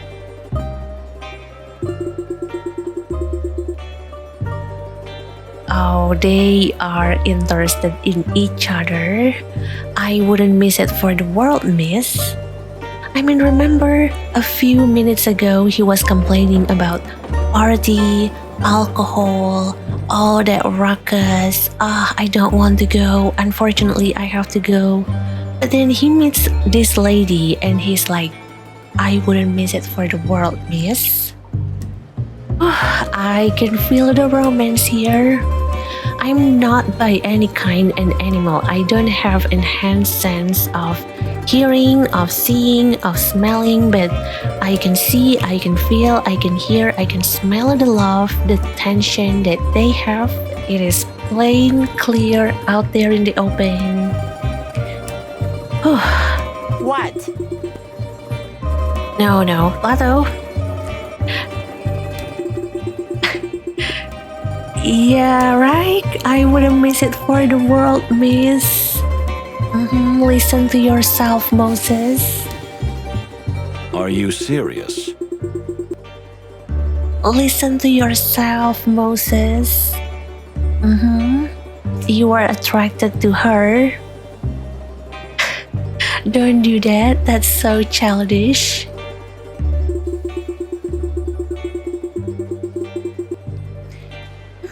What a turnaround, eh? Did that fine little lady touch something in you? Plato, I don't think you can call an elephant little. I mean, no, right?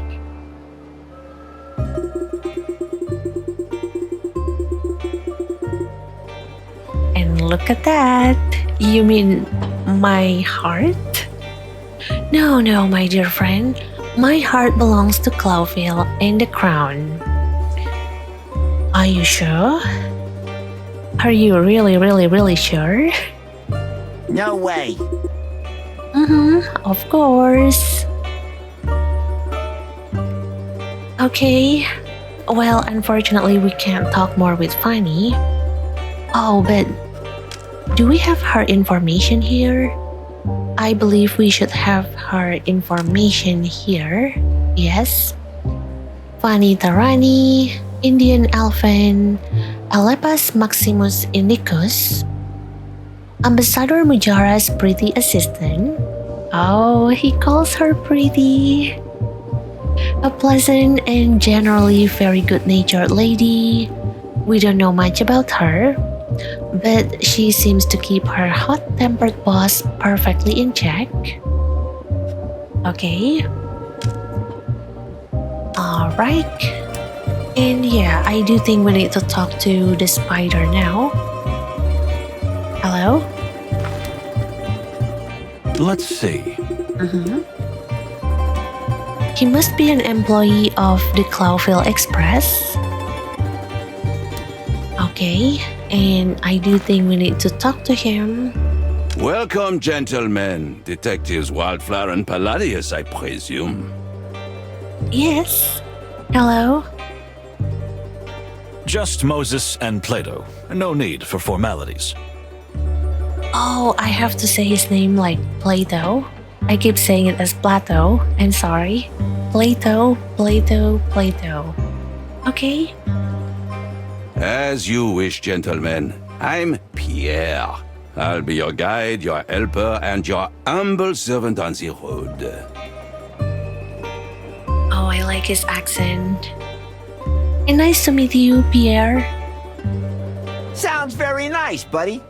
May we speak to your boss? Eh? Plato, why are you pulling a Karen move out of the blue? No? Do not somehow expose your Catherine side? No? Calm down. My boss? I mean the one who runs the Express.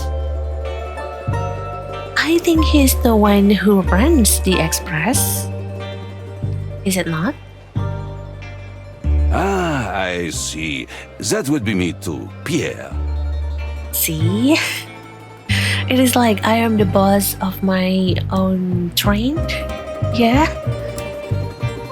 Oh, really? Look, pal, no offense, but How could the train inspector be a simple insect?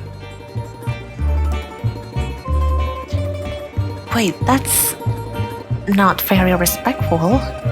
Why are you assuming that he can't be a train inspector just because he's an insect? well, I mean, that's what I was getting at.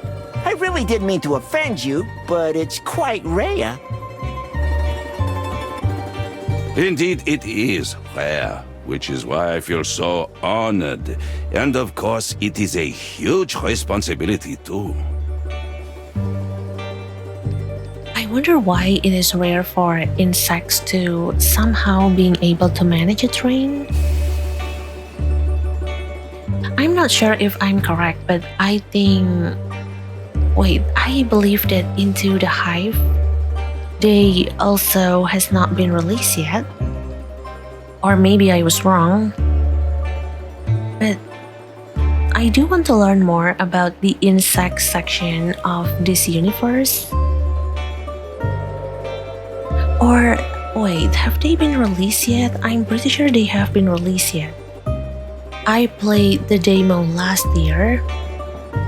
And I think a few months after that, I played it I think around June or July. And then a few months after that, I believe that they released the game.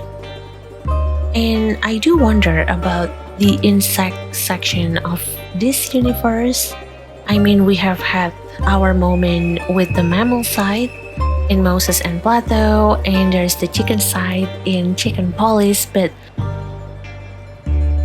unfortunately, I think back then when I played the demo for Chicken Police Into the Hive, I wasn't able to get more overview about the insect portion in this universe because it is still a demo, and I think the majority of the story is locked behind the full version. But if you think that you would like to see me play maybe Chicken Police Into the Hive, or maybe the version before that, Chicken Police Painted Red, feel free to answer it in the comment section down below. Feel free to mention it in the comment section down below, and I might consider playing that game too. Although honestly, visual novel and me, like narrative game and me, I do think we are like fire and oil, and in the end it is like we're going to burn through the rest of the whole thing that happened between us, because I like reading narrative game, I like playing through them, but at times I feel like I can be really slow when it comes to playing this kind of game. So you have to bear with me, just like how you have to bear with this length of a demo. But yeah. In that case, good for you. And congratulations. Good for you and congratulations. And so far, he looks like a nice guy. But you can't be too sure about everyone on this train. I mean, I can't be too sure with Moses, and I better can't be sure with everyone as well. Thank you. Please enjoy your journey. If there's anything I can do to help, I'll jump to it right away. Okay.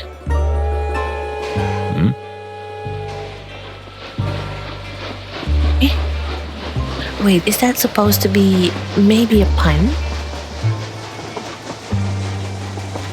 Huh? Oh, maybe it is because he is a jumping spider. I think there is a species of spider that is called the jumping spider. And that's why he said like, I'll jump to it straight away because he is a jumping spider. You know, jump. Oh yeah, I got it, sir. I understand your pun. That's a good one. I like that pun. Ah, because you're a jumping spider. Yes, yes, yes. I get the pun. That's funny. Yes, I am. Witty, no? Witty. Yes, we all had such a good laugh. No, don't pretend, Plato. I do had a good laugh though. But please board the train soon. Most of the passengers have already taken their cabins. Oh, okay. Yes. We will. Thank you.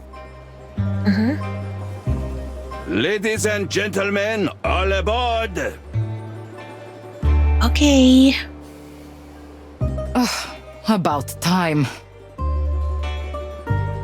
I was starting to freeze to death out here. Well, yeah, because you are wearing that kind of outfit. I mean, I do think you were the one to blame for your current predicament. Cassandra, my darling, I'll have you warmed up in no time. Well, maybe you can give your coat to her? From the very first time we get into the train station? I think it's a little bit too late for that.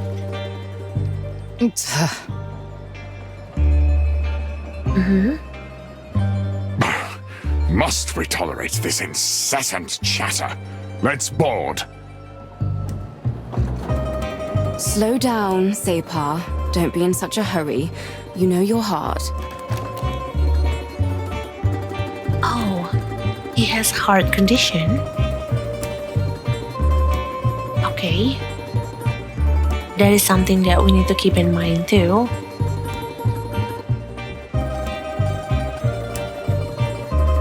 Oh, and look at that.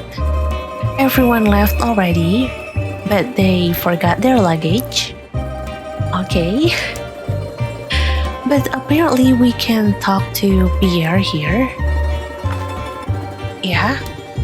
There seems to be a topic that we can ask him. Oh, the last wagon. Yeah, let's ask him. Listen,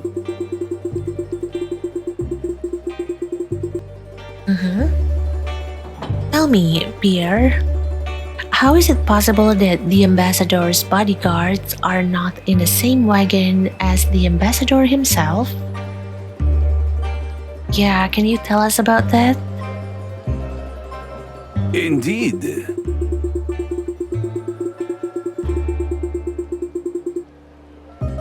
Well, the ambassador's carriage is occupied by none other than a baron. Apart from the ambassador and his lovely daughter, of course. Baron? I don't remember if there is a baron. Is he a new character? Okay.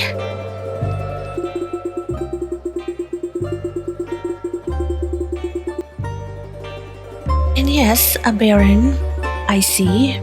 Understandable. And what about the carriage after that? Yeah, actually, maybe he can provide us with a map, maybe, or, well, some sort of a drawing, or maybe some sort of overview about where is the ambassador is positioned, and then who is in the car after him, and then in the car after that, in the car after that, like all the way from the first car to the last wagon that we are in. I think that will be very helpful for us.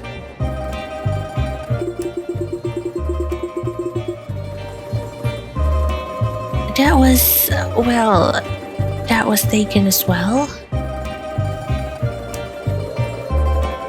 Very suspicious.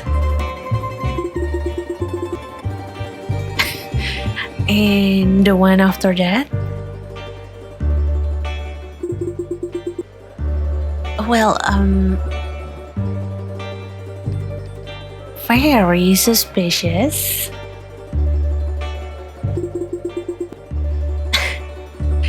Taken as well.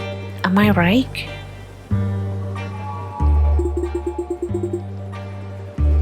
Yes, unfortunately.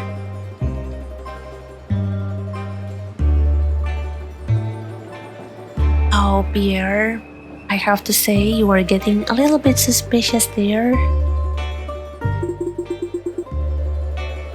But well, I see. I think we will learn about maybe the reason why all this wagon is full is booked by someone else and how it seems that Pierre seems maybe a little bit avoidant with his answer. We will learn about that later. But for now, let's continue. What?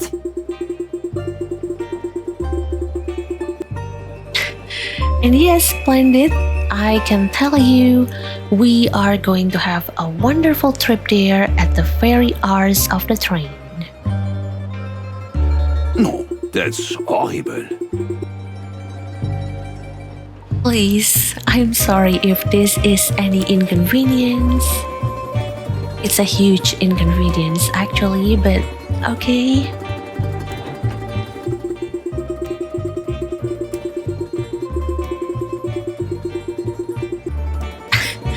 Oh, never mind. We're from Clawville. That city is depressing enough on its own. A few days in a dark little hole won't hurt anybody, eh? Okay.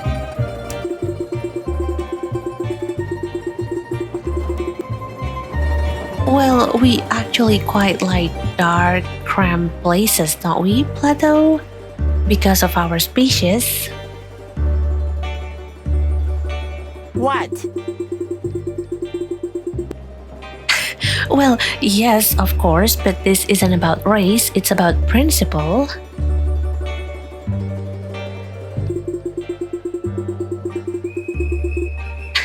Come on, don't always be such a grouch.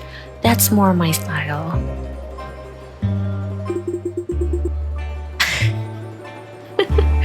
I like their banter. Well, okay. I think that probably everything that we can talk to with him. Oh, or maybe I can strike up another conversation. We wish you a pleasant journey on behalf of the Clawville Express. Let me know if you need anything. I can be very handy. Yeah, because he has a lot of hands. Handy, lot of hands. I like his sense of humor, but you are still very suspicious, sir. Huh? Wait, you two don't understand? Eh? You don't get it? How? Huh? And Plato, you two? You two did not get the joke? The pun? The humor? I'm sorry, Pierre. I am so sorry for this too. Oh, yes, I see. Because you have a lot of hands, right? Yeah. I think you two are a bit too slow with this kind of joke. Oui. Okay. Indeed. Okay, too awkward. Let's just board the train. And there really isn't anything else here, right?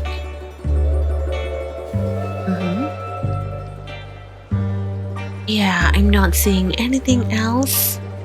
So let's just board the train. Here we go. Well, it wasn't that hard to have a little chat, was it? It's a nice way to pass the time.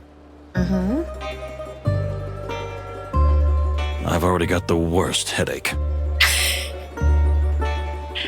Okay. Come on, you'll survive. So, should we hop on board then? Yeah, we shall. Let's go. If we must. Quite strange company we got here, don't you think? I agree. 100% agree on that. And we haven't seen half of it yet. Oh yeah, there are more, of course. We got Hong Hong too. We haven't talked to Hong Hong. Something smells fishy to me. This Mujara guy and his assistant, not to mention His Excellency the Ambassador and his ice-cold daughter. Agree. We're in for an interesting journey, that's for sure. But I wouldn't jump to conclusions just yet. Well, anyway, time to get ready for the party. He's only thinking about the party. Well, alright. Oh no, the party. You shouldn't have mentioned. My head. Don't be like that, Moses. The elephant lady will be there. Fanny will be there. Come on, Chief. Let's get dressed up, have a drink or two, and go to the little rat hole in the back of the train for a good sleep. What could go wrong? Oh, that's a flag. That's a huge, huge, huge flag. Famous last words, eh? Yeah, what could go wrong? And then everything turns out to go wrong. Ha! See? You're getting a sense of humor. No.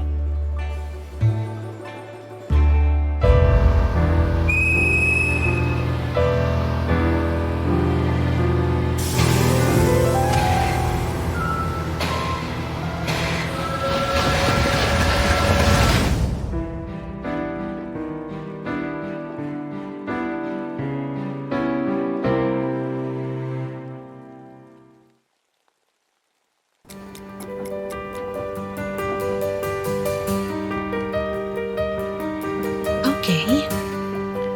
He even rich?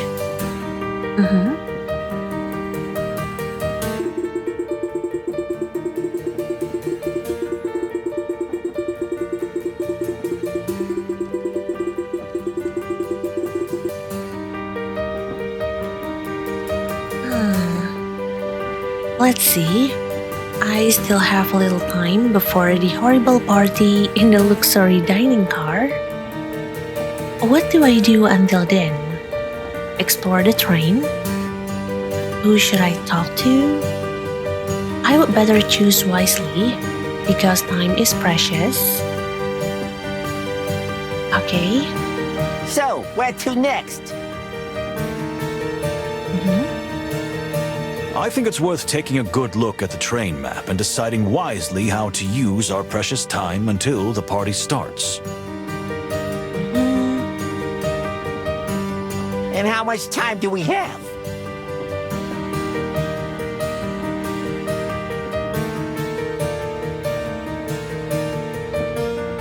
Exactly 1 hour, my dear friend. At least, let's say, 4 places to visit. Okay. And 4 passengers to socialize with. If we really must.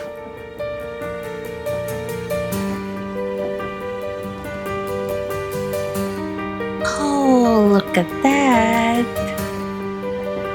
Oh, wait, I forgot how beautiful this place is. Look at this. I really love the art style. And I really love that they decided to go on a first-person point of view here. I have motion sickness, but I want to appreciate the first-person point of view that we have right here. And actually, let me take a screenshot first, maybe? Here. Okay, I really love this view.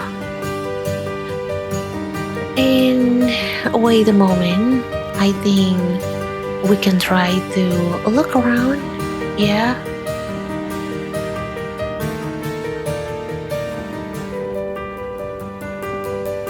So, I do want to talk about the timing system that we have in this game. I think the timing system that they have is very peculiar. I think it is one of a kind that make this game feels way more realistic in a way. But before that, I do want to check out this icon that we have right here. I believe that this previously was not available, this train icon. And if my memory serves me correctly, I remember that this icon is going to show us the layout of this train. So let me click on this. Yep, there we go. Although, wait. I think they might have changed some stuff in here because the layout does not look like what I remember. Personally, I think I might prefer the previous UI that they have for this feature. But as you can see, over here we have the third class, and on the bottom of the screen you can also see the structure of the train. You can see that right now we are on the last car, and all the way there we have about 1, 2, 3, 4, 5, 6, 7. So we have 7 cars in this train, 7 wagons. And I believe that this feature is very useful because as you can see, this is not just a layout. It is actually so much more than that. You can get a really nice overview of the train. You can see that yes, we have 7 cars, we are in the last car. And you can also see that right here, this is the third class, this is the last wagon, and you can see that who is staying in this wagon together with us. There's this person, Basil, and I believe he's in his room, Basil's room, yes. And there is Plato too, he is in the detective's room. And here we are. I would say this is the hallway of the wagon. Right now, this is where we are. And we can take a look at the other car as well. We can use this to navigate our way around. The left and right arrow. Or maybe we can also click on the car. Yes, just like that. And this is the second class. This is the second wagon as well. Let's see who's staying on this wagon. We have Hong Hong. Okay, we have Hong Hong. And wait, who's the other one? Marco. Marco's room. Wait, who's Marco? I know Mario, but not Marco. Who's Marco? I don't think we have been introduced yet. I mean, we have seen Hong Hong, but I believe we haven't seen Marco. I don't even know what kind of animal he is. But,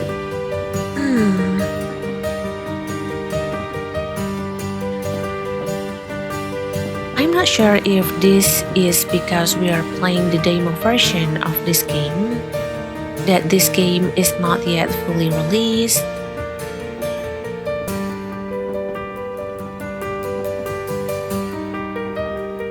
But I noticed that we cannot go to Hong Kong's room and Marco's room.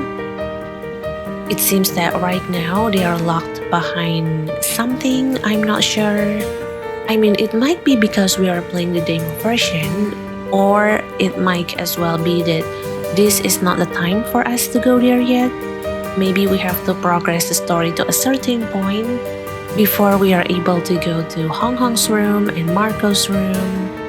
I'm not sure, but I do think that answer will have to wait until the game is fully released, yeah. Anyway, let's move on to the next car. Okay, this is the second class dining area, and we have Lady Cassandra here, okay. And this is also why I say this feature is very useful. Because not only that we get a really nice overview of the train, but we can also see how the rooms are arranged.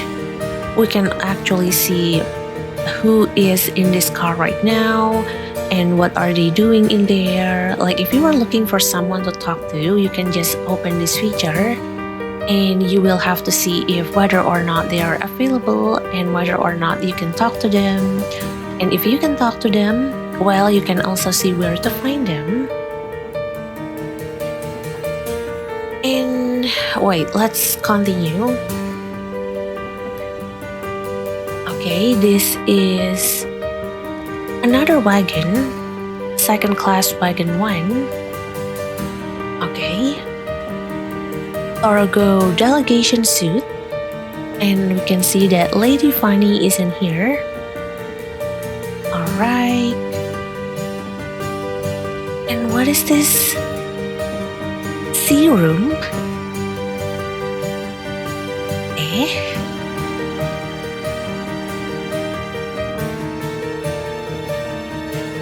I don't remember that there is this kind of room before. So I do think that this might be a part of this extended demo too. Although, what kind of room is that? And who's staying in that room? I mean, it looks like a room that someone can stay in, so I wonder if there is someone staying in there. Okay. Let's move on. Here we go. Oh, this is first class dining area. Wait, we can actually go here?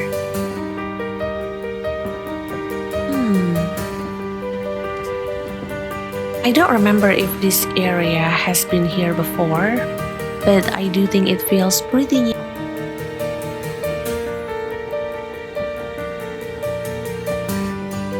I'm not sure if this dining area is a part of the previous demo version that I played, but I don't know. I don't really remember being here. So maybe we will go here later to check things out, to look around. And next, okay, first class luxury wagon. Wait, who are you?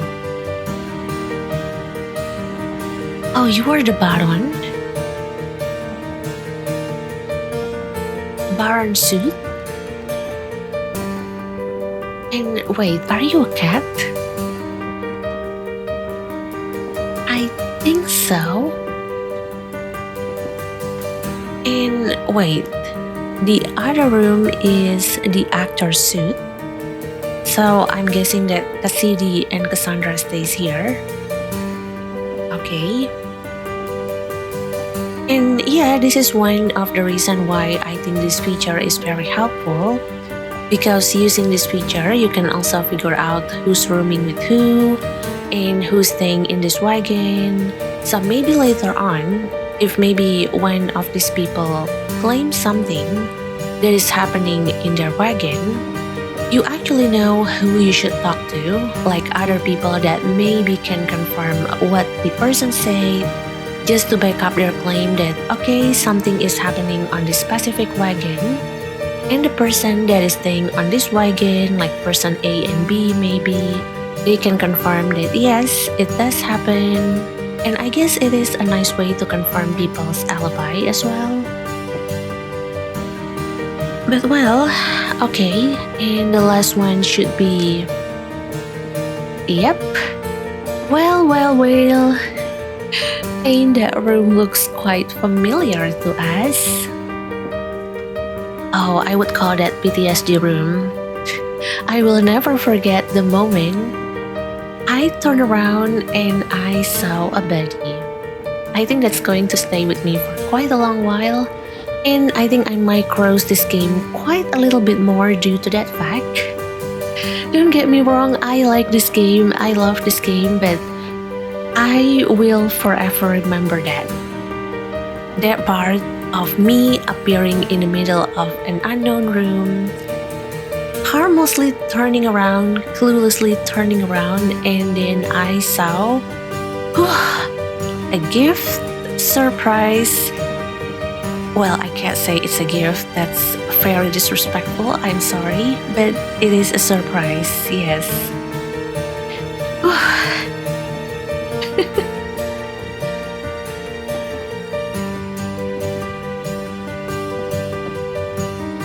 And yeah, this room is also still unavailable for us to go to.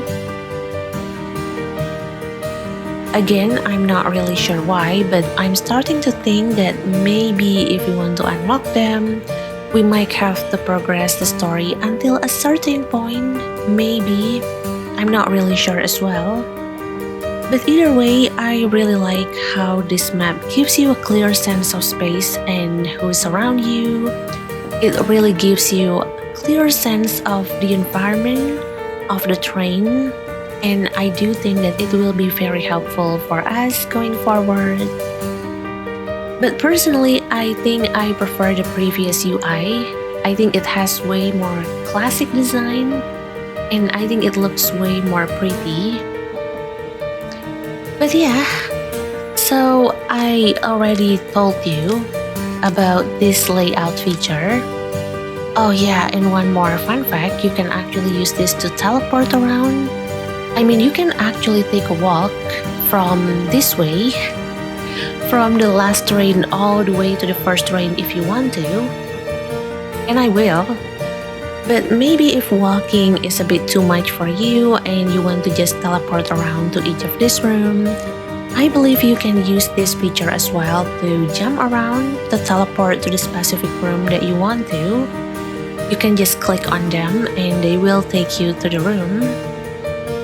But yeah, alright. We have covered that part. And this is Basil's nest, yes. We can find Basil in here, and I think we should really introduce ourselves to him as well. Anyway, now that we have got the layout part covered, it is time to talk about the timing system. And just like what they said, and as far as my experience goes from the previous demo, I remember that around this part, the game is going to reveal to us that yes, we have a timer here, and there is a very limited amount of action that we can do for every section. And if you think that they are being dramatic, like they are saying, oh yeah, we are running on a very tight time here, maybe to add some sort of dramatic flair, maybe to add some sort of immersive experience to the gameplay. Well, I hate to be the bearer of bad news, but they are actually telling the truth.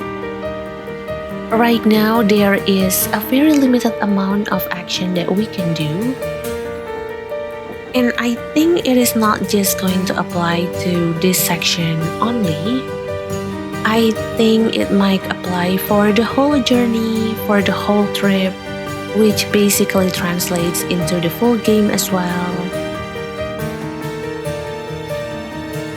So, when they say that we have about 1 hour to walk around, to talk to people, and I believe Moses and Plato, they mention as well that we can only talk to 4 people, we can only have 4 conversations in this period, they're actually telling the truth. Right here, you can see that we have a clock icon. And if you click on this icon here, there we go. You can see that there is this writing. It says time actions until next key event 4. So that means you can talk to 4 people, you can have 4 conversations with them. And I'm not sure if my count is correct, but I think so far we have about 5 people right now that we can talk to. Wait, let me count again just to be sure. We have Basil, Plato, and I believe we have Lady Cassandra, and we have Lady Fanny, And we also have this Lord Baron here. Yeah, so that's 5.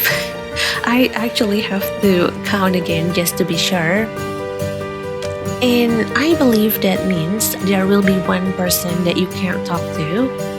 I'm not sure if by talking to Plato, it actually counts as you talking to someone, or it is not, but right now there are 5 other animals that we can talk to outside of Moses. And I believe that by talking to them, let's say we go into Basil's room right now and we talk to Basil. I believe that after talking to Basil, the number here will goes down to 3.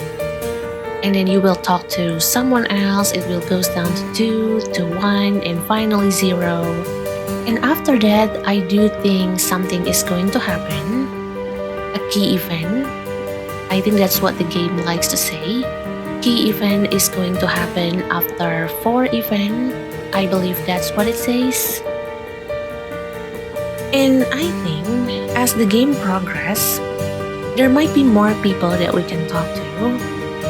But I do think that we're still going to be running on a tight time here. So maybe we have 8 animals that we can talk to, but we can only do 4. And I think that's where the decision making comes from. I think that's where we have to decide who do we want to talk to, who can provide most information to us, who can be very helpful for us if we go and talk to them. And actually, I do think that in some kind of link, it is actually a really interesting design choice. Because most mystery games that I know, usually they will let you to talk to everyone and practically gather every clue before you finally have to make a conclusion.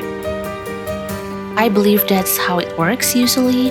Talk to everyone, get every clues, and then gather all of them up, make a proper conclusion. But unfortunately here, I don't think we can do that. We only have maybe a handful of interactions before the train reaches its destination, Clawville. And I think once they reach Clawville, that's it. We have to make a conclusion based on who we talk to, based on the information that we get. And mind you, I believe that every animal, they have their own story. They have their very own information. So we have to be really careful in selecting who do we want to talk to. And I think that's where the challenge comes from. And I do think that's what makes the game feels different when compared to other mystery games. Because in here, I don't think we can talk to everyone.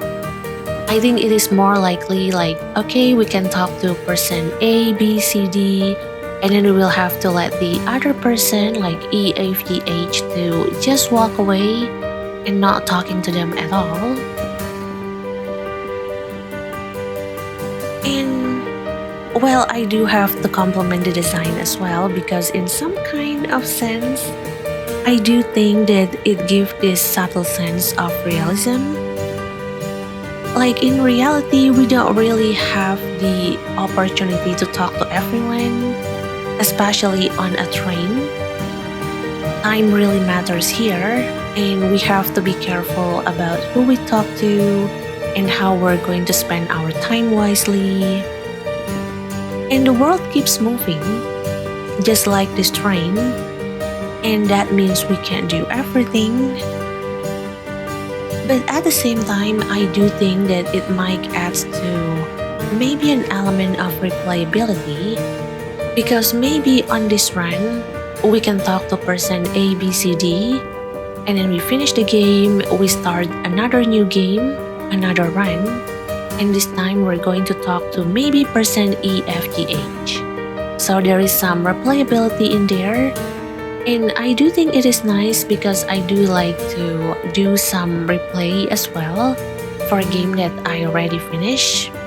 I think we're playing a game that we have already finished enable us to notice things that we might not be able to notice before. So it is actually nice to have this kind of option. But I know that for some people, I think it might be a little bit more hard for them to accept that. Because again, I think most mystery games, they are all about go talk to everyone, go collect every clue, and then gather all of them up, make a conclusion, make a full thorough summary. And I'm not even really sure if we can do that at the end of this game, so I do think that might have to wait until this game is fully released, but so far I really like the direction that they're going here.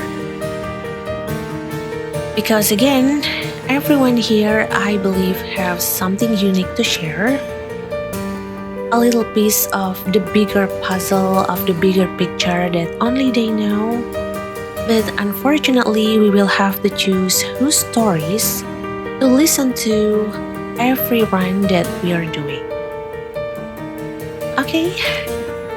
But yeah, that's some explanation about the timing system, about the layout feature. And well, I think we're just going to introduce ourselves to Basil. I think he's someone that you really have to know, you really have to be introduced to. So let's knock on Basil's door. Knock knock. Hey, you're the detectives, aren't you? The high rollers from Clawville. Oh wow. We immediately jump into a conversation. Okay. Hello, Basil. Hello, vagabond. Okay. High rollers. I don't hear that enough. Aww. Plato actually likes that compliment. Detectives Moses and Plato, yes, that would be us. And who do we have the honor of speaking to? Me? I'm Basil. Basil Pesca is my honest name and it's full of furry glory. To my friends, it's Baz. To my enemies, it's Reddy Pesca. Well, I'm a wombat, but you don't usually get to choose your nickname, eh? Oh, Basil, it's been a while. How are you, Basil? Nice to meet you. Unfortunately, it looks like we're going to be travel companions.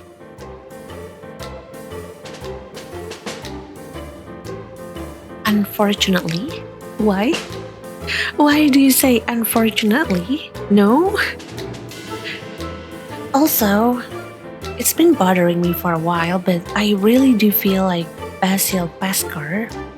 I feel like his name actually sounds familiar.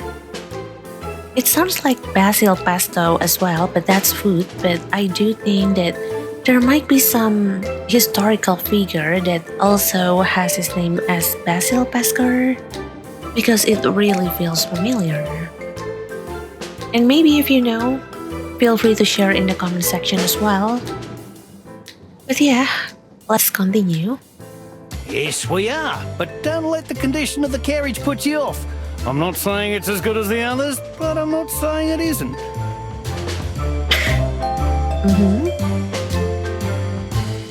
I'm not sure I follow you, pal. You see, my dear furry friend, everything is relative and a matter of comparison. That's not a real answer, is it? Ah, so you really are detectives. Obsessed with facts, huh? Well, you'll have something to investigate soon, I tell you. Just keep watching. Oh, that's a huge sign right there. Actually, Basil, are you a member of the Wild Gentleman developer team? Because it feels like a huge spoiler. It feels like you just tell us something really, really big in that casual and chill manner. And I'm not really sure how to take that in. But thank you for the information.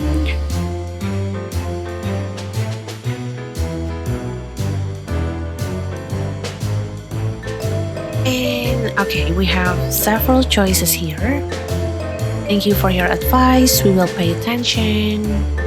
The second one is if you say so. I think that sounds like we are pretty done with this guy, and I don't want to choose that. I like Basil. And the third one, I think that's our job, so we will get it done. I really think the third one is way too arrogant. And I did thank him for the information, so we will just go with the first one. Thank you for your advice. We will pay attention. Anytime, really, anytime, gentlemen. There we go. Well, we should be going, shouldn't we?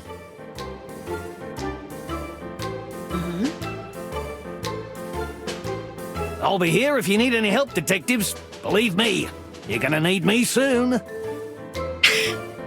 Okay. Okay. Psst. What do you think, Moses? What's wrong, Plato? Nervous type, probably paranoid. But we do have to be careful, you're right about that.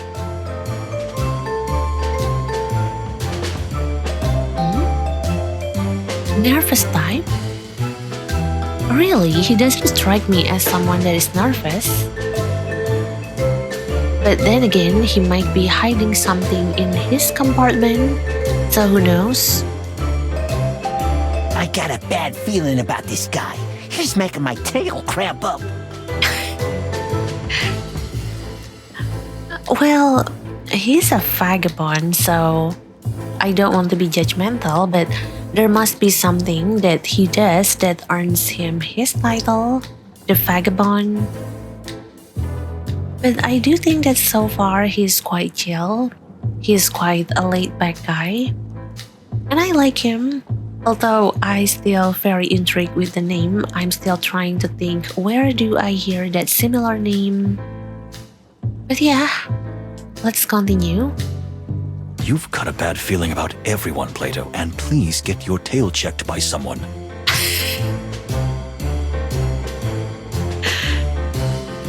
Really? You've got a bad feeling about everyone? Well, maybe that's what war does to you.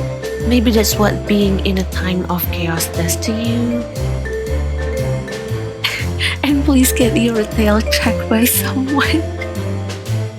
Actually, question, if they are sick in this world, I actually wonder if they did get sick in this world, where do they have to go?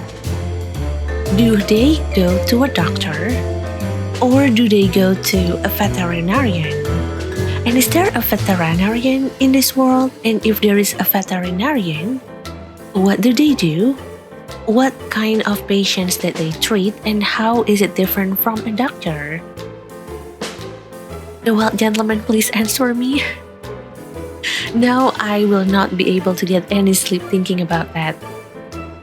Do we have veterinarian in this world? That's a pressing question. That's even more mysterious than who shot the ambassador. That's a question that I need answer ASAP. Because, usually if we are sick, we go to a doctor. But if our pets are sick, we bring them to a veterinarian. But in this world, do we still have a veterinarian? That's a question that I need answer. But yeah, let's continue. But how many times have I been right, huh? Oh. Let me try to answer that. 10 out of 10. Every time. He who throws a handful of stones at a target must sometimes hit it.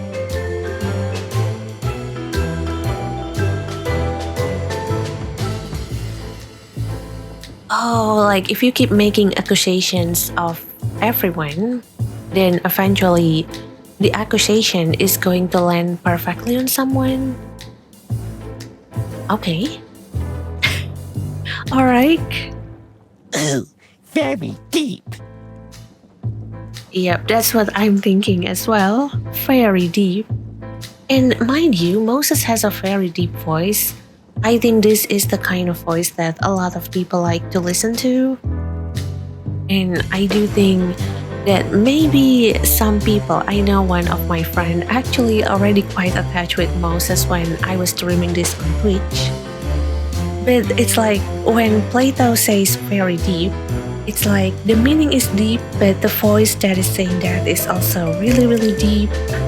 So it's like double deep. But yeah.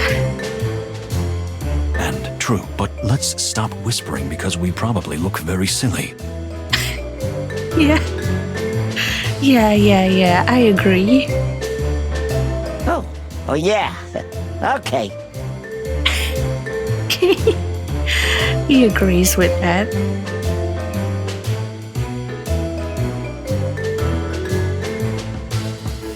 Alright. So this is Basil's room.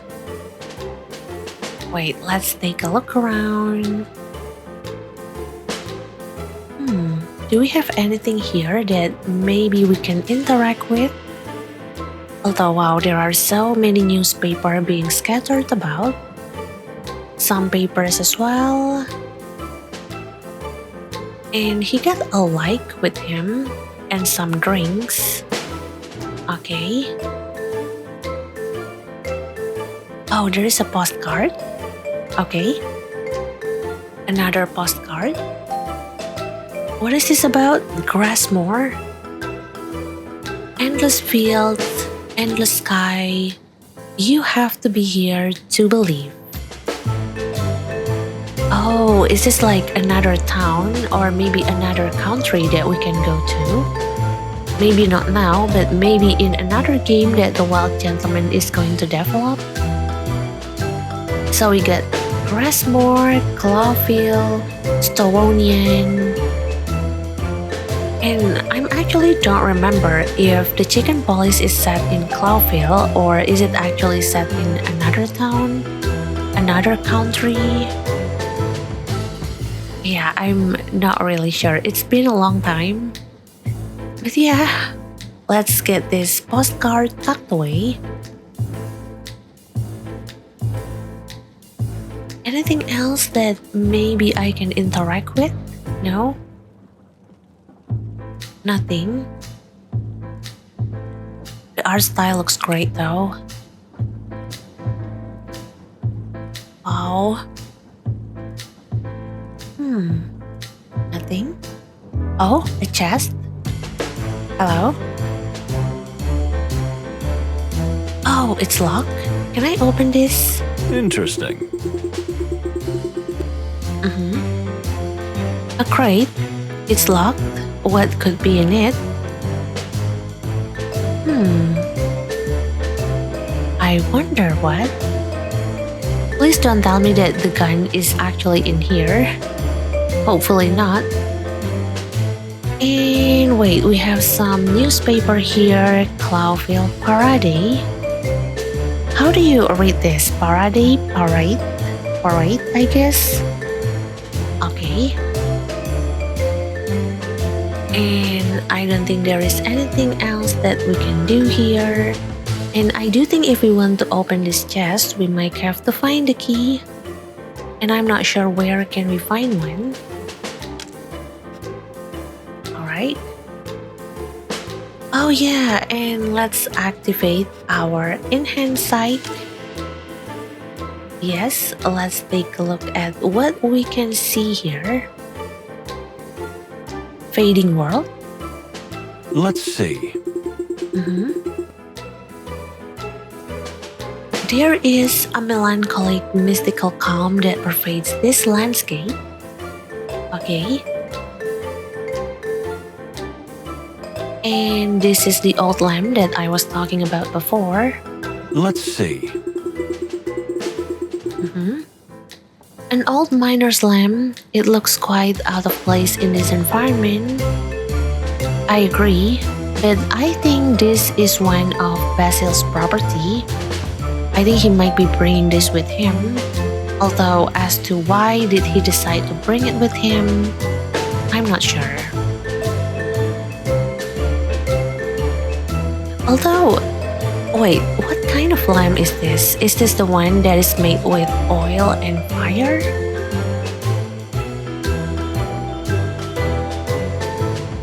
It doesn't look like it, but if it's powered by oil, well, I have to be very careful with this one because I believe it can start a fire, and we don't want fire to happen in this terrain.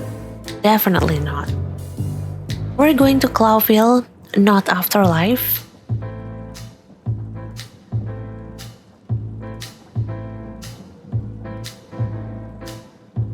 And wait a moment. Yeah. Let's try using our enhanced sense of smell. Wow, there are so many scents here. Wait, there is a scent coming from Basil.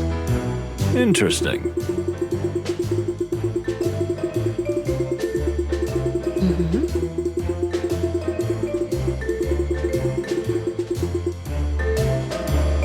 Strangely, despite its dirty and untidy appearance, it has a fairly neutral smell. In fact, I would say it is almost pleasant. It's lavender, maybe a little orange, a leather bag, and a whiff of an old book mixed in. And a little barely perceptible musk. Okay. So, I think Moses is saying that he actually smells good, which I found to be nice, yeah. But wait. Oh yeah, this is a hay. Oh, I just noticed that this is a hay. Okay. Wait, why do we have a hay here? Well, well.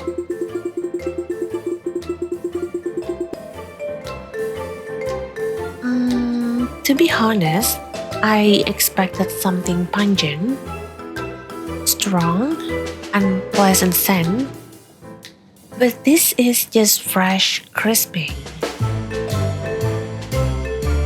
Okay. And what about the mess? Can you smell something from this mess? What?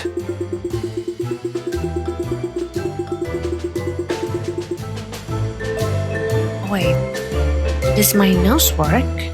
Despite the mess, I don't smell anything intense. In fact, I smell a slight mixture of musk and violet. Okay.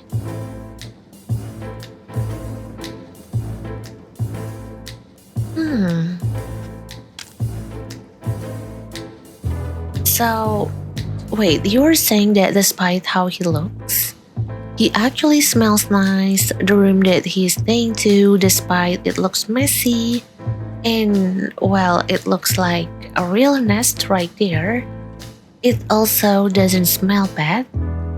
It actually smells quite normal.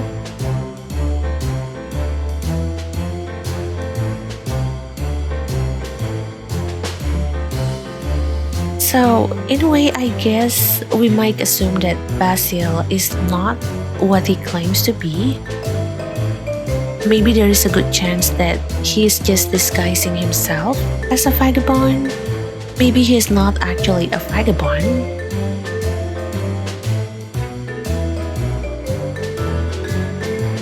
Maybe he's actually someone with a high status and he's here in undercover mode. I don't know. There's a good chance that he might be disguising himself, but I'm not really sure. Anyway, we still have the other sense of hearing. Yeah, we're going to use our enhanced hearing. Oh, wait, we can listen into Basil. Is he talking to himself? Interesting.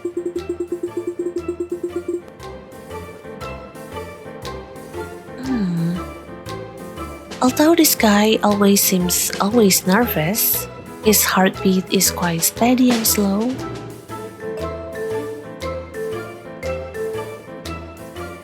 Wow. Do you think he might be a spy? I mean, if he's good at disguising himself and he's good at calming his heartbeat, maybe he is a spy, maybe he's an agent.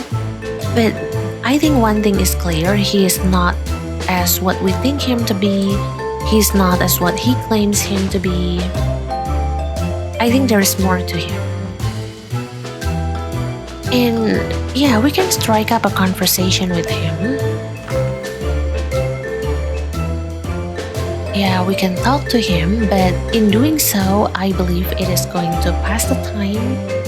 So we will be down to having to talk to only 3 more people after this, because we decided to talk to him. But I think that's okay. I really hope that maybe we can get more information about him, just to get more understanding about what kind of person Basil is, and if he really is lying about himself, if he is really not what he seems to be. But let me take a look at him first. Let's see. He is a strange one. He looks kind of nervous. Alright.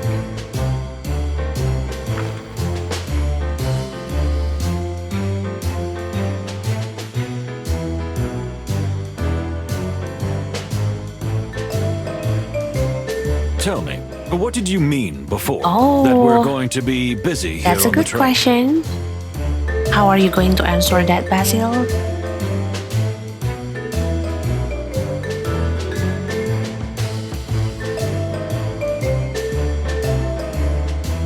Did you meet the bloody colonel?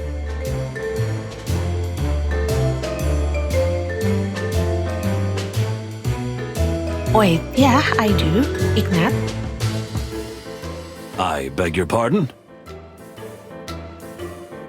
The Stavonian ambassador.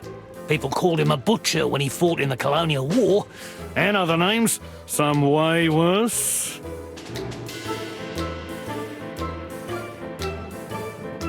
Oh, a butcher? Now, that name, I believe you guys are aware, it has a very dark underlying meaning. You can't just call someone a butcher if they are not actually doing something that relates to butchering things. People, animals, yeah. Yeah, that's not a really good nickname to have.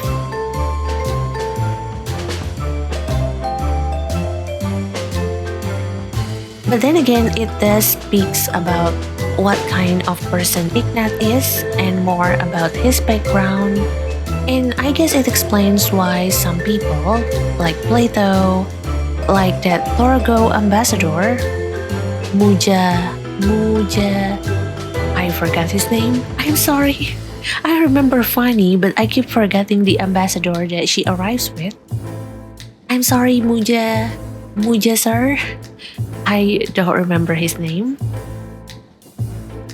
But yeah. Interesting. Interesting. And there's that actor, if you can call him that. What a ripoff. Oh? A ripoff? Why did you say that? It's not a crime to be a ripoff. Unfortunately. Unfortunately. Okay, Plato. And his girlfriend? Did you see the signs? She seems terribly unstable. She must be hysterical, or worse, she could crack at any moment.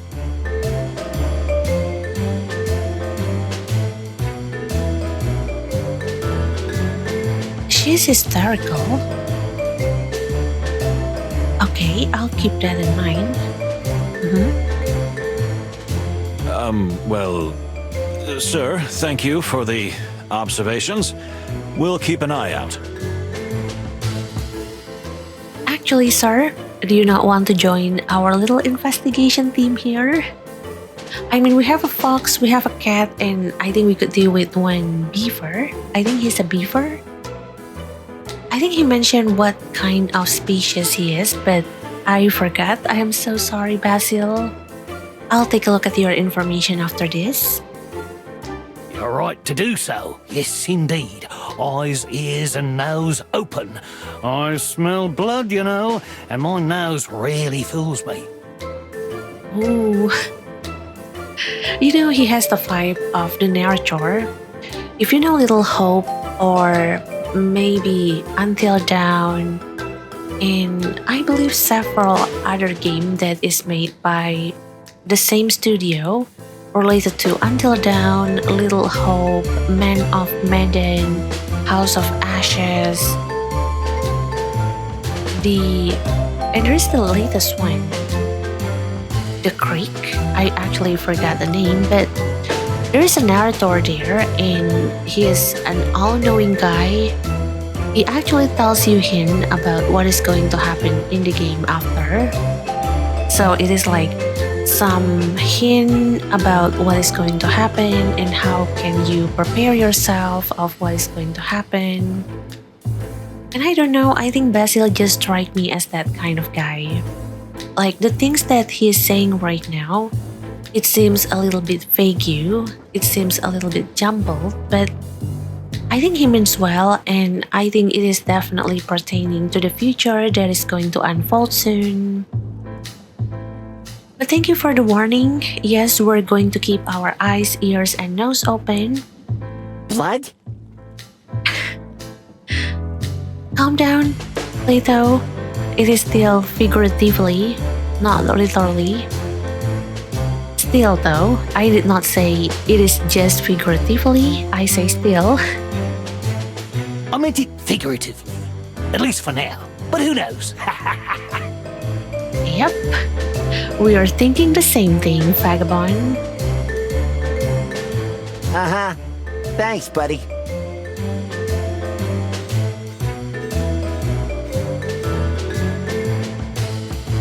Alright. And yeah, let's go to the mine garden actually.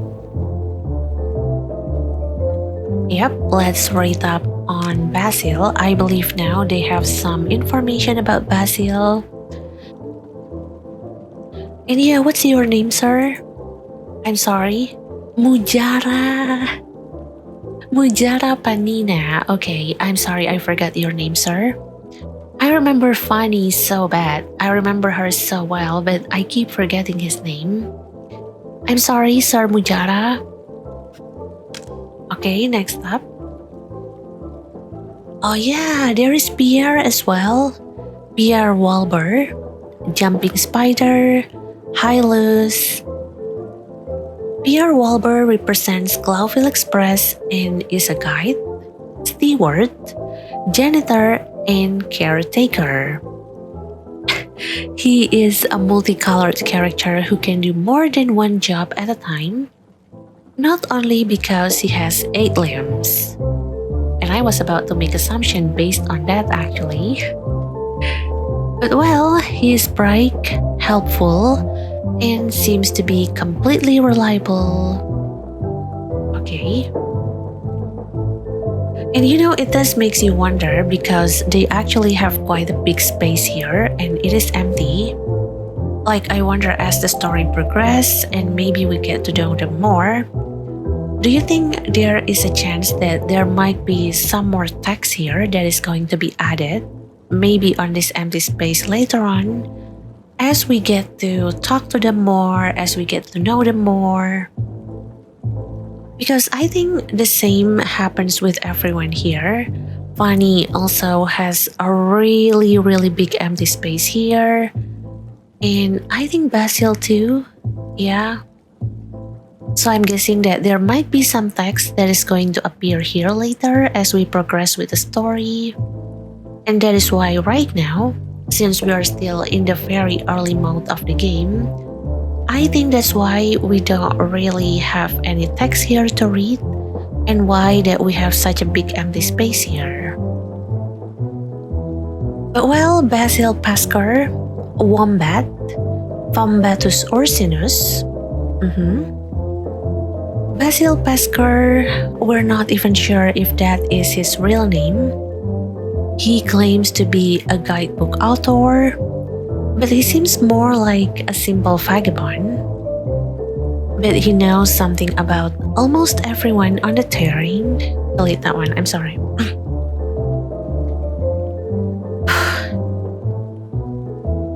But he knows something about almost everyone on the train, which makes him not only interesting, but quite useful and, well, highly suspicious. Alright. Yep. I mean, he's very suspicious, but I think it is more in the sense that it feels like he's hiding a lot of things. There might be a good chance that he might be a police officer as well. Maybe. But he's going undercover because he's investigating something. Who knows? And there are more facts and clues here as well. Yeah, we get some here, but I think until we actually manage to complete them and we manage to uncover the fact, I think we're just going to leave them be for now. Yep. And wait, I believe I can ask you about some more topic, yes?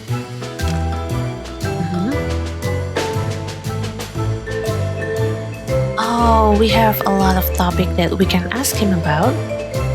Although this one, card game, so this is actually a mini game that we have in Moses and Plato Last Train to Clawville. And I remember back then in my stream, I played the mini game quite a bit too long. I was fixated on like I have to win against Basil. So maybe during this run, we're not going to try out this card game. We're just going to skip past through it.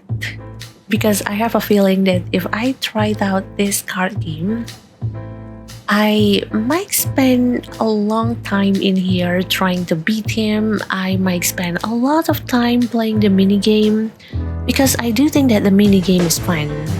And if you are curious about what kind of minigame that they have, well, maybe you can try out this demo yourself. I have a link in the description down below where you can go to the Steam store page of Moses and Plato Last Train to Clawville, where you can wishlist the game and of course play the demo yourself and of course try out the card game yourself. But right now, I am so sorry but I'm not going to try out this game. I spent way too long back there. I remember I spent about like 1 or 2 hours just being fixated on that mini game. So we're not going to do that in this run. And yeah, let's just ask Basil about the other topic for now. Maybe we can ask him more about himself here. So, what do you do for a living? I'm a world traveller at your service.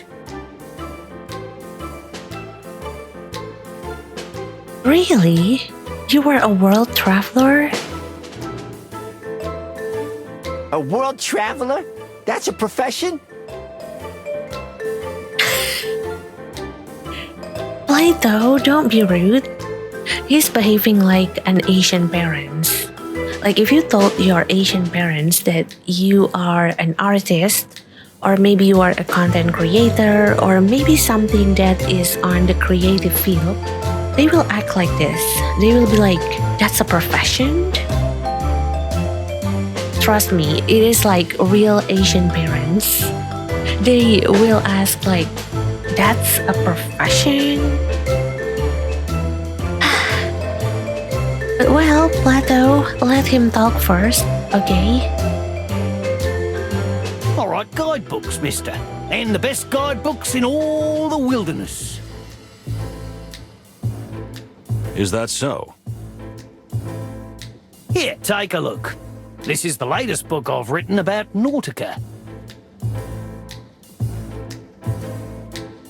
Nautica? Is that another hint to maybe another country that maybe the wild gentleman is going to make a game on? Thank you. Are you working on a book right now? Always. I'm writing one about the Clawville Express.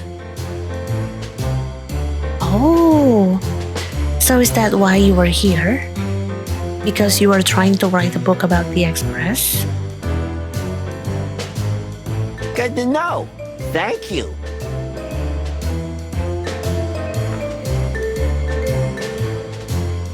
Okay. And next one, Ambassador Ignat. What can you tell me about Ignat? So, the ambassador. What else do you know about him? Yeah, not much. I'm not a military historian or anything. Strangely, I feel as if you still have something to say. Yeah, I agree with Moses. It feels like you still have a lot of things to say. It's rather odd that he, of all people, is being sent to the peace negotiations. Because... Ignat is not only a butcher who has led Stavonia's bloodiest campaigns, but he's a particularly keen supporter of perpetual warfare against Clawville. Oh, I see. Well, I have to say that's strange then.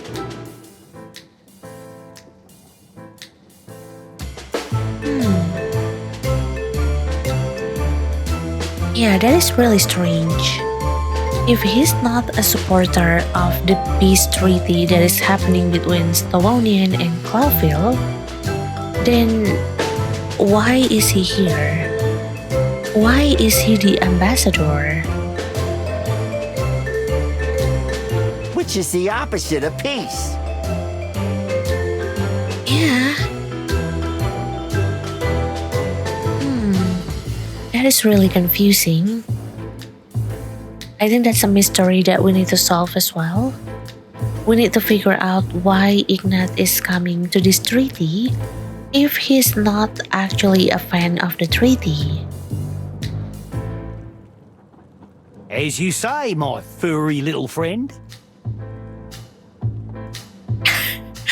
Wait, you were calling Plato little? Be careful. Okay, I really thought that Plato is going to jump him because Basil called him little. But alright, we get some interesting facts here. Thank you so much for your time, Basil. And wait, we have something in our inventory. Oh, the book. Okay. We got the book about Nautica. Look at that. Nautica through the eyes of a globetrotter. A guidebook written by Basil Pascal. I would have thought it was a sham, but it seems to be a very real book. Of course, it is real. And I think it looks quite worn. Although, wait, 90% off, okay? I like that though. I like seeing 90% off. My Asian self is happy. I mean, before the Steam Next Fest, I was playing this during the Steam Autumn Sale, and by God, there are so many discounts. They are all looking very delicious, like 90% off, 80% off. I have a really hard time holding myself back. Like, I don't even want to go to the store page of Steam. Like, I will be in my Steam library opening games that I want to play, but I'll be like, nope, I'm not going to go look at the store page. There are way too many deep discounts, too many delicious discounts. Nope. But well, wait, actually, okay. Can I ask him something about the Nautica? Yeah, do you think I can maybe ask him to talk more about his book? No? I can? Okay. And wait a moment, can I give this autograph to him? For the wild ones. No? Okay. Alright. I mean, I was wondering if maybe it is possible. I would like to know what is his response. But okay. Is there anything else that I can talk to him with? Oh, wait. Maybe do another conversation? If you ask me, it's no coincidence you've been exiled to the last car. Oh? Why is that? You mean someone might have deliberately wanted to distance us? I'm not saying they did. Well, I'm not saying they didn't.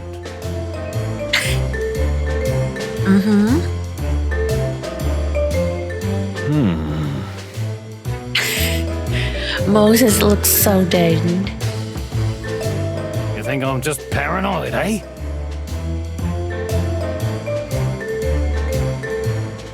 What? Nah. Well, think what you want. But one thing's for sure, gentlemen. Someone is trying to kill the Stavonian ambassador. I can feel it in my tail.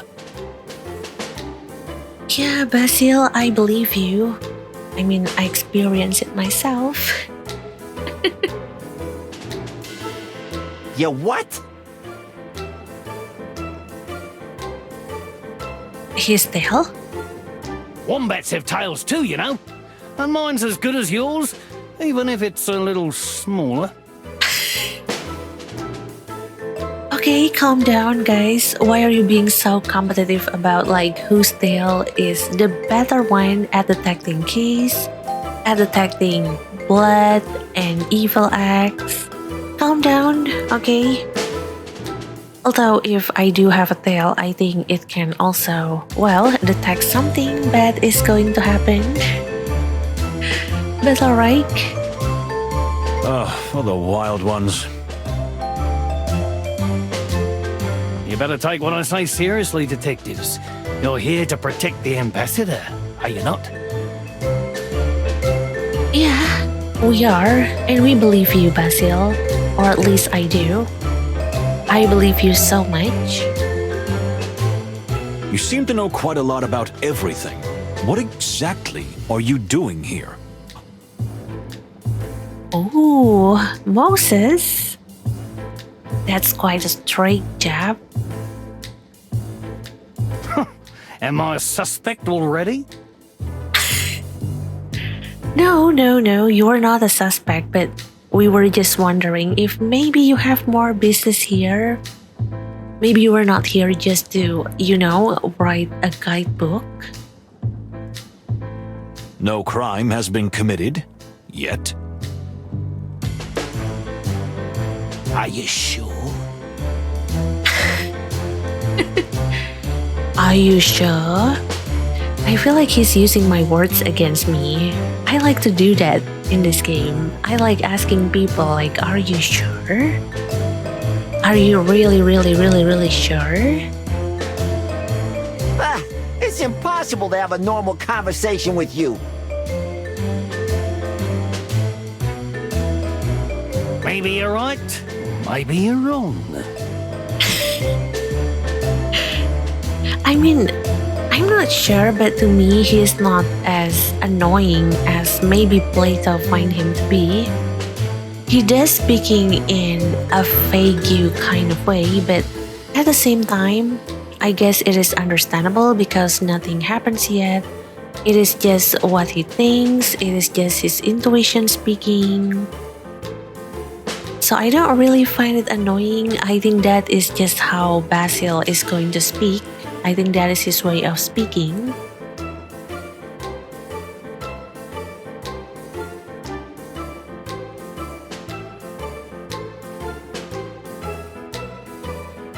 Let's cut the crap, Pesca. We don't have time for this.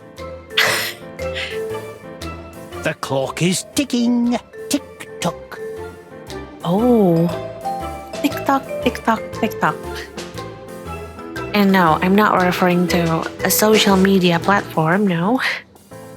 We'll be back. But yeah, thank you. It is nice to meet you, Basil. We will be back later. I'm sure of it.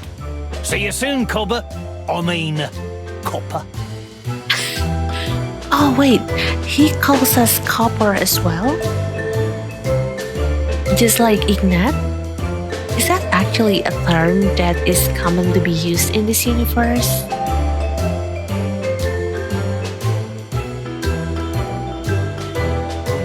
Like people are going to refer to others that they think belong to a certain class, a certain societal class maybe. Like, oh, they're copper, they're silver, they're gold.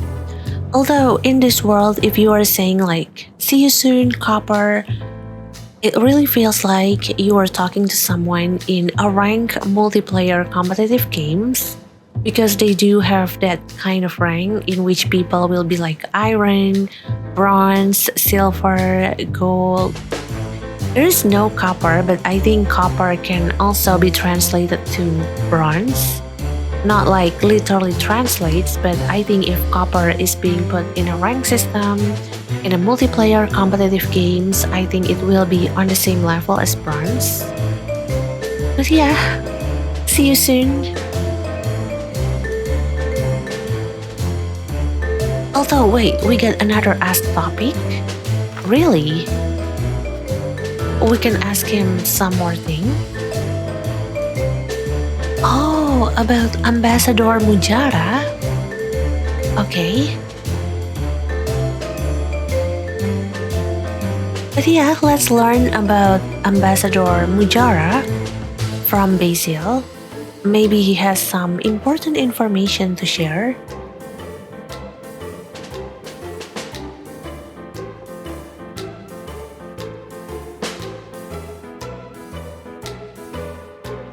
And what do you think of the other ambassador?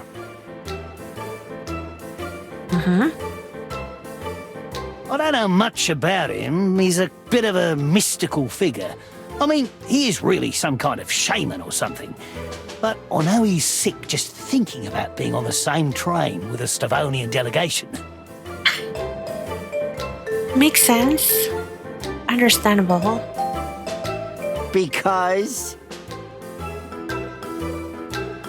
Everyone knows that the people of the Torogo colonies hate the Stavonians. Historical reasons, you know? Great massacre, genocide, invasion, slavery, just the usual. It is not just the usual. It is something that we all hope it is not going to be repeated again. You know the saying that history will repeat itself? Well, this is actually one of the events that I believe all of us hope that it shall not be repeated in any time at all. But well, I think that speaks a lot about why Mujara seems very hostile towards Ignat. I mean, all of those stuff happening to the Torogo, I can definitely see why he is very hostile against him.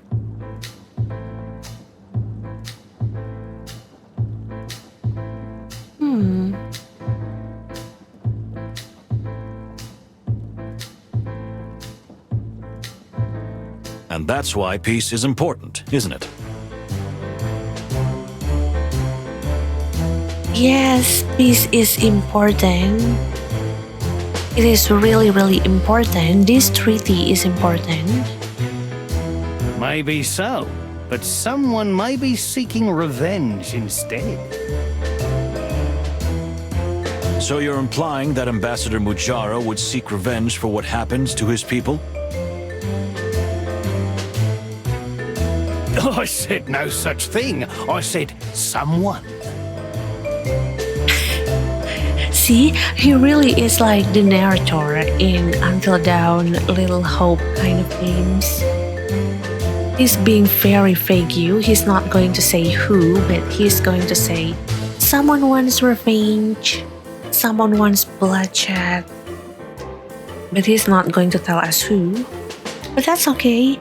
I mean, it adds up to the mystery, so I'm fine with it. You're playing games with us, ain't you? Calm down, Plato. Oh, come on, not just you. Don't take it personally. I'm playing games with everyone. Yeah, I mean, I'm playing games as well, right now. I already feel less special. Okay. If there's one thing I can tell you, Mujara's sole presence is highly suspicious in itself. Why? Why here? Why now? A deliberate political provocation? Or is it kind of a test? That's true. Basically, he's saying like, why does Mujara have to board the train in the same place that Ignat has to board the train? Mujara comes from Clawville, so he should be actually riding the train maybe somewhere closer, or maybe he can actually go to the treaty without having to take this train. But then he decided to take this train all the way from Stavonia. So it does make things very suspicious, because why would he here when it is actually much closer for him to go to the treaty from his hometown, from his area? So I understand what Basil is talking, and I really think he has a good point. I think Basil in here, I think it helps maybe the player to somehow question the things that we have seen, to question the things that we have experienced, just in case that maybe there are some things that we don't really notice or we haven't really taken into consideration of. And I think Basil did a really great job with that. I might have to talk to Basil constantly, like every time I get a chance to talk to people and I see Basil, I will have to go talk to him. I really think that he can help direct us to some kind of conclusion, to things that we might have missed out on. You mean the Crown is testing the Stavonians by bringing them together with their enemies? Oh, I see. I don't really understand politics. Politics is complicated to me. I watch Game of Thrones, and even though it is not that political, it is still very much political. And every time I watch Game of Thrones, it is either like I'm feeling fearful of like, oh no, when is the next scene full with bloody scene is going to happen? Or it will be a feeling of confusion, of dread, of seeing like people turning to each other. So yeah, I don't really understand the goal here. I can't really come up with that kind of reason. Like, oh, maybe Mujara actually boarded the train because the Crown, the king of Clawville, wants to test the Stavonians. He wants to see what is going to happen if he put Torgo and Stavonians in the same train. It is something that is beyond my comprehension. It is something that I will not often think about. So yeah, this is actually quite complicated, this kind of motive, this kind of political move. Why not? Tell me, Do you like spy novels by any chance?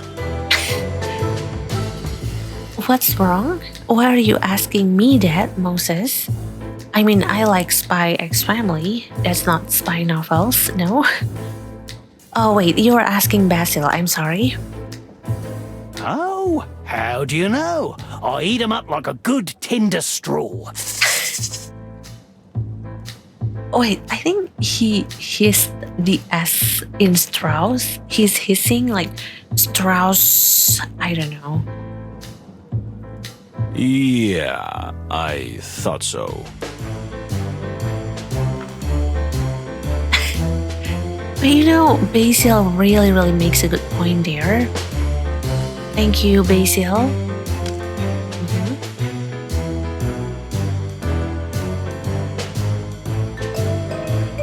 And wait, can I still talk to him, or that is probably everything that I can talk to him about?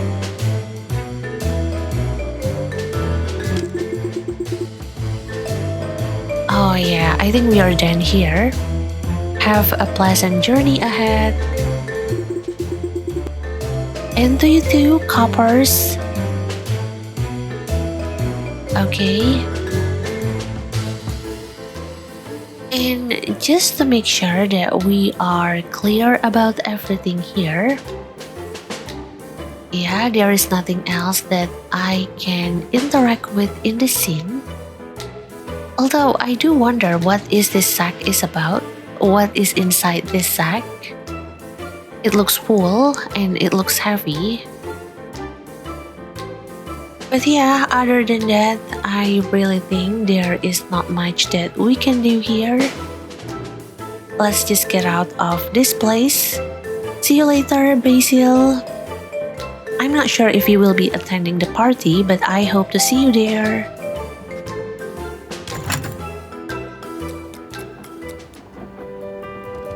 Okay, now we are back in the hallway. And as you can see right here, the number of time actions that we can do before the next key event, it has gone down from 4 to 3. So that means we are running out of little windows to talk to everyone. Okay, there we go. And I think we still have about 4 people left. We have Plato, Lady Cassandra, Lady Fanny, and the Baron Cat. And right now, I am not entirely sure if talking to Plato is going to take up one of our time slots. But I think if it does, we might have to think carefully about who we will be leaving out this time.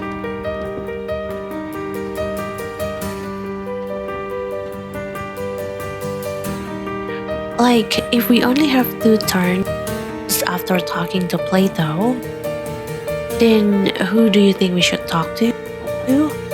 Lady Cassandra, Lady Fanny, or maybe the Baron Cat?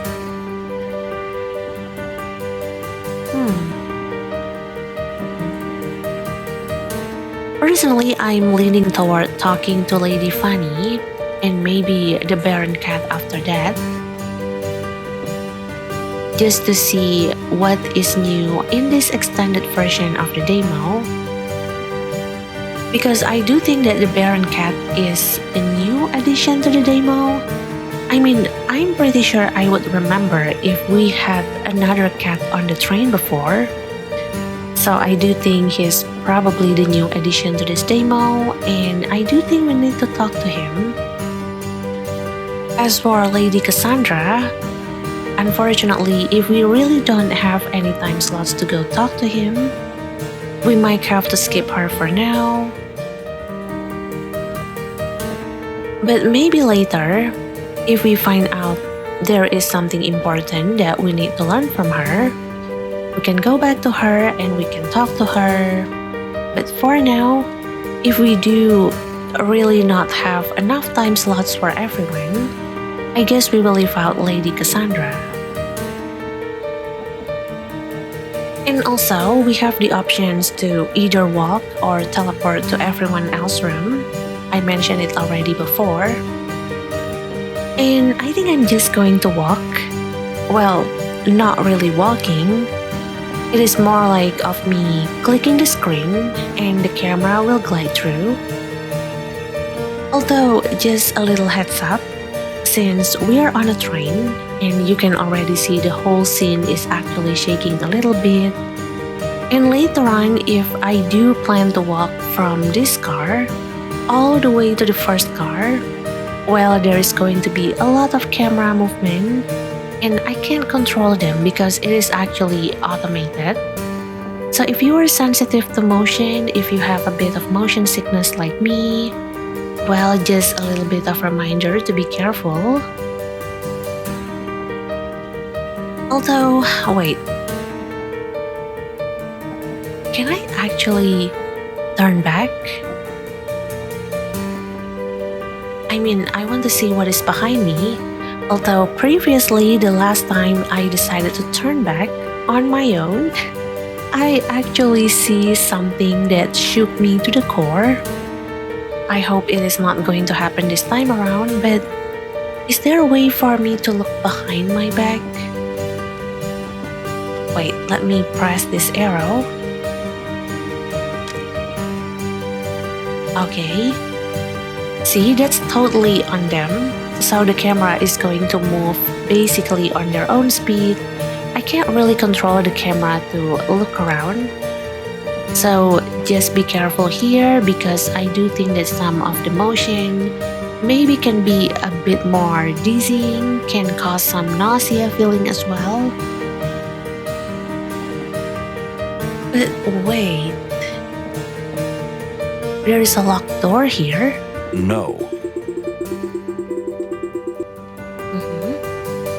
There is no reason for me to enter here at the moment. Maybe later. Okay. Wow, I definitely did not see that there is a door there. I don't remember actually if there is a door there. But yeah, I think that is everything that we can take a look at on this side. I'm going to click on this arrow again, be prepared. Alright. And yeah, I think we're just going to go now. Oh wait, I'm sorry. There we go. But yeah, let me click on this go button right here. And you will see what I'm talking about because the camera and I believe ourselves, I think it is going to move on its own and I can't really control the speed. So be careful, alright? If you have motion sickness especially. There we go.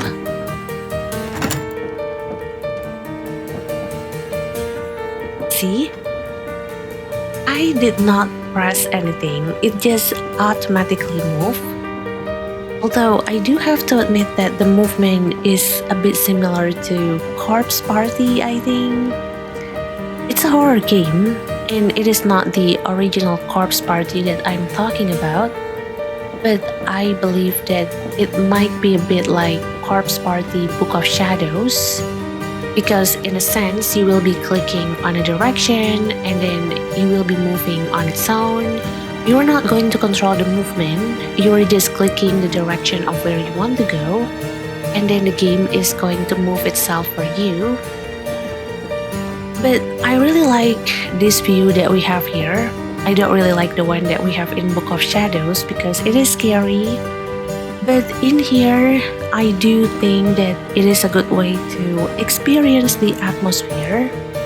I think it is a good way to immerse ourselves more into this kind of train experience.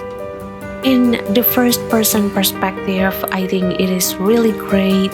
I think it is top-notch. It adds way more immersion to the game. So yeah, no teleporting for now. I will just take a walk from this car all the way to the ambassador's room, to that PTSD room.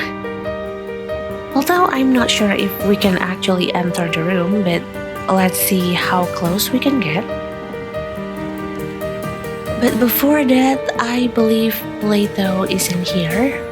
Yep. Maybe let's go and talk to him.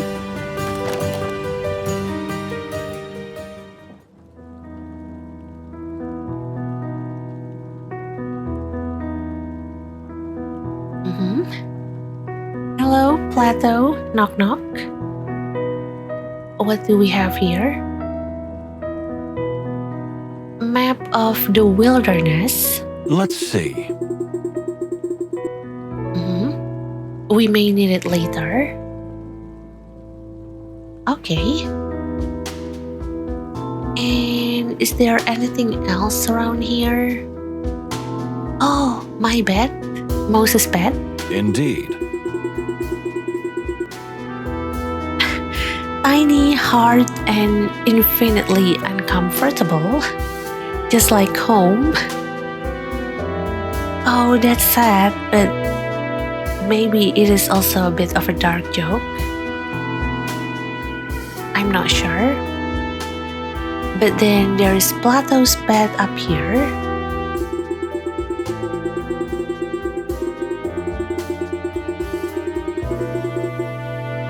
Okay. Nice shoes, neat bed, and well-combed figure. These three things define a true gentleman. Unfortunately, poor Plato falls short in all of this. Really? Oh, Plato. Okay. And we got some suitcases up here. And window, yeah. Well, well.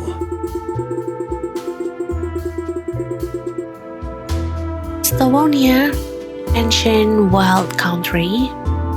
They say wild animals still live in its vast, untamed forest.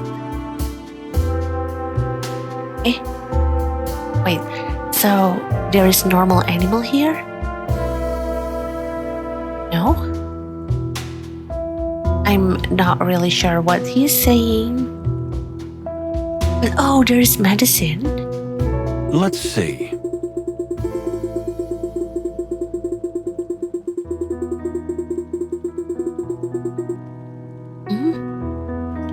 Plato's quote-unquote medicine. I'm pretty sure it is some kind of glass-shatteringly strong alcoholic distillate. He denies it, of course, but after all these years, I can see right through him. Oh, I see. Okay. And there really is nothing else here. Yep. Okay. And yeah. Wait. Oh, I'm clicking on the wrong thing. I'm sorry. I meant to click on this one. Actually, I want to see if there is anything that I'm missing out on. Maybe any smell. Oh, there is a smell of Plato. Okay. Indeed.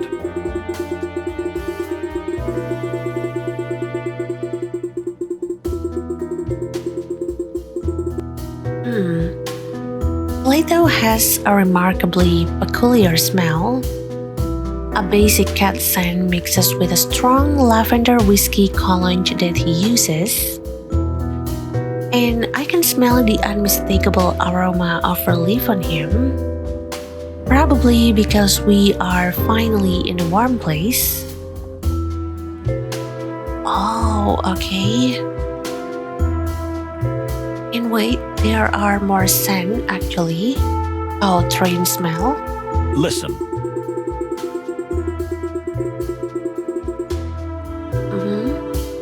Old leather and textile tapestries with a smell of tobacco and coffee. Oh, coffee. Deeply and unmistakably embedded over the years. Okay. And that is everything. Alright. And now let's try with the sound maybe. Oh, rattling. Well, well. The endless melodically numbing rumble of the train. Nothing else worth mentioning. And that is all of the sound that we can hear here. Alright. And last one. Yeah. Anything that I'm missing out on? Old cabin. Let's see. This is without a doubt the cheapest and worst conditioned cabin of all. It is an honor. Why do you say that it is an honor? It is not an honor. Although, well, I guess it's better than nothing. Alright. And yeah, let's talk to Plato. Oh yeah, if we are talking to him, then a time is going to be taken. We're going to be having only 2 time slots after this. But yeah, I think that's okay. I do really want to talk to Plato. I don't remember if I actually talked to him before. I remember talking to Basil, but I don't remember if I actually talked with Plato in my previous run with the demo. So let's talk to him. Interesting. Why the train? Isn't that strange to you?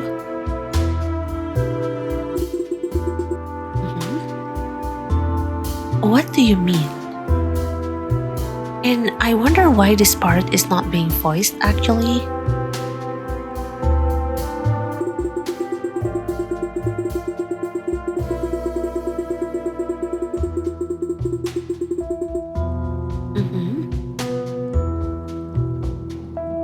Oh wait, here are the pistocks on which the future of the wilderness depends. Here is an ambassador worth his weight in gold. Is surely a train the safest and best way to make this journey? Yeah, Plato actually making a really good point here. Listen.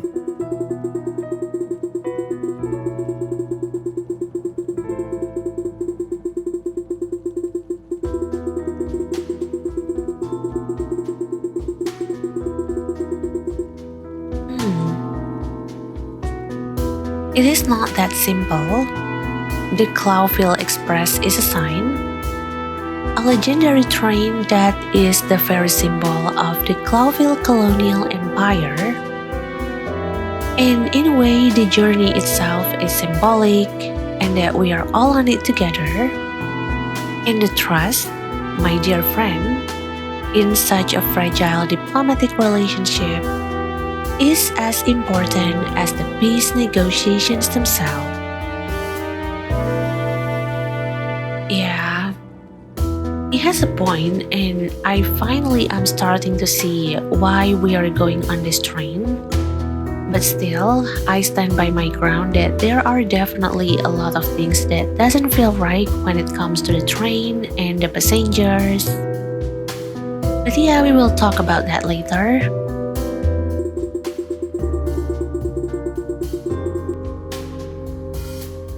And you mean Clawville wants to prove that the ambassador is safe without a serious military escort?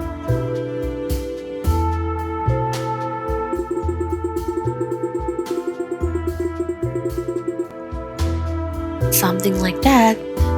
And we are also part of the insurance and part of the message too. What?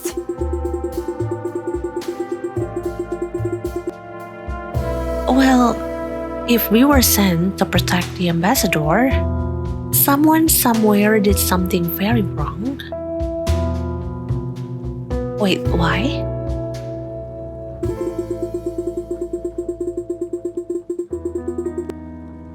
Oh, because he don't think that he and Moses is good enough to protect the ambassador. I see. But come on, don't be so hard on yourself, Plato. It is a privilege. Consider it an honor.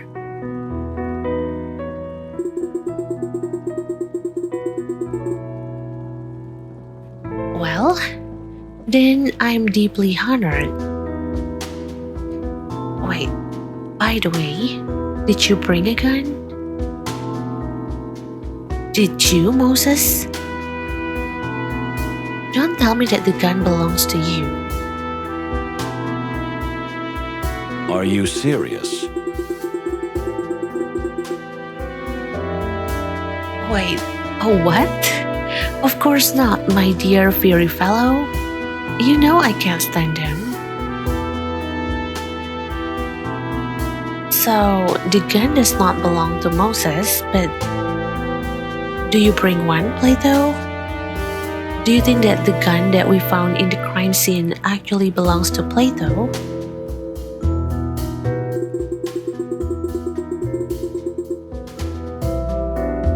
Yeah, but you know, Moses, at the moment, we're more bodyguards than detectives.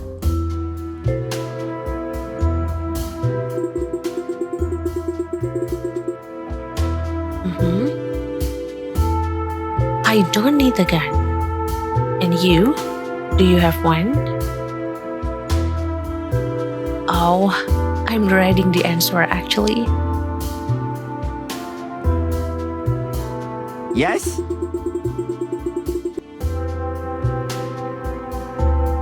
Oh, he did. Hell yes. I always carry my favorite semi-automatic.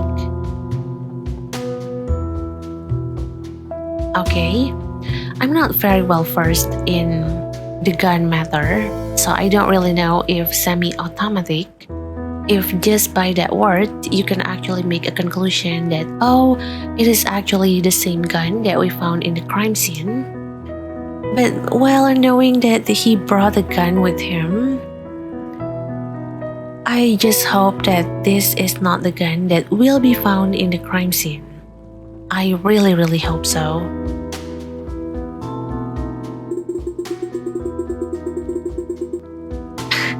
There you go. Then we have a gun. That will do.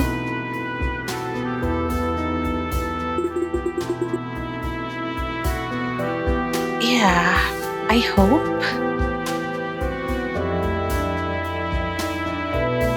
Okay. Anything else that we can talk to you about, Plato? Let's see.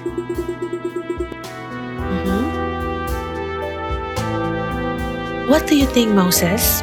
What should we do? Listen.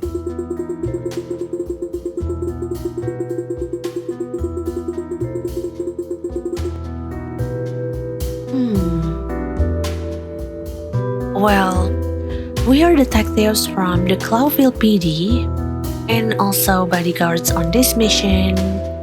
It is our duty to find out as much as we can about the animals who are traveling with us.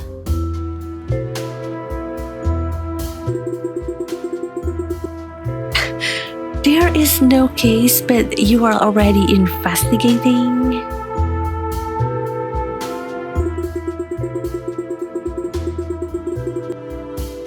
It's just pure curiosity, Plato. You told me to be more social, right? I think I should be way more social as well. I agree with you, Moses. I think we both need to be more social. But yeah, true. Let's do that. Okay. Does that mean that is everything that we can talk to him about? No way. Oh no, they still got more dialogue. That's nice. This rat hole. I don't know why they locked us in here. Well, well. It is a bit strange, really. Although, given the illustrious company, we're traveling with... Well, it is probably not that surprising.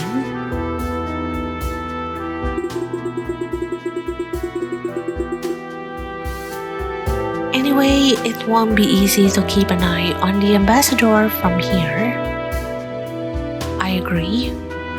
It will be a hard thing to do, actually.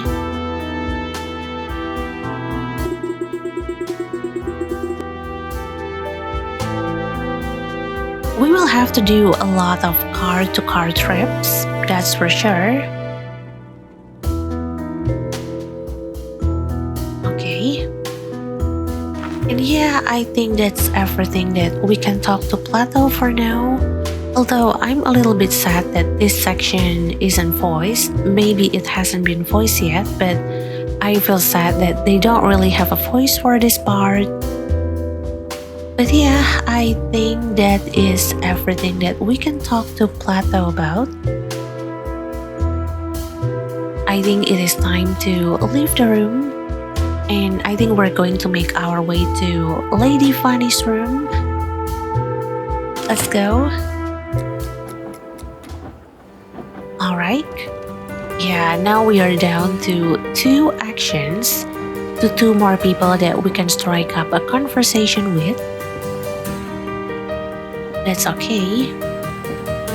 But now, yeah, let's make our way to the second wagon.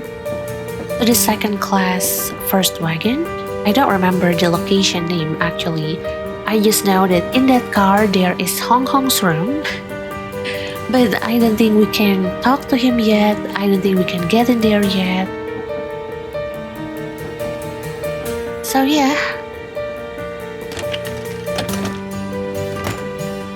There we go. Oh, is there anything here? No? Anything that I might be missing out on? No? Nothing? No postcard as well? Although be prepared because I actually want to turn back just one moment. Yep. Okay. Alright, I want to turn back again. Okay, just want to make sure that there is nothing behind me. I'm a little bit paranoid, I'm sorry. But now let's go to the next wagon. Okay. And look at that!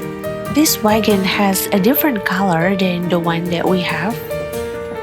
This one is colored in blue, while the one that we are in, I believe they are colored in brown.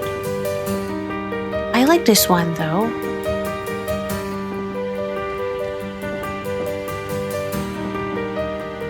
I think if I have to choose which wagon that I want to stay in so far, I really think this will be the wagon.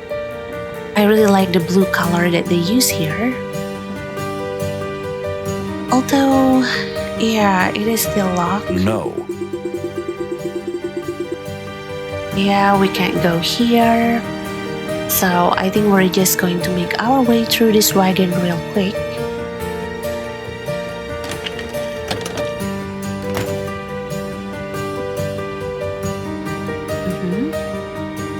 Yep, this one also locked. Okay.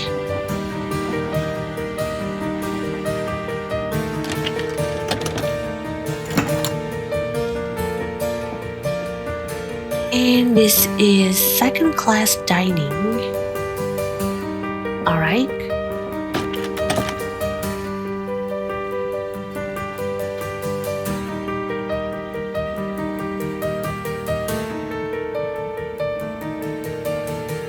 Oh, hello, Lady Cassandra.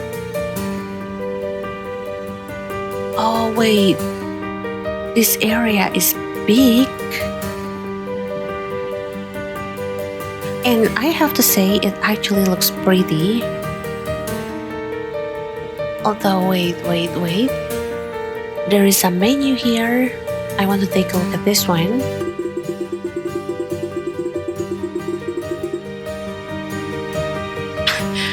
Wait. Spicy Stolonian fake meat pie on baked apple pet? Oh my goodness, I'm salivating already.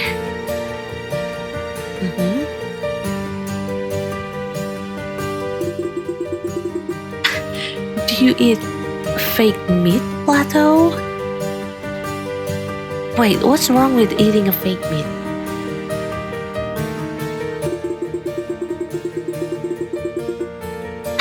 Well, what else would I eat? I can't eat real food, can I? Wait, why?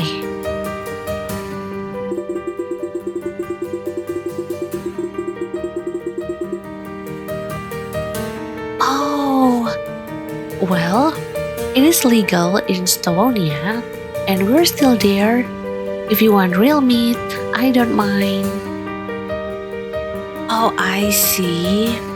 So in Clawville, you cannot eat real meat because it is animal meat. It's like maybe cannibalism in some kind of way. But in Stavonia, apparently it is legal. It is fine.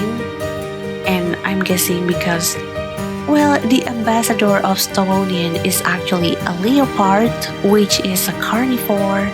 I think that's why it is legal there. And we can actually eat real meat over there. But in Clawville, that's a big no-no, that's illegal. And that's why they actually resort to having this fake meat. Although I'm curious what fake meat does, like what kind of ingredients that can actually make this meat that they call fake meat. I'm curious. But okay, that's good to know. I'm happy that I get to learn a lot more about the world that we are living in right now.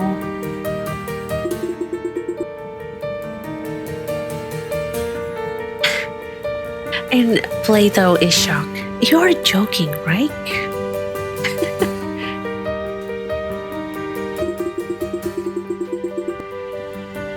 You always say I don't understand the concept of humor. Wait, is that a joke? That doesn't sound like a joke.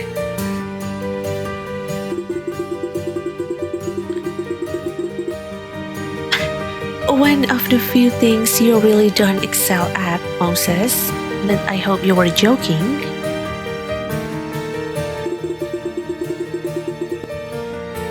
Perhaps, my dear friend, perhaps.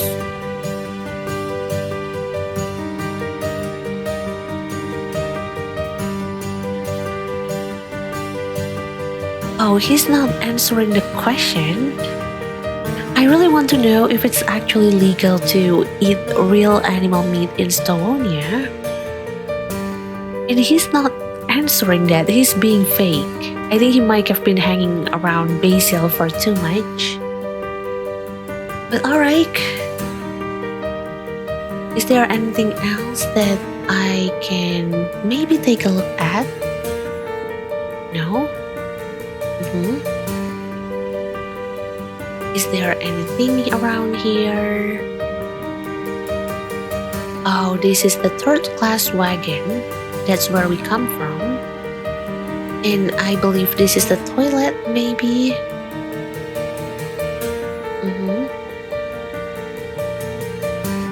And there is a phone. Wait, let me use my enhanced sense. Okay. Is there anything that I can hear? No?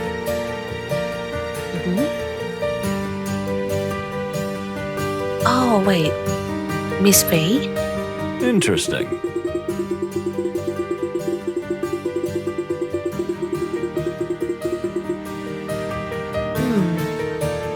Fragile body and soul.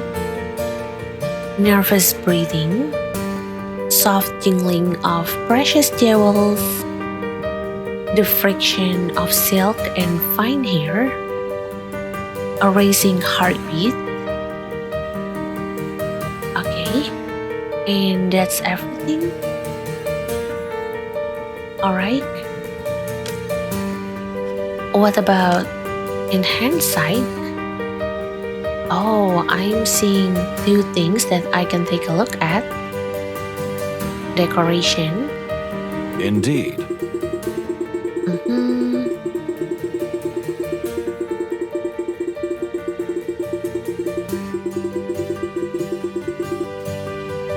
A typical representation of the Clawville royal style with a touch of colonial overtones.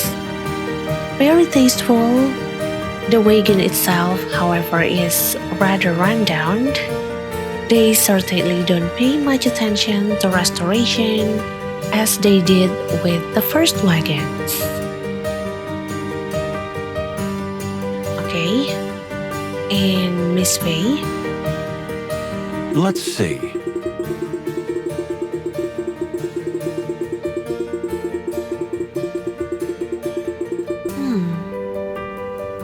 Although barely visible, I couldn't help but notice the tiny and fresh ink stains on the fingertips of her left glove.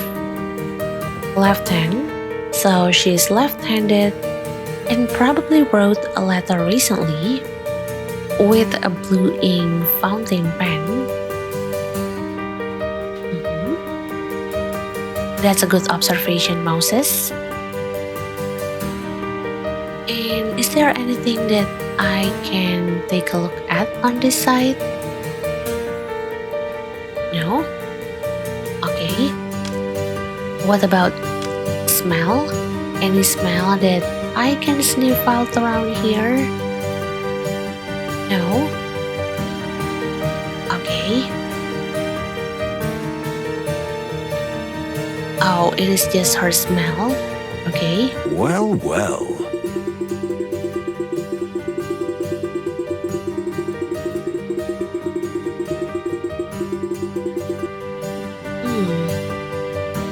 Lots and lots of perfumes try to suppress the original, real scent, which is quite subtle and pleasant. It is a pity, but that says something about her. Uncertain even about her own natural scent. Okay. But yeah, unfortunately, we're not going to talk to her. Although I'm not sure how I can get past her. Oh wait, I can click on the door right here. So, excuse me, Miss Faye, if you will let me through. I'm sorry. I would like to talk to you, but right now I'm on a very tight time slot here. So I'm sorry and see you later. There we go. And wait. I believe that in this wagon there should be the room for the... Wait, what is it called again? The sea room, yeah. And I think this door might be the sea room that we're talking about, although we can't really access it at this moment. And going forward,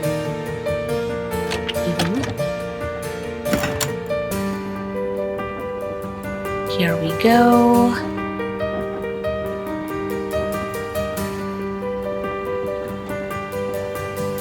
And yes, this is the room for Toge delegation. And I think we can find Lady Fanny in here, so let's go in.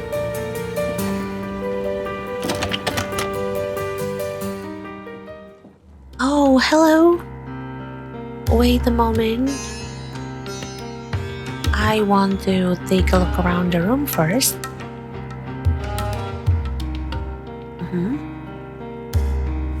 We have elephant statue, a lot of plants in here, and there is a weird painting as well. Also, I like how the background music changes. I think every room has their own background music. I believe that when we are talking with Basil as well, the background music changes. And now that we are in the Torgo room, the Torgo representative room, the background music also changes. And I don't know, I think it reminded me of India.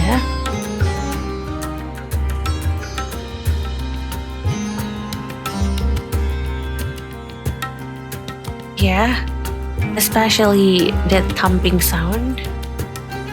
It reminded me so much of India. And I'm actually nodding my head. But wait, let me take a look at this weird painting that we have here. What?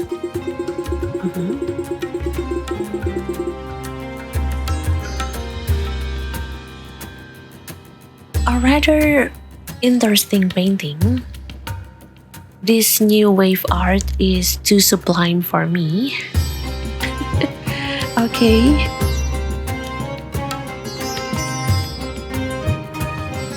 And there is fading wilderness. What is that? Well, well. Oh, okay. I think they're referring to the view outside of the train. And this is actually the same dialogue that we have, I believe, when we take a look outside of the window from Moses and Plato's room. Alright. And the plan, yeah. The strange plan. Although, wait, I can take a look at the drawer too. Listen. We have nothing to do with this for now. Okay, but that's a lot of medicine right there. And I'm not sure if the medicine is meant for someone or if it's actually meant for the plant, but that's quite a lot of chemical right there. And yeah, what about this plant? Interesting.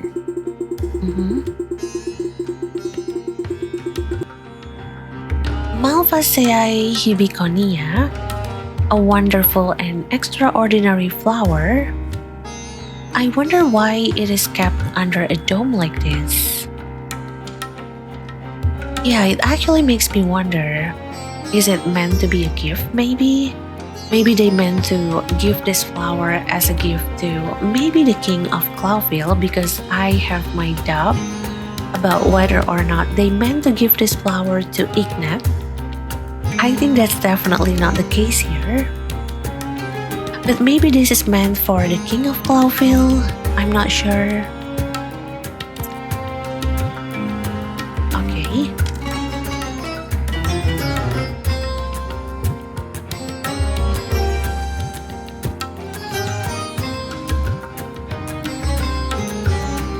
And before we go and talk with Fanny, I think let's try to see if there is anything that we might be missing out on.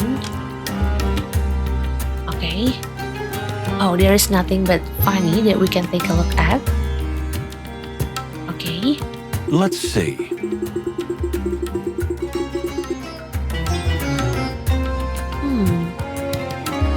Those painted patterns on her skin, are they just on her face or...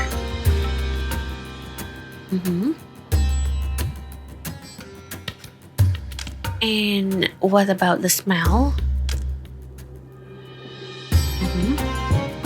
Only Fanny as well? Interesting.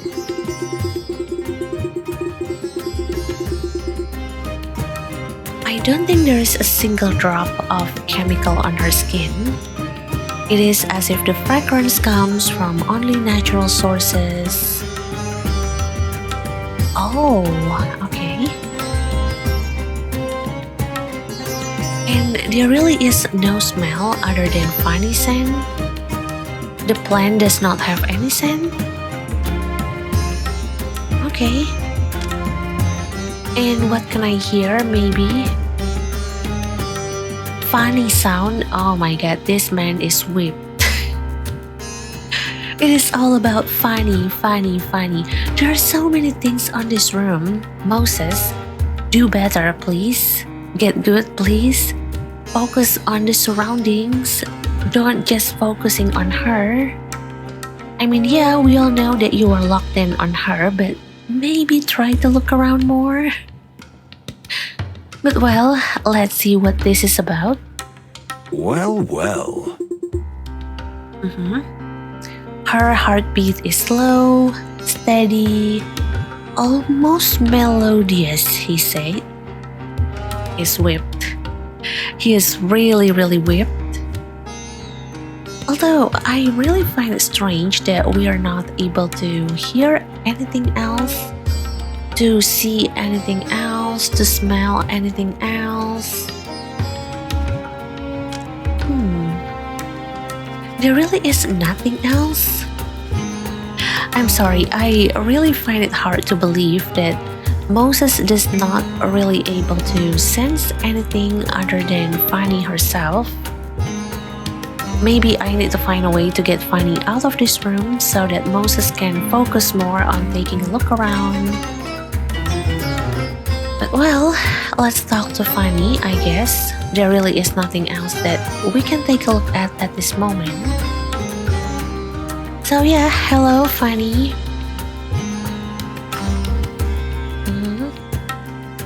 Dear Miss Fanny, it is a pleasure meeting you again. Yeah, Ella. I'm sorry. Likewise, dear Mr. Wildflower.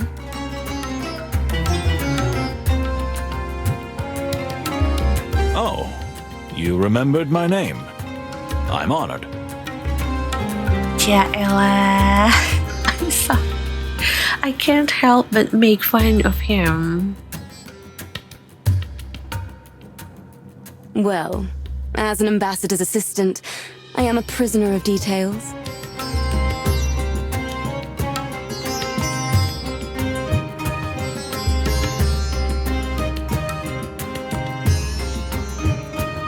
As am I. You see, as a detective, I have to pay attention to the smallest detail at all times.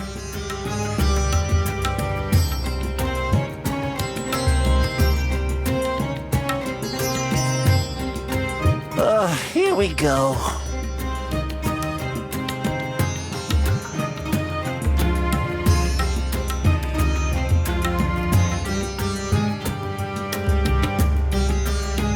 I'm sorry, I have to mute myself because I'm laughing out loud. But literally, Plato's reaction is what I'm feeling right now. Like, here we go, love birds, or in this case, love animals.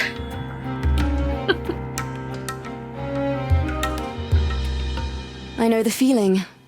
And? What have you observed so far?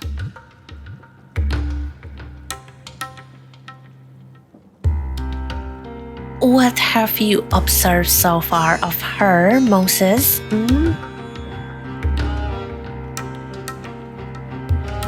Well, you're, how shall I say, exceptionally pretty and tidy and... Plato, what do you say about us getting out of this room?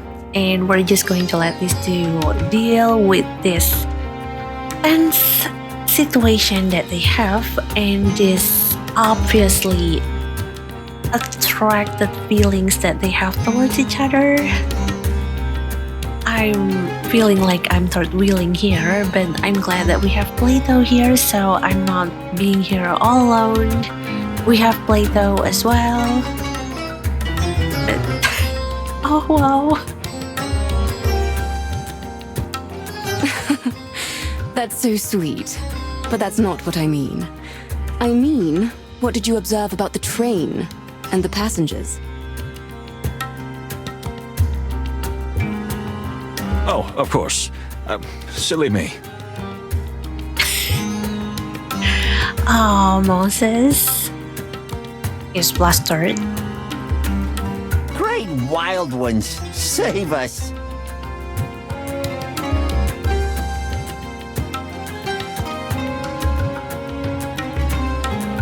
So, yes, a rather odd bunch of people have gathered here, although we haven't managed to talk to everyone yet.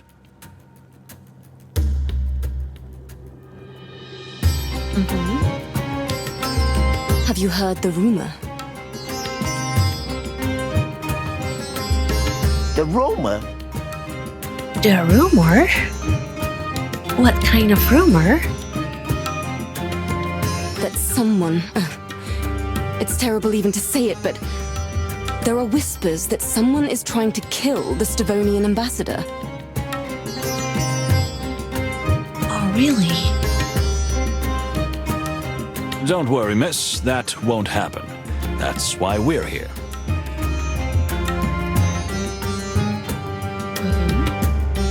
But aren't you putting yourselves in danger?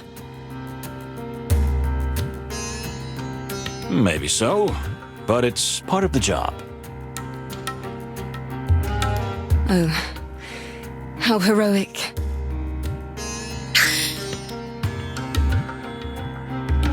Oh, this is too sweet. I need my coffee. I need something bitter. And look at Plato. Look at how he's trying to get himself out from this picture, from this scene.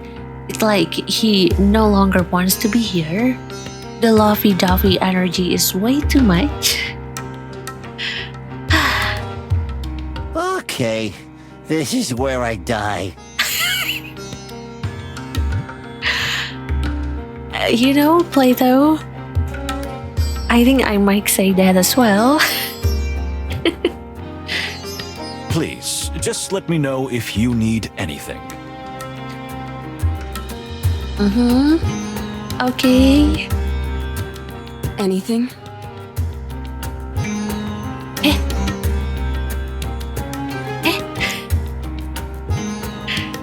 Anything? Anything? Oh my god, Plato, thank you for sharing the same brain cell with me. We are both shocked with what she's saying. I mean, when Moses said it the very first time, it is normal. Like, I'm not thinking about anything else. Like, okay, he's being polite. But when Fanny replied and repeating, like, anything, that's when all hell broke loose. Anything? Anything, milady. Anything? Okay. I will, Moses. I mean, Mr. Wildflower. Oh, first name basis already? You are going to make him fall, ma'am. If you call him by his first name, he's going to fall later.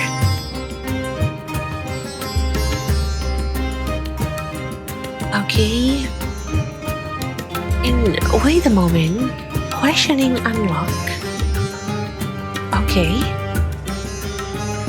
Wait, so I can talk to Fanny again? Yeah? Oh, and we unlock this icon right here. I think this icon is when we can question her because they say that questioning unlocks, so I believe this icon, this police page is related to a questioning session. And I think if we want to do the questioning with her, it is going to take up our time. But yeah, that's okay. But before that, I do want to see if maybe she has more to say.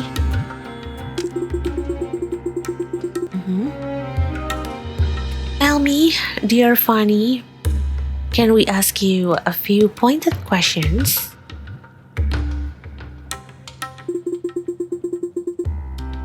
You mean that I'd be interrogated?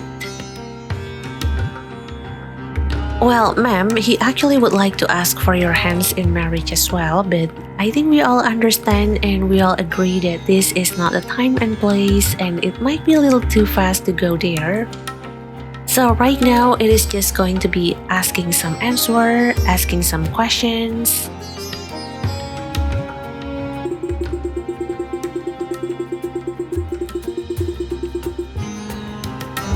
Yeah, not at all. We would just like to get a thorough grounding.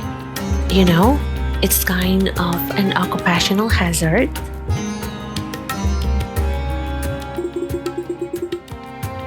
In that case, I have no objection.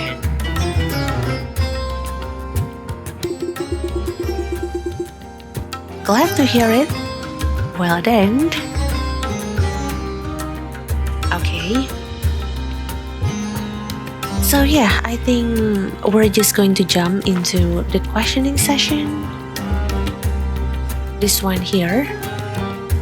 I'm not sure how it is going to go. I'm as curious as you as well.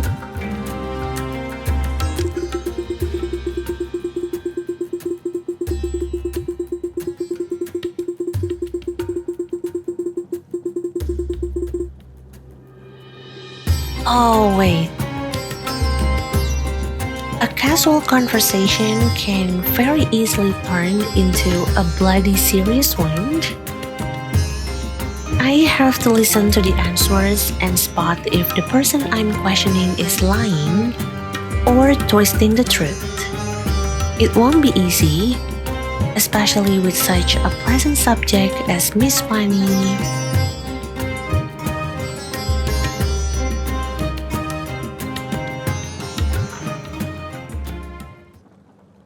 Okay.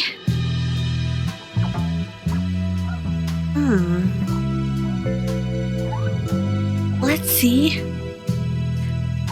There are some information right here on the top right corner of the screen.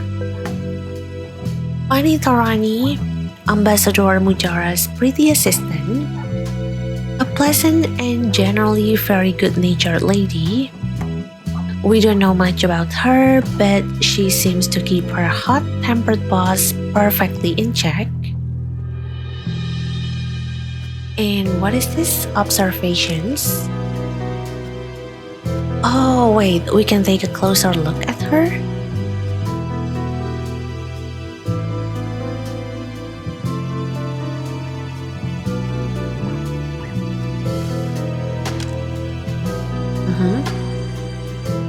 Her posture shows perfect control.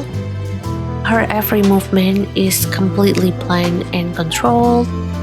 Impressive.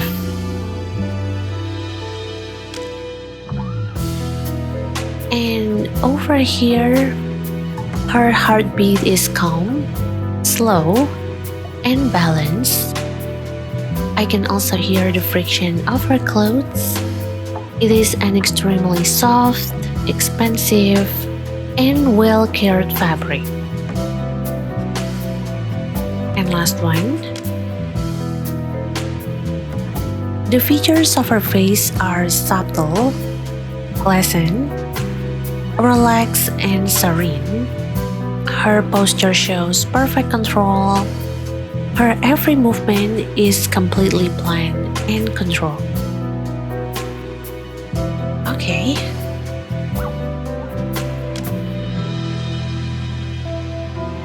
And now we need to select our next question. So we have 3 questions here. The first one is asking about how is the journey so far. And the second one was being particularly direct.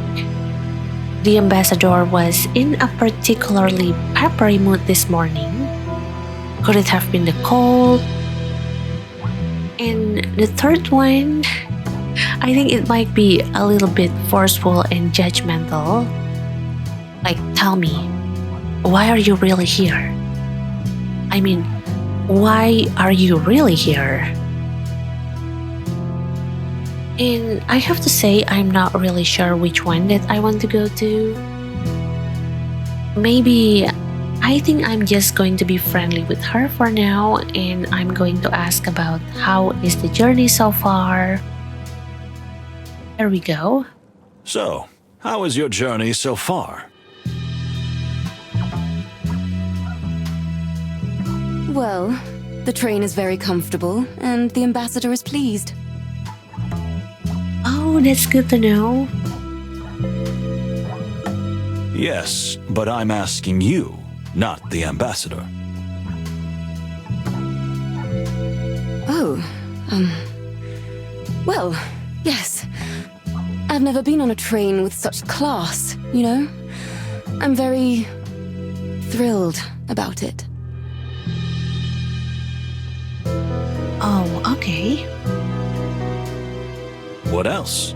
I can see that you're a little embarrassed, if I don't offend you by saying so. You're so observant. Yes, well, besides being excited, I'm also a little uncomfortable, as I don't really know how to behave in a situation like this, with such important people. Oh, okay, so she's a little bit nervous.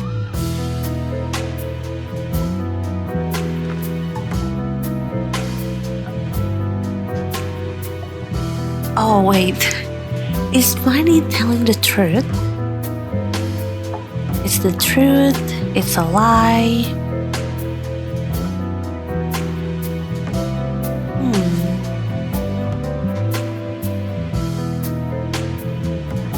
I mean, I don't want to be that kind of person, but considering that just a second before, we were looking at Fanny, and Moses mentioned that she's actually pretty calm, she's pretty relaxed. I actually quite confused about why is she saying that she's nervous, because from the way that we are observing her just now, I think she is very calm and she is very far from feeling nervous. So maybe this is a lie. Maybe. I don't know.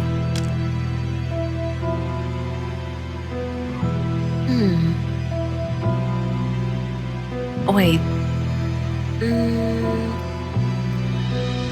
Apparently, if we say that she's lying, I have to prove my claim. Okay.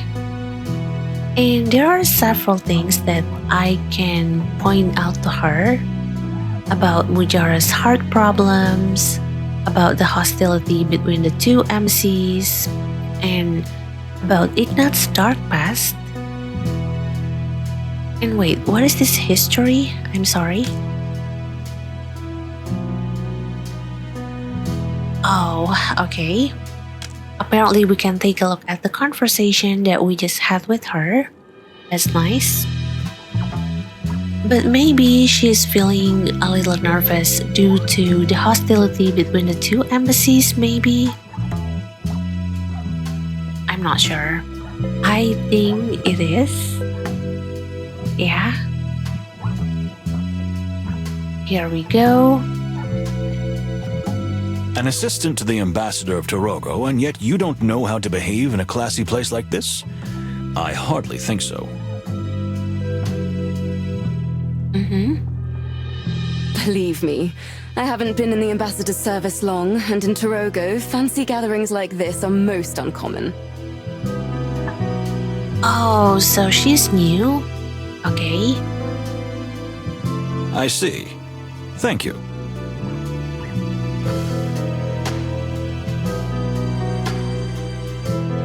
And wait a moment. Select your next question. Okay. The second and the third one is still the same, but the first one is asking her about what she thinks of Stavonia. Well, let's ask her about what she thinks of Stavonia. I'm curious myself. What do you think of Stavonia? We are taught from an early age that this place is pure evil.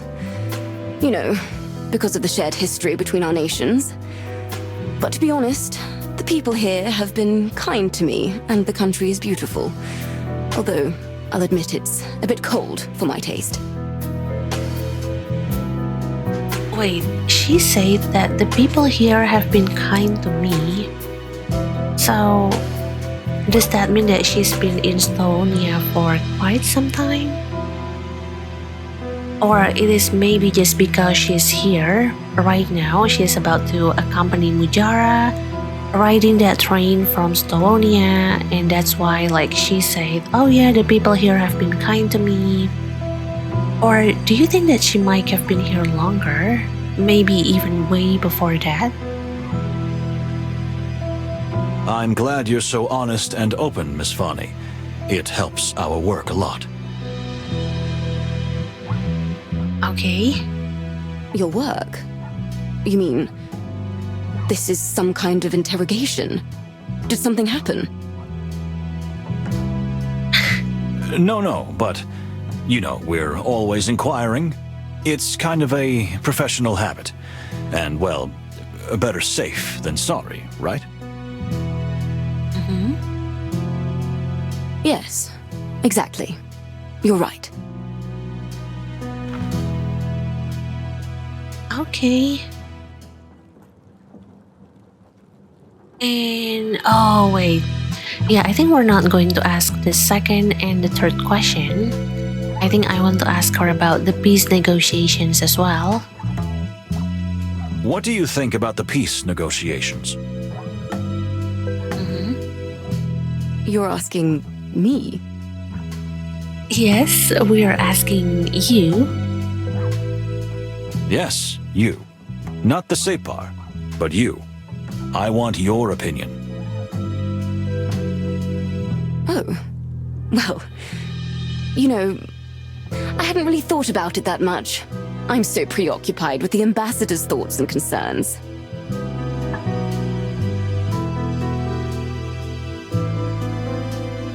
Wait, what concerns that he has?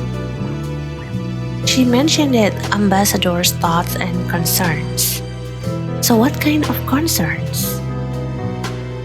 You almost forgot you have your own, don't you? Oh? Wait. Okay, this is getting interesting. Yes, exactly. I mean, it sounds very silly, but sort of. Don't worry. I understand. So... I think it's the greatest thing that's happened in the wilderness in decades. Two great powers that have been enemies for centuries finally joining hands and uniting in a common cause.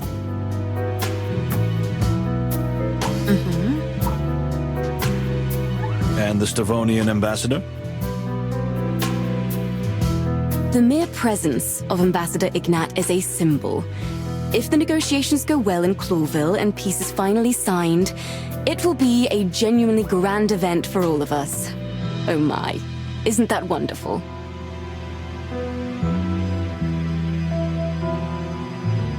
Okay, but why does she has that defensive position? Like she's looking somewhere from the art. I'm just judging from the art, but she doesn't want to look at Moses when she said all of this. And she has both of her arms crossed in front of her. And I really think that's actually our way, our unconscious way of telling, if we do have our arms crossed in front of us, that we don't really want to be involved in this situation, in this kind of conversation. We actually don't want to answer this kind of question. And I wonder why. Is she not being honest with us?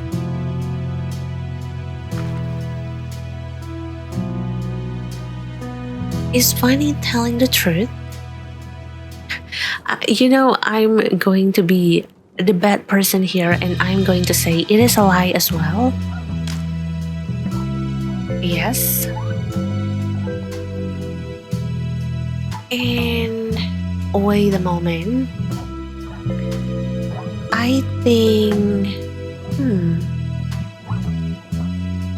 Maybe it is related to Ignat's dark past, maybe. Yeah, let me confirm this with her.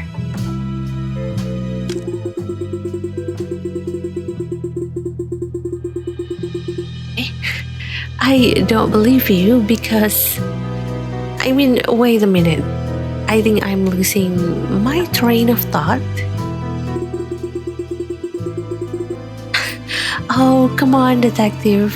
It is okay. It could happen to anyone. Okay. And now we only have 2 questions left. Let me think. Maybe I'll ask some information about the ambassador. Yeah. I really think that the third one might have been way too direct, and I think it comes off as pretty judgmental, although I have been nothing but judgmental towards her ever since this questioning session started, and I am so sorry for that, Fanny. But yeah, let's ask this question. The ambassador was in a particularly peppery mood this morning. Could it have been the cold? The weather is indeed hard on him. We're from the sweltering Torogo, but... But? Yes? But... The Separ is quite upset about Ambassador Ignat. Yeah, understandable. You mean why he hasn't been escorted in the same way?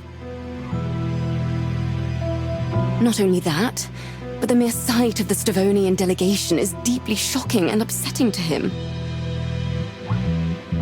Interesting. Are there deeper, more personal reasons for the depth of his feelings? Personal? Oh, no, not at all. It's just that Torogo and Stavonia have been in conflict for centuries. This is purely political. Oh, okay. Purely political. We will see about that.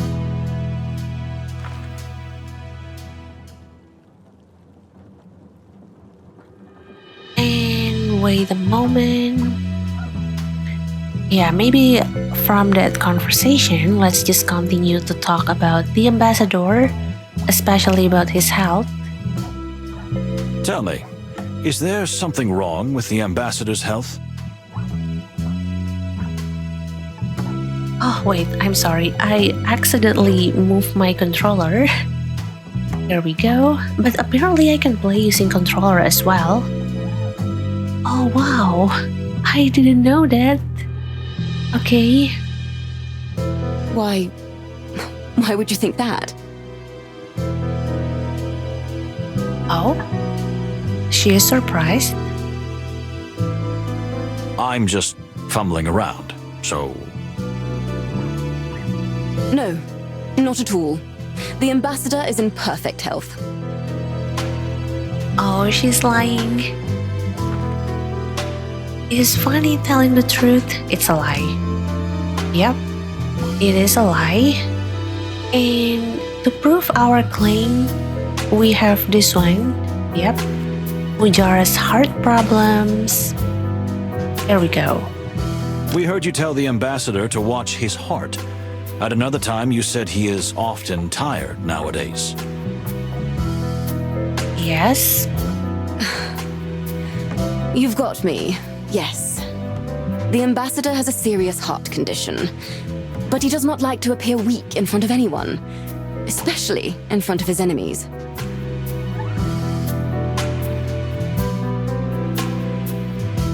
Yeah, but that does not justify you lying toward that information to us. I mean, we're not exactly the ambassador's enemies. If anything, we're his allies, and the fact that Fanny can actually lie about that, yeah, I think we have to be even more careful with her. As much as I really like how she has this kind of relationship with Moses, well, I'm still going to be wary of her. But let's continue. That's understandable. Thank you. We won't pass it on to anyone, we promise. Thank you. Okay.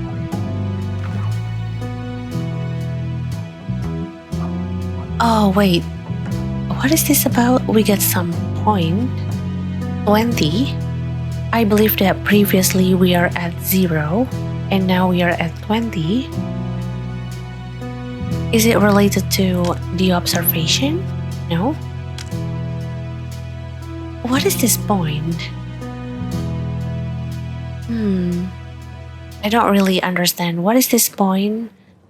But yeah, let's move on to the next question. Can you tell us about your country? Can you tell us about your country? You want to hear about Torongo? Yes. And personally, I think there might be some historical reference here. But I think we're not going to talk about that. Maybe I will save that until the game is fully released. But I feel like there might be some historical reference here. Like how we are in this room and there is this background music that sounds like India. It has this distinct India music characteristic. And we also have Fanny, an elephant, which I believe in India is believed to be a very sacred animal. But we're going to talk about that maybe in the full version. But yeah, I would like to hear about Torongo. I would like to believe that Torongo might be based on India, maybe. Exactly, my dear. Well, you see, Torongo is very different from Stavonia or Clawville. We're just on the threshold of civilization. The country is still full of jungles, primitive tribes, exotic plants, and wilderness.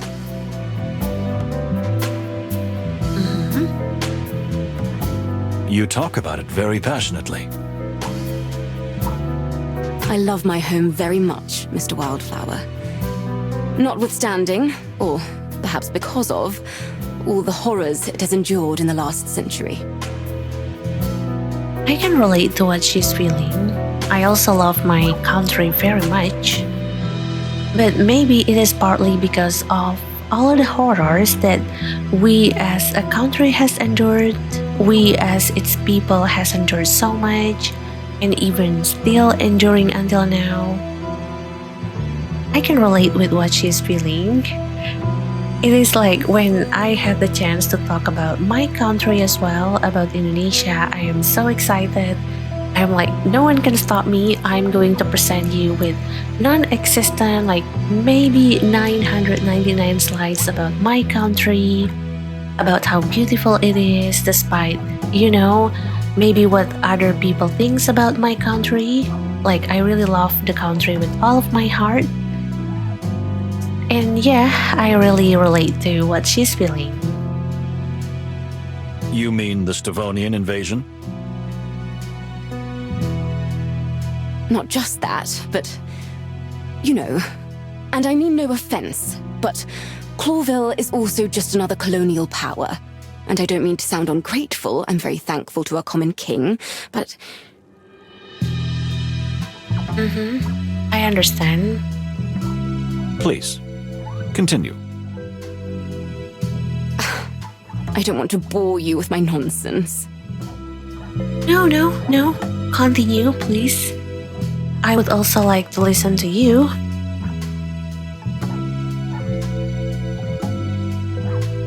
So please continue. You're not boring me, my dear. Please. Clawville has done our country a great service, given us many useful modern things. It's just that it's taken something too. Something that was very important to us. Our souls. Our freedom.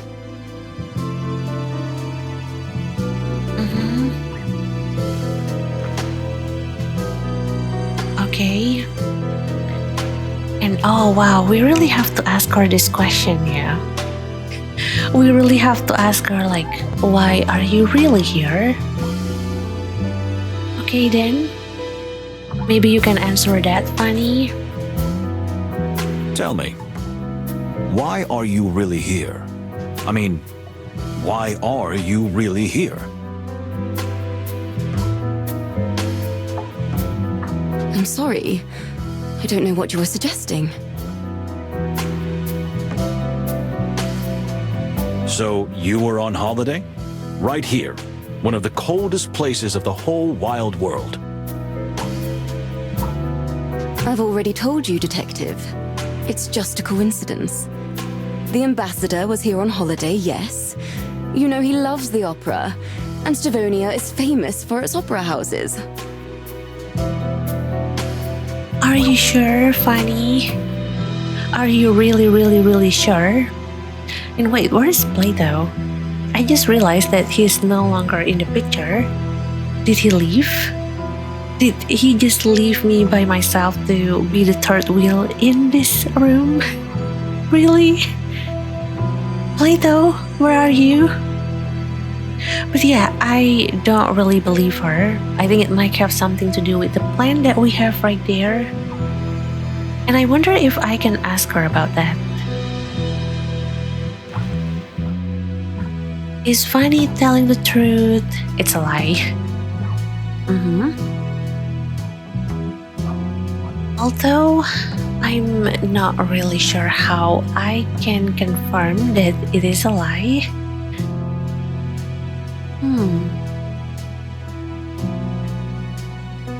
How can I confirm that it is a lie?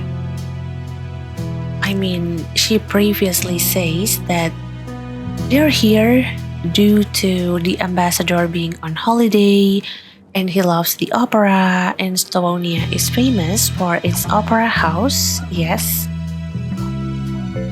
But I don't know. It seems fishy to me. No offense if they actually have any fish people in this universe, no offense, but it seems fishy to me and I'm not really sure how I can prove my claim. And why do we have autograph by Mr. Lupus here? That's not really a good way to prove our claim. But maybe it has something to do with the heart problems, maybe. I mean, if he's sick and he has a heart problem, why does he feel the need to travel all the way here? Who knows? Let's try. Oh, okay. I think that's the wrong thing to choose. Okay.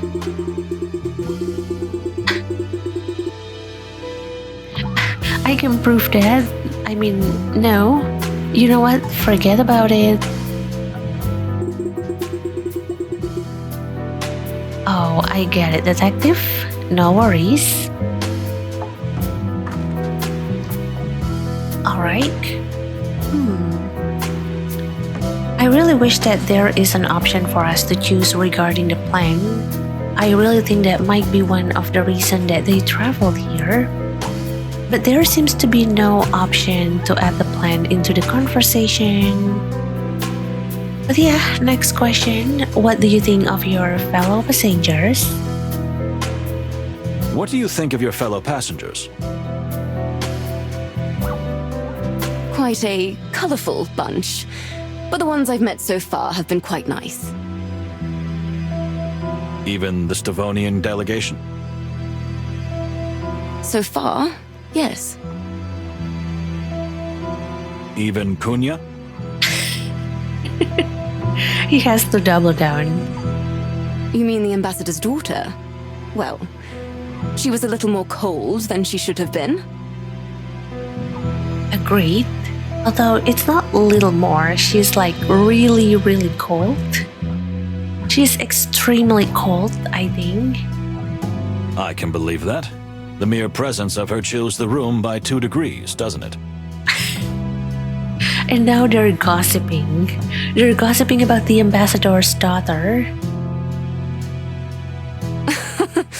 As you say, dear detective. Exactly. Oh, I really like her laugh. I love the way that she laughed. It sounds really sweet and really nice to the ear. And oh, wait a minute. Okay, we can ask her some question about the ambassador Ignat. Here you go. What do you think of Ambassador Ignat? He is a rather frightening figure. He has a terrible reputation in my country. Just think of the Canberra massacre, where thousands perished by the hands of the Stavonians before the Clawville forces liberated the region. Oh, that's very dark. I believe that war crime was never proven against the ambassador. Oh wait, it has never been proven? I believe that's the more reason why Mujara, the ambassador for Torogo, really hates Ignat, because he practically can get away with that. That's true. But for the people of Torogo, there is no question that he was guilty. Yeah, like, there are a lot of things in this world that I believe general people know, but when it comes to proving, when it comes to a real official statement that, okay, this person did something wrong, unfortunately, and as sad as it is, sometimes there is not somehow a chance or an event where it happened. There are some events where the person that was at fault, the person that is supposed to be held responsible, they do not get the official claim that yes, that is their fault, that is their responsibility. But despite there is no official claim, there is a saying that, well, it hasn't been proven, but there are people that knows the truth. There are people that knows that, well, that's actually the truth, and even though there might not be any official claim, we know about what that person do, we know that what that person is responsible for. So looking at this is actually sad because the people of Torogo knows all of the crime, all of the blood that has been done under, I believe, Ignat's comment. But because there is no proof or practically any official claim that he is really at fault here, he is able to get away with it. But the people knows, and I think that is really sad because it does happen in our world as well. And seeing that it also happened in this universe, it is just really sad. And you think so as well?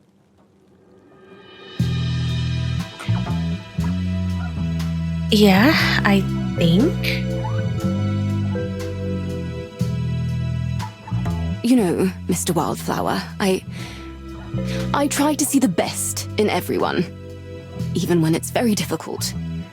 And in this case, I assume the best in the absence of evidence. It's just the way I am. I can't help it. Fair enough. Okay.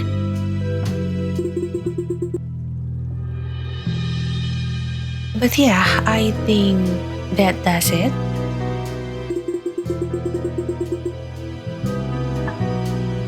Oh my. It wasn't a very useful conversation, was it? Really? I thought it is very useful.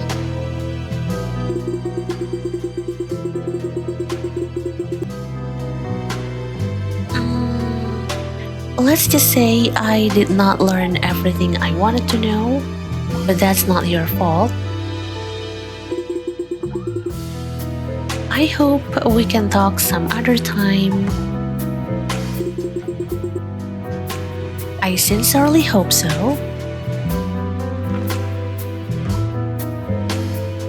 Okay. Oh, we got 3 stars with that.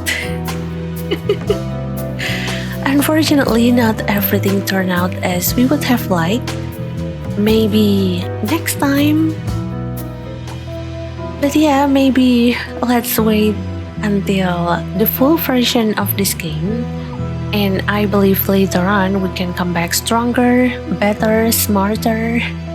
Hopefully, I will get better in this questioning session.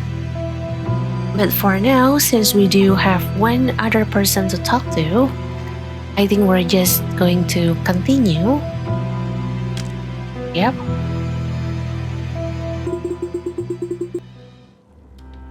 And yeah, thank you for your generous answers.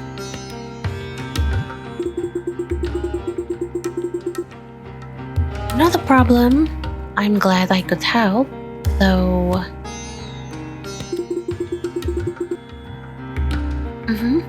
What's wrong?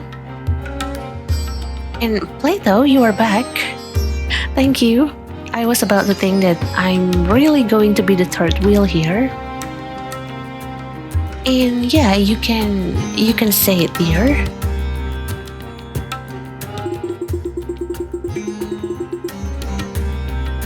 It's rather daunting to be involved in such an interrogation.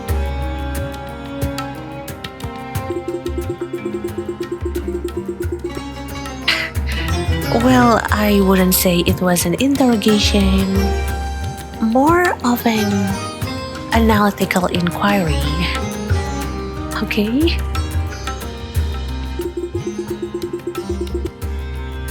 You say the same thing, but in odd words, didn't you? Oh, she can see right through you, Moses.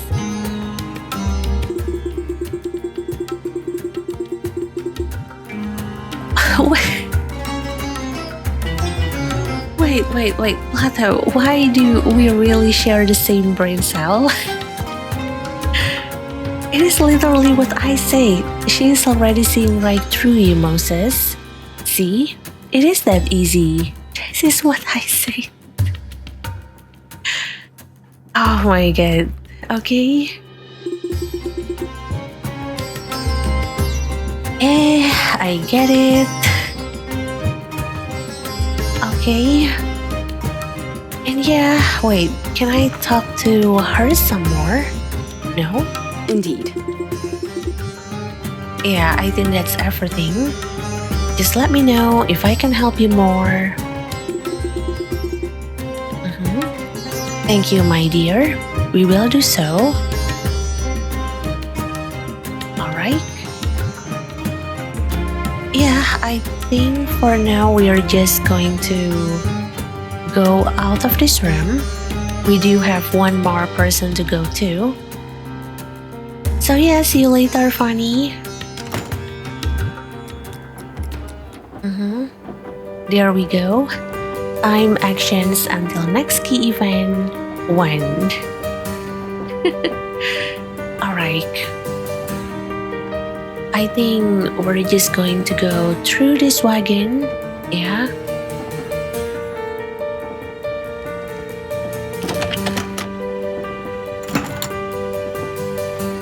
And this is the first class dining area.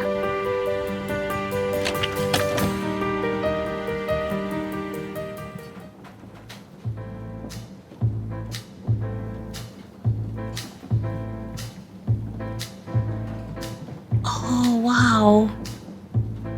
It looks even more prettier. Wow. Honestly, it looks so pretty. And wait a moment, there is a mini tree here. This is a really excellent little ornamental tree. If you want to know, it's a... Oh, he is already going off about what kind of plant this is and the Latin name and everything. Don't start lecturing me on its scientific name and all that.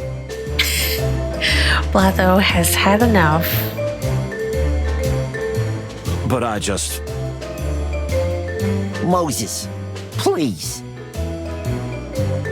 You know, if you shared this passion with me, it would make everything so much easier. Oh no. Well, life's not just a bowl of cherries.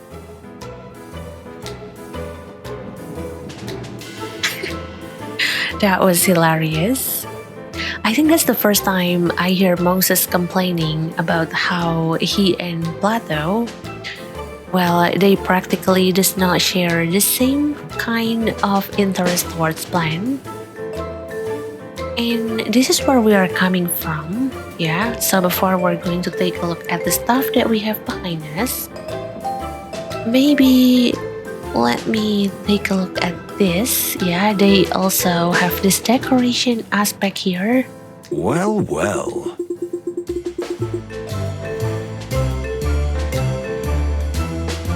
But well, it's a whole different experience compared to the second class dining room.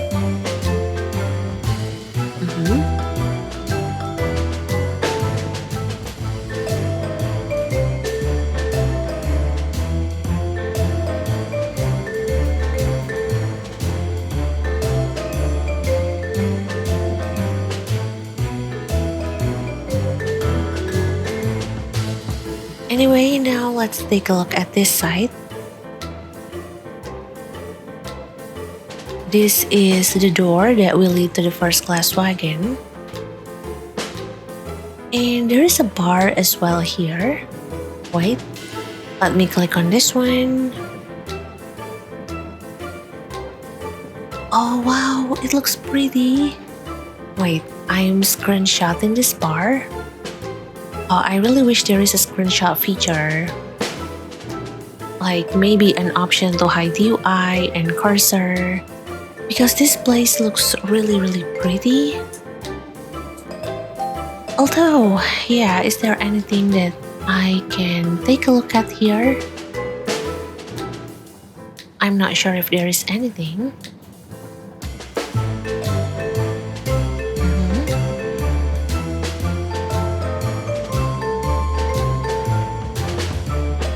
Yeah, I'm not seeing anything that I can maybe click on, that I can maybe interact with. Yeah, okay. And I can't really even activate my enhanced sense here. I cannot check if there is anything that I can see with my enhanced sight, any smell, any sound. So maybe they have this area here, yes, but unfortunately we can't do anything here for now. Okay, so maybe let's just move forward.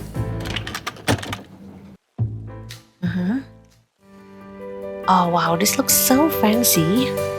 First class wagon. Okay.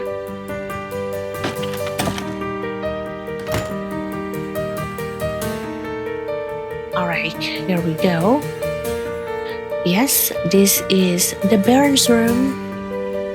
And wait, I just want to be sure. Yeah. Can I go to that PTSD room? No? Oh yeah, I can. I can't even click on the door or even doing anything there. Yeah. Okay, let's just turn back. Be careful, the camera is going to turn around. Okay. And let's go back.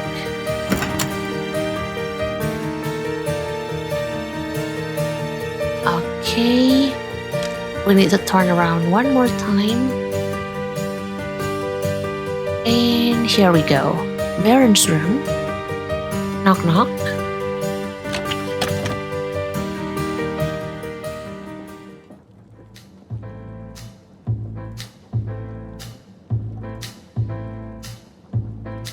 Oh wow, a white cat? Okay. Wait, sir. Let me take a look around. We get some expensive hats here. Whew, quite a collection. We're dealing with a real hat fan here. And also, because Plato is a cat and the Baron is a cat, do you think that they will get along? I have a hunch that they're not. But yeah, let's continue for now. We had to assume. Oh, that's a good pun. That's a really good pun. Mose, that That was the worst. No, it's fine. Hello? Excuse me. It's fine. I know. I'm just warming up. Okay. But really though, that was brilliant. That was fun. Then could you do it when I'm not around? Oh, Plato.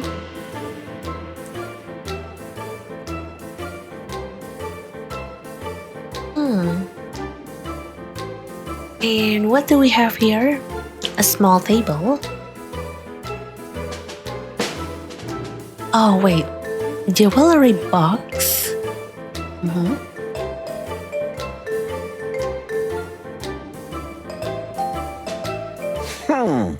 Nice little box. What could be inside?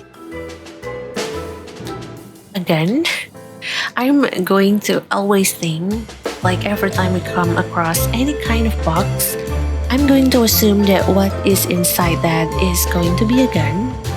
So again, Perhaps the world's most beautiful and smallest ball of yarn.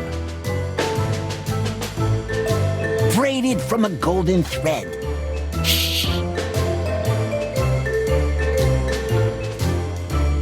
okay. Or maybe a little jeweled mouse. Jeweled mouse? That's a little bit too dark. With ruby eyes and a diamond nose? This is getting wilder and wilder and wilder. Perhaps. Or probably nothing. I guess. Okay. And wait, can I activate... Oh, wait. My sense of hearing? There is a strange clicking. Wait. Interesting. I hear a faint, strange clicking coming from the box.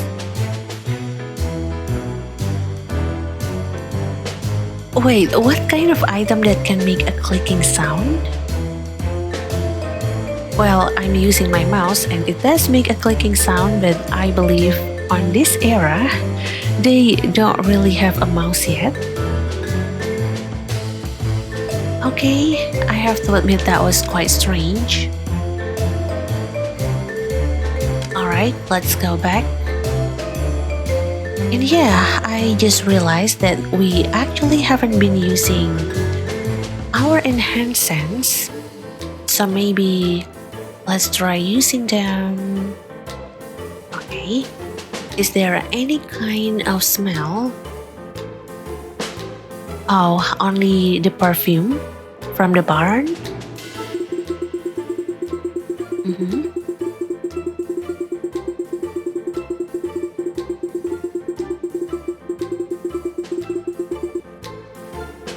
His clothes have a distinctive subtle evaporation, probably from some special detergent that protects the fabric. I can also smell some citric perfume, a very small amount of catnip, which he probably has hidden in one of his pockets, and a slight smell of pretty usual soap. Okay. What about any sound? Okay. Oh, cat sounds.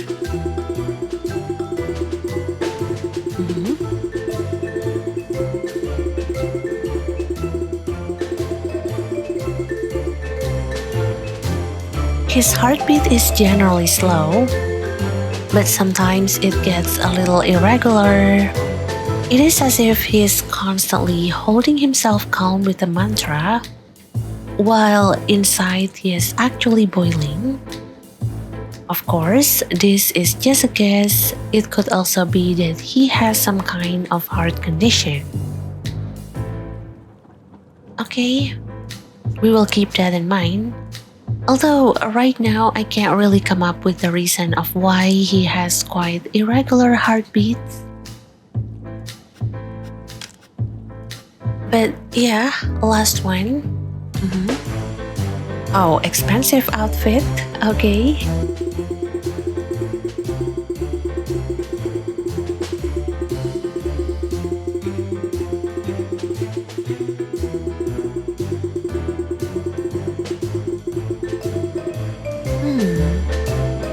Sophisticated clothing is not just a disguise. Every single fold and edge is perfectly in place. Even in the way he moves, you can see that he is acutely aware of how to cause the least amount of damage or wrinkle to his outfit. His every tiny movement is measured, calculated, and pre-planned. The perfect aristocrat, if I ever saw one. Okay. Wait. I can actually take a look at something else here? No, right? No? There really isn't anything else that I can take a look at?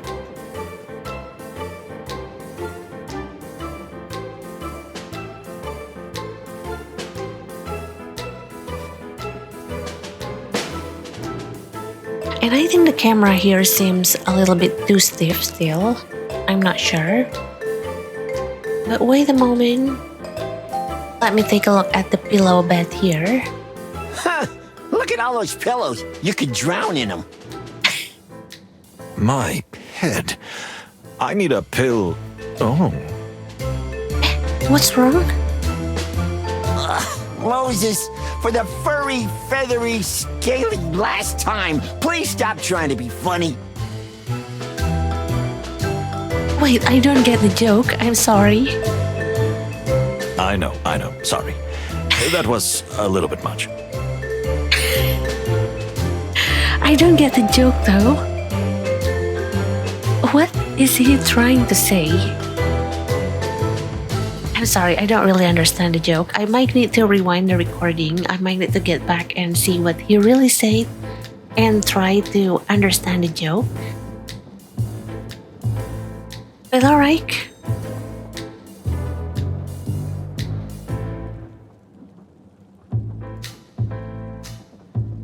But yeah, we get a new ask topic that we can ask him about. Oh, and there is a yarn balls. Tell me, dear Plato. Let's see what Plato thinks about these balls. No. He already said no. But I haven't even asked my question yet. You wonder if all cats are crazy about balls of yarn, and the answer is no. But why are you so upset? That stereotype drives me crazy. You know, there was a serious addict in my family. Oh? Addicted to yarn? Really? Yes, my Uncle Twitchy, and it killed him. How? It's just a ball of yarn? A ball of yarn? Yeah, how? A ball? A whole room full of it. Oh, well, now that's concerning, yeah? All right. I think I know enough. Okay. You definitely do. Alright. Oh, that was hilarious. And, okay, there really is nothing else. Oh, there is a phone. Wait. Let's see. A telephone in the Baron's room. Interesting. Why is it interesting? I still fail to see why right now. But yeah, I think that's probably everything. So let's talk to the Baron. Okay. Well. Who do we have here?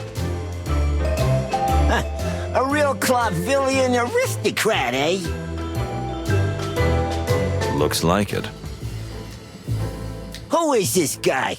I got a bad feeling about him. Who don't you have a bad feeling about?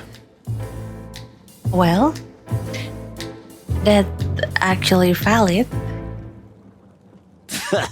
But how many times was I right? I don't like this fancy fella.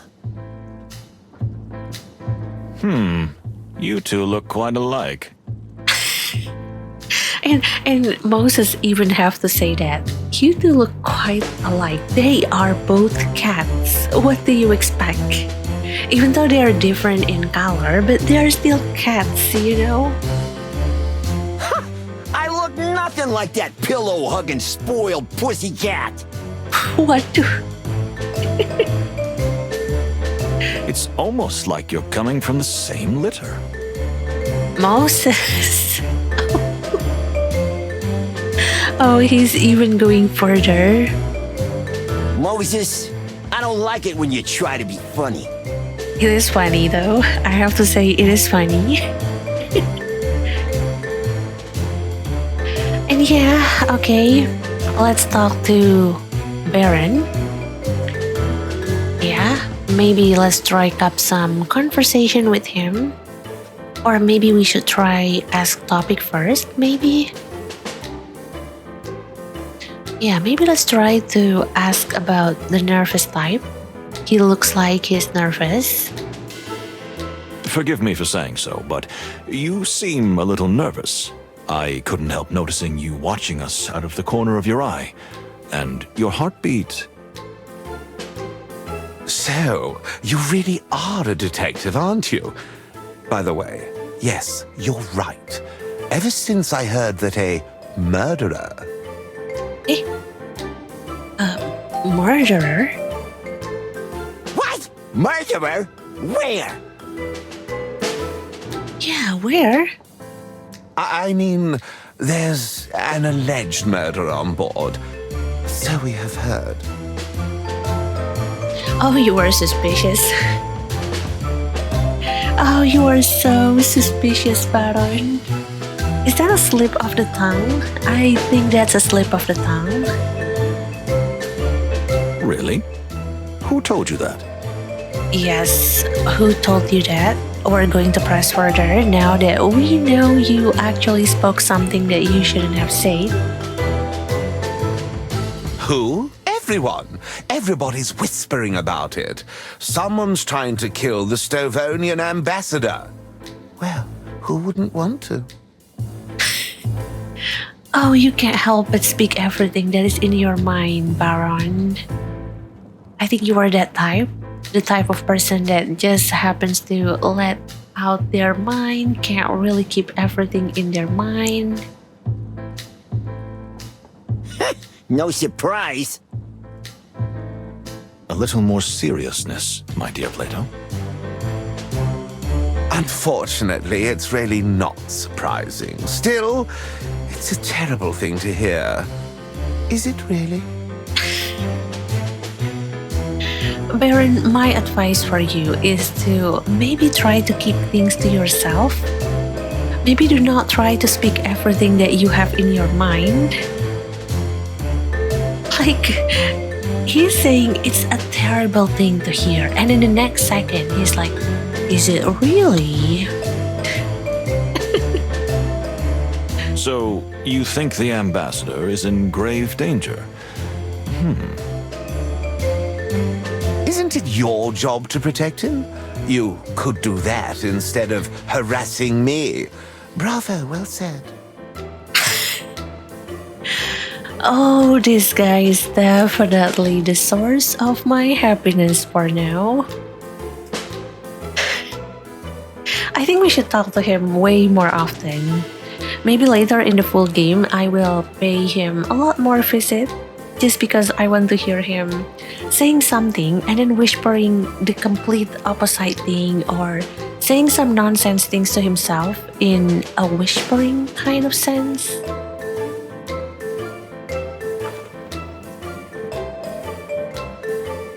And yeah, wait. I do think that I should strike up a conversation with him properly first. Here. Ah, the detectives. What a pleasant surprise. No, it's not.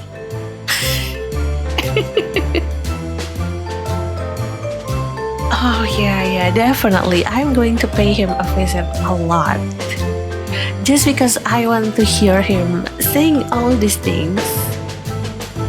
Your voice sounds very different from what you say, Mr. Baron Artemis Horatio Whisker at your service. And yes, you're right. In fact, I'm weary and fussy. I don't want any company. Not at all.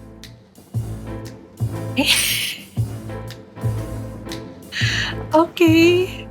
So you want some company? Okay, we will keep you company. Don't worry.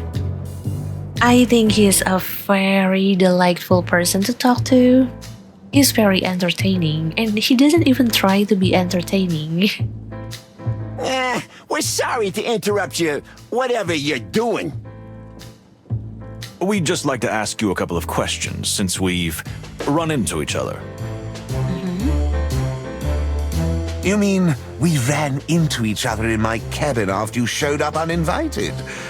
Well, since you're here, ask away. But if you bore me too much, I'm sure I'll fall asleep. My pillows are calling. Okay. Tell me, what are you doing on the Clawville Express? Oh, yeah? Please answer that question. Oh, what a surprising question. Well, if you want to know, I'm on my way home after visiting a distant relative in this terribly cold place. Terribly cold. Okay. So I'm guessing he's being honest. Because he's repeating his answer twice. So you have family living in Stavonia? Actually, we're from here originally. But my family has lived in Clawville since my great-grandfather and made their fortune there. Oh, I see. If you don't mind me asking, you're of aristocratic descent? Well, I'm afraid not. And I do mind you asking. I really do. Wait, what? So you were not an aristocrat? Then where does that Baron title comes from? Wait, huh? Okay. Oh, excuse me. We didn't mean to... Look at Plato's expression. He's like, suspicious. I do not trust this person. Anything else? I hope not. Okay, wait a moment. Okay, we're going to ask you some more question. Wait a moment, Sir Artemis. Let's see. Okay, here we go. First of all, let's ask if he's alone on his trip, or there is someone coming with him, or maybe someone's rooming with him. I don't mean to offend, but it seems like you're mumbling to yourself a lot. Or to somebody? Somebody? No, don't turn this into like he's having some sort of imaginary friend, because that will turn the whole genre from detective mystery to paranormal horror. To somebody? What do you mean? I mean, you talk to yourself. You know... I like how Artemis was raising both of his hands, and he looks really confused. And Moses actually do the same. Moses actually mirrors his action. He also raises his hand, and he looks confused. So it's like two confused animals staring at each other, feeling equally confused. It is fun. And Plato is still here, in the back, just looking at these two animals with his very, very suspicious gaze. Like you have an imaginary friend. Yes. Oh, we really share the same brain cell. Imaginary? Oh, how could you? Artemisia is not imaginary. Huh, wait, he did have imaginary friend. Artemisia? He has imaginary friend? Oh wow, I definitely did not expect that. Artemisia? My dear late sister. Sadly, she left us 3 years ago, but she's been here with me ever since. Even now, at this very moment. Oh wait. I think the sister that she talked about was the one that we saw in the picture. There is a painting in the room and I have been trying to click on that painting, but I always fail to do so. Apparently we cannot interact with that painting. But maybe that's his sister. Maybe that is Artemisia. You mean a ghost? Yeah. This Artemisia. This painting right here. I think that might be his late sister. How dare you? She is not a ghost. She is a quiet, gentle soul who whispers into my ear. Hello, 911. We got another one here. Not exactly a main character syndrome or NPD, no, not one of those, but I think he might be a bit delulu, halulu. He might need some professional help, yeah? Moses, can we go now? Plato is scared.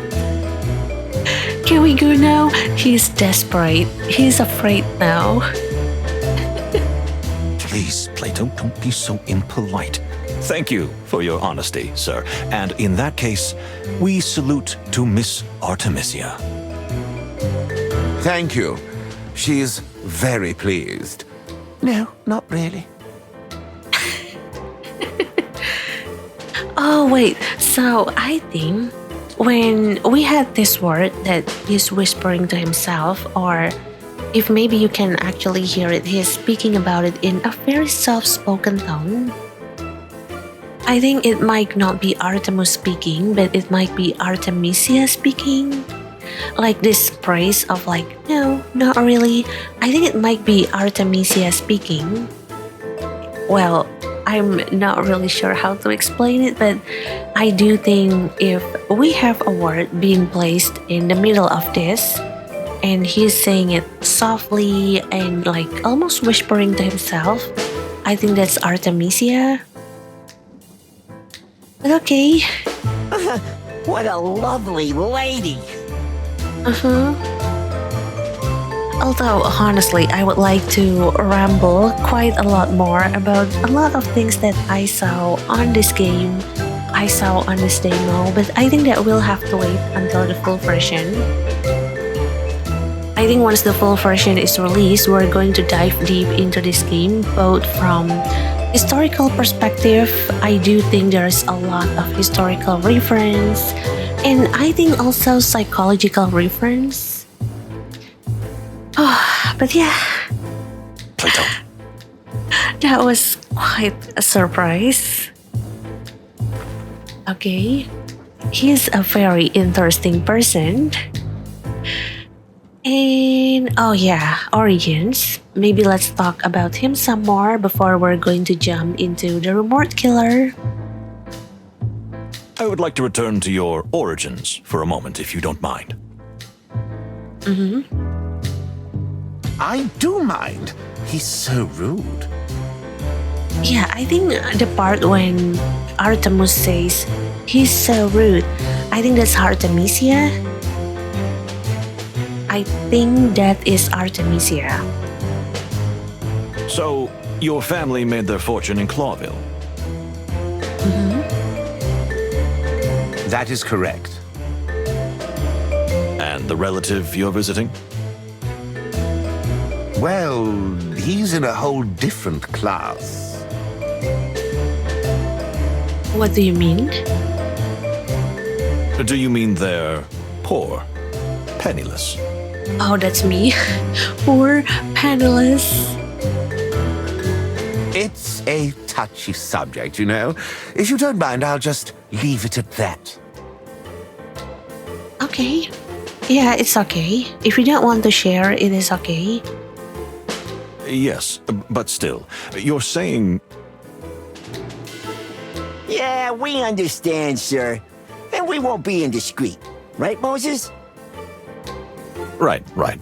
I just wanted to know. We all have our little family secrets, don't we? Oh, that's deep. We all have our little family secrets, don't we? Raise your hand in the comment section if you feel attacked. Oh, yes, true. All right, I'm not pushing. Yeah. Respect each other's boundaries, okay? Well, until there is something happen and we have to force through everyone's private boundaries. Thank you. Still rude.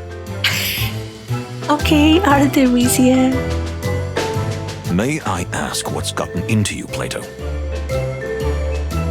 Oh, wait. They're talking more about that? I love your enthusiasm and the fact that your work comes before everything else. But we're not in the middle of an investigation. Yet. So don't ask someone about something they're clearly uncomfortable talking about. That's right. Oh my god, I really do share the same brain cell with Plato. And mind you, it's been a year since I played this game and I haven't played the demo at all after that. So I don't remember like everything that happened. I don't even remember like what answer to provide to Lady Fanny. Just now I suck so bad at that investigation. And honestly, it surprises me that I find Plato to be very relatable. But then again, I think Plato is very relatable to a lot of people. I think to a lot of players. I think if you are playing this game, there is a good chance that you might relate to Plato quite a lot of time as well. So maybe Plato is designed to be that way. To be relatable to the players, to be the voice of the players in the game, maybe. But yeah, let's continue. But that's our job. Not yet, Moses, not yet. Furry heavens, Moses. Let's just focus on the task at hand. Stop seeing everyone as a potential killer. Of course. You're right, Plato. I'll make a note of that. Okay. And finally, we're going to ask you about the rumored killer. Do you think a professional assassin is on board? I think so. No, we don't think so. Oh, okay. But what if there is? Who are they going to kill? What do you mean? The rumor is that they're trying to kill an ambassador, right? But there are two ambassadors on this train, and they're on opposite sides. Oh, okay, that makes sense. True. Yeah, true. No one is going to kill any ambassadors while we are here. You can't be everywhere at once. The train is long. Yeah, and actually, Baron, Artemis, it is because of you that we can't stay in a close vicinity with the ambassador. especially the Stonian ambassador. We just need to keep an eye on all of the passengers, all of the time. You're not talking about me, are you? That I'm a potential murderer? We are not. Oh, yeah. He really is speaking both for Artemis and Artemisia. Because he says we here. So it's like they're acknowledging that right now there are two souls in his body, or maybe more like two personalities. Why do you have to deny it then? Maybe you have something to hide, eh? Well, he's already hiding the presence of his late sister. I don't know if he's capable of hiding something else. I didn't even hear that. I did.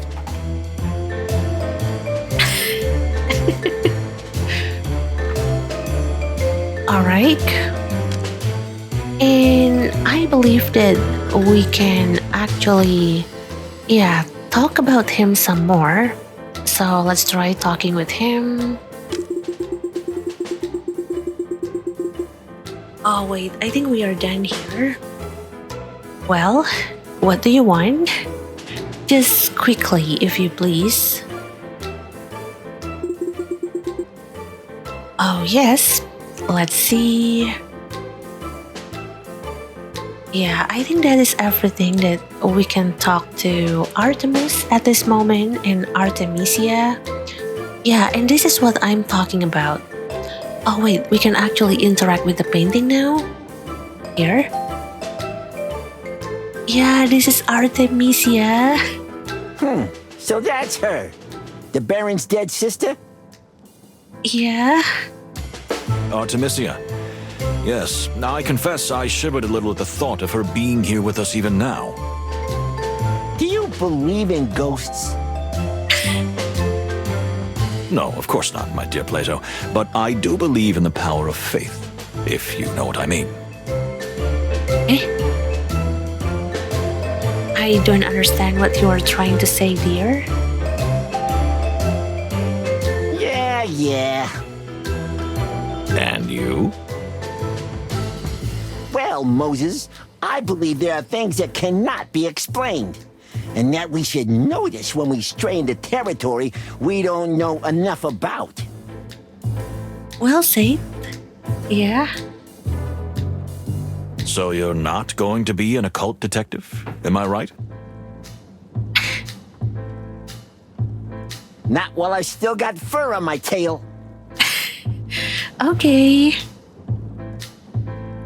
Alright. And wait a moment. Yeah, I think we are done here. Yeah, there is not much that we can take a look at here anymore. So yeah, let's go back. Thank you for your time, Artemis, Artemisia. And I think it is time to move on to the next key events. Yeah. Oh wait, I can actually see the icon is already changing here. Well, okay, let's just move on to the next key event. Alright, key event reach.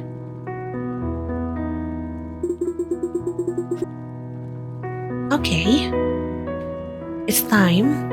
The party is about to start. Just get it over with.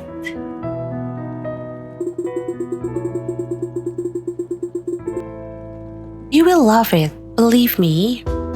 Think of it as one big sociological experiment.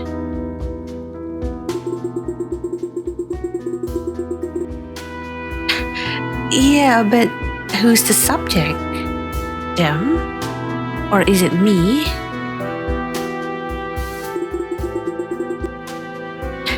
You really are indefensible.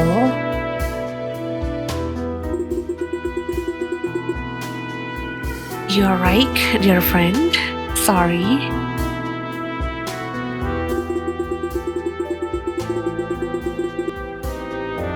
come on, I'm used to it. Let's go. After all, what could go wrong? Oh, that's a really, really not a nice thing to say. There's a bad red flag there.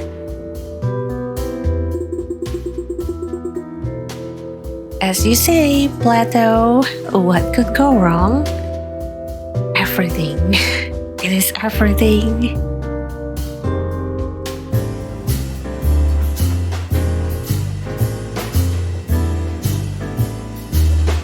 Hong Kong.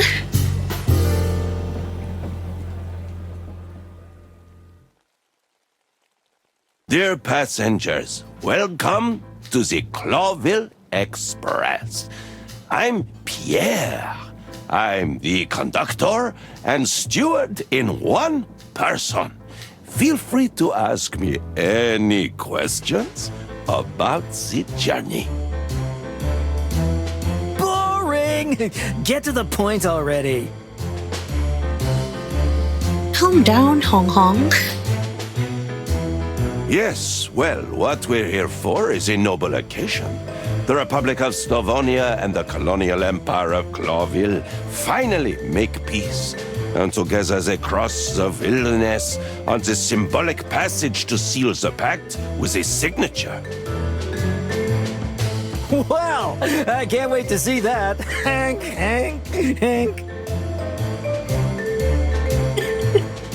Wait, is he actually saying like hang?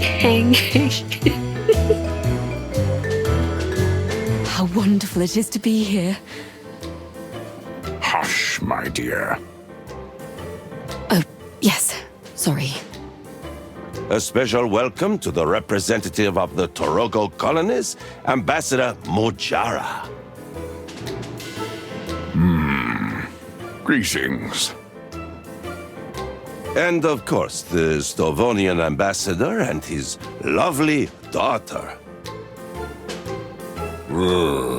It's a pleasure. Well, bon. This magnificent train will stop in the wonderful undersea port of Nautica and the mesmerizing cloudy hills of Averia, with our final destination being, of course, the legendary Clawville. Well, without further ado, I'll hand over to Ambassador Ignat to open proceedings. Oh wow, we're going to stop at Nautica. I believe it is the book that Basil wrote about, and we do have the book in our possession. And there is Cloudy Hills of Averia as well. Wow, that's a lot of places. Okay.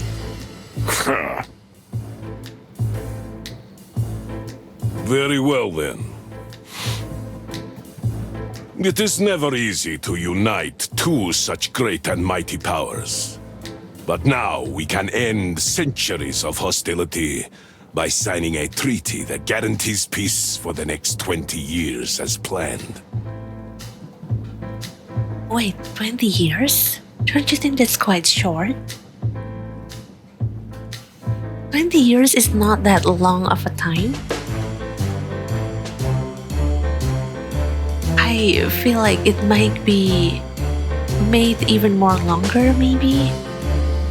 Maybe like 100 years? Or am I asking too much here? That is why I am here, as are many of you, whoever you might be. Are you talking about me? Oh, calm down. Sir Mujara, calm down. Here we go. Hank. The party is starting. Oh yeah, he's actually laughing like hang. Hey, Hong Kong. Perhaps many of you know that I am not one for word talk, nor am I one for peace. That's for sure. Please, Ambassador, not now.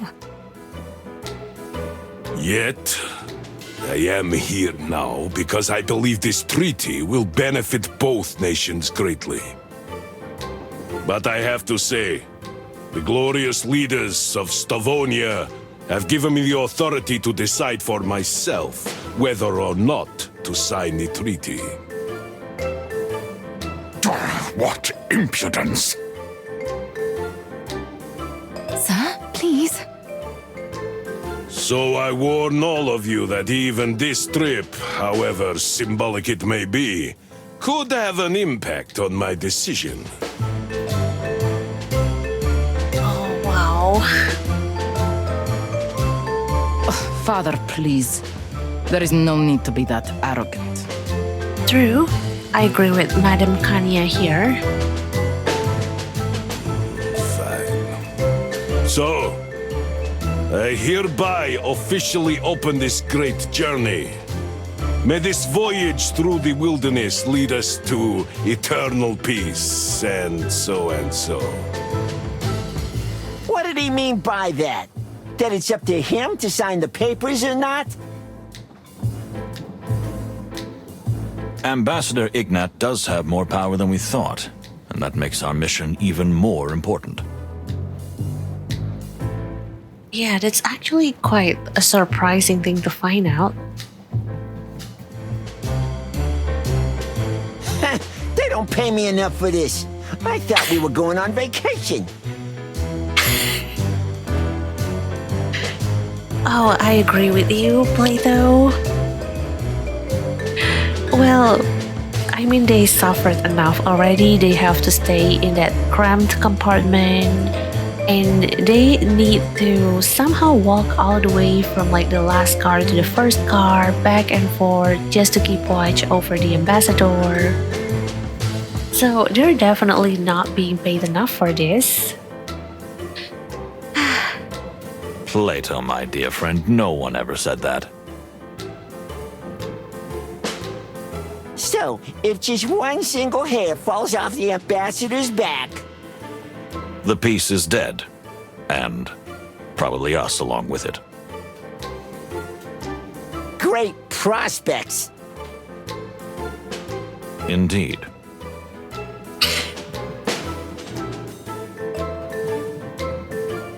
Okay. Oh, and wait. Let me check. Oh, we can talk to someone. Time actions until next key event when. Okay. We can actually decide to talk to someone. Wait a moment. Let's use our enhanced sense. Okay. Oh, there is a smell on Sir Mujara. Hello? Let's see.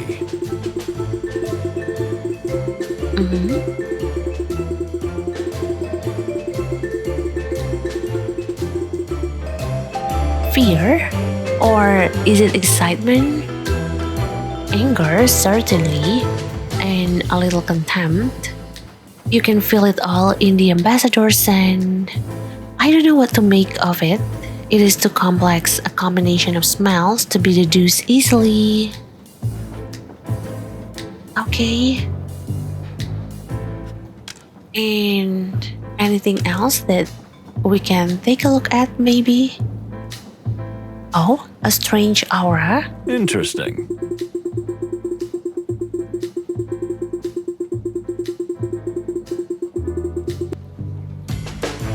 Oh, okay. There is something very strange about this figure. It's hard to describe. He seems at once bewildered and sheepish, and yet highly confident. It is like two people living in one body. Yeah, and we actually find out the answer. We actually get the answer to that because we do decide to talk to him. But I think if we end up not talking to him, we might never find out about Artemisia. So again, that is like one of the important elements that this game has. Each people have their own story, and if you don't talk to them, you might never figure out their story. You might never know about their story. But yeah, wait, let me see if there is any sound around here. No? Okay. And wait a moment. We can talk to Basil or Mujara. But I want to see if maybe there is someone that we can talk to on this side. Hong Hong! Hello! And wait a moment. Oh, wait. A rapid heartbeat. And a faint purring. Oh, they are attracted to each other. Wait, let's try to listen in on them. This is interesting. Mr. Lupus keeps looking at Cunha, and I can hear from here that his heartbeat is quite intense.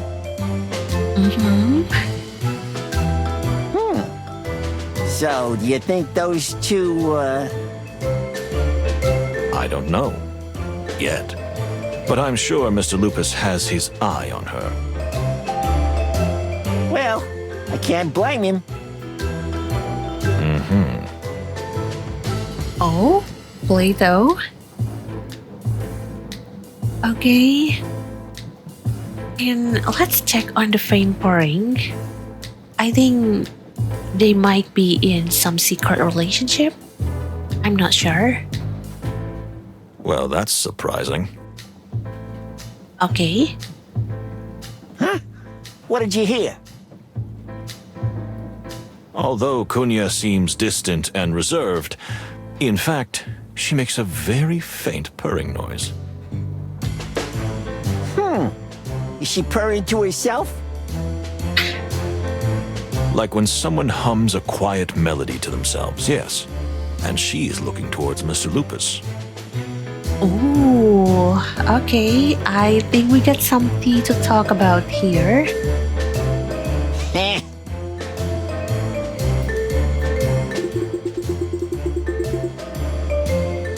Do you think these two are planning some kind of affair? I think so, yeah. Or yeah, are they already in it up to their tails? Who knows? And maybe, maybe that's the reason why Madame Kania is joining us on this trip. Because she wants to meet with Cassidy, maybe with Mr. Lupus. Well, that would be a complication.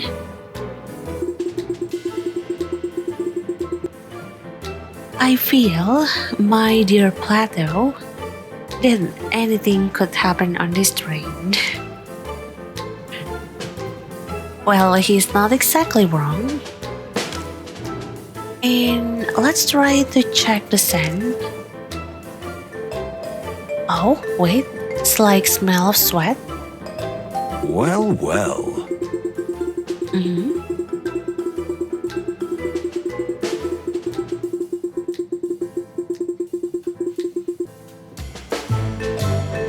Ambassador Ignat is sweating. This may seem normal in a crowded, cramped space, dressed head to toe in fancy clothes, but the chemistry of his sweat is more indicative of some kind of agitation. It's like I'm detecting a little fear and confusion. Okay. Wow. That's very peculiar. So, do you think that maybe there had been some blackmail or maybe an attempt to threaten him in his own room, maybe? But well, anything that I can take a look at here? No. Okay. And I'm not sure who should I talk to. I actually want to talk to the ambassador, to Ignat. Yeah, we can talk to him. So maybe that's what we're going to do. Yeah, we're just going to talk to Ignat, maybe. Well, do you find everything secure? As a matter of fact, yes. Although, Although, what do you mean? Have you heard any rumors, like about an assassination attempt? Plato? Oh, Plato, that's way too forward. You know every time I set foot outside my beloved Stavonia, someone tries to kill me. That's why you're here, no? Actually, yes, but... A rumor's a rumor. Looking at this bunch, even those stinking Torogo delegates, I don't think anyone's got the balls to do it. Oh, I feel bad for him. Like, no matter how some people describe him to be, yes, he has some things that is evil that he has done in the past. But still, I guess in a way it doesn't justify how it all turns out. I don't know, I still feel bad for him despite knowing that, well, he has a bad history of his own. He has done quite a lot of bad things in the past as well. But I still feel bad. That's good to hear. I guess we'll just keep our eyes open. Yeah, we will. We will keep our eyes open. Do that. And now, leave me alone. Okay. But wait, it is not a timed event. Okay, and I already asked him some of the stuff that we have in our hands. Okay, and he doesn't want to talk to us anymore. Don't you have anything better to do? Please don't disturb me. Yes, sir. And oh, maybe let's talk to Hong Hong. Yeah? Hello, Hong Hong. Let's see.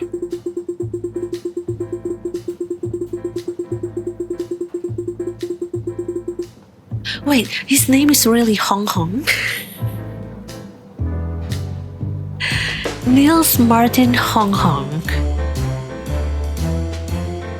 One of the kingpins of the international feather, fur, and scale mafia, and a known art robber and smuggler. What a pleasant surprise to see him here. Oh my god, his name is really Hong Hong.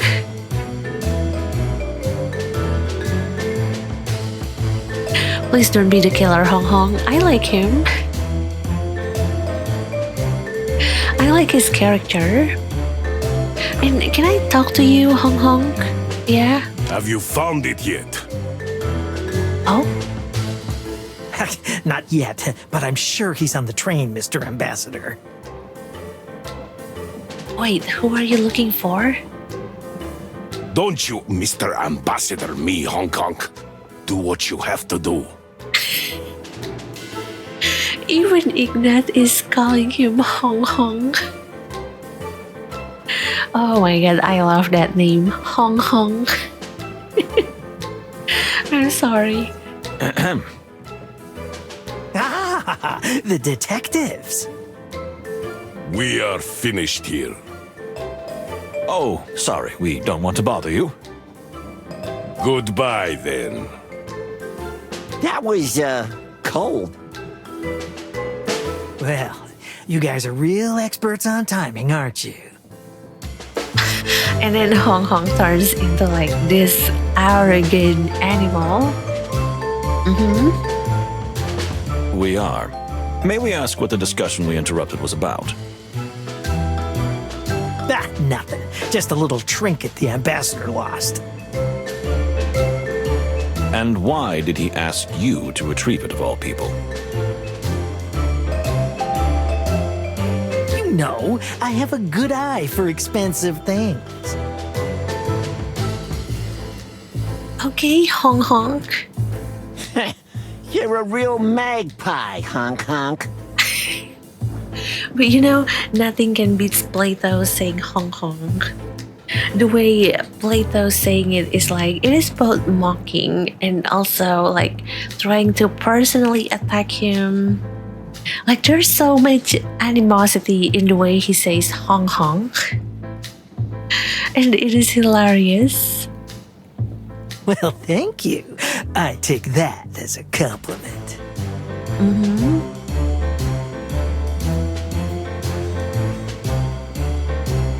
Okay. Oh, wait, can I talk to you more? No? Okay. So, enjoying the party, detectives? Well, actually, of course, Moses and I are just soaking in the atmosphere. That is not exactly how I would have put it.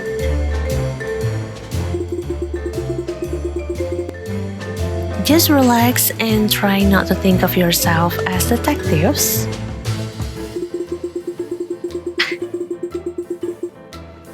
You would like that, wouldn't you, if we weren't keeping an eye on you, Hong Hong?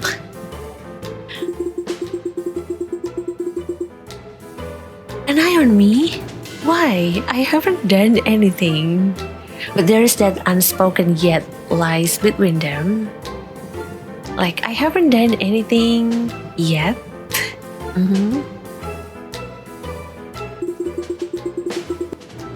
See? Yet, Hong Hong. Yet.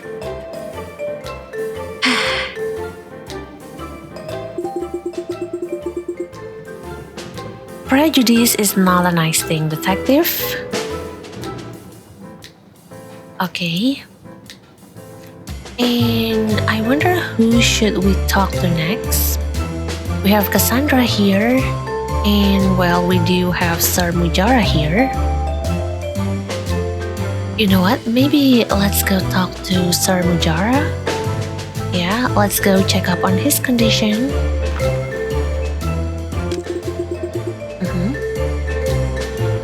Sir, m'lady. Oh, Fanny is blushing. Mr. Wildflower.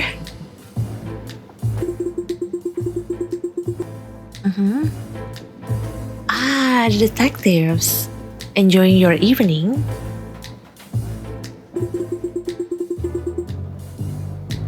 We were about to ask you the same thing.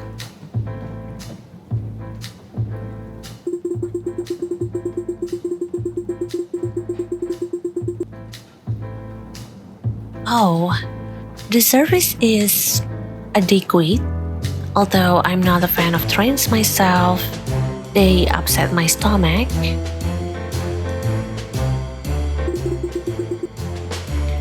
Ah, that's a pity.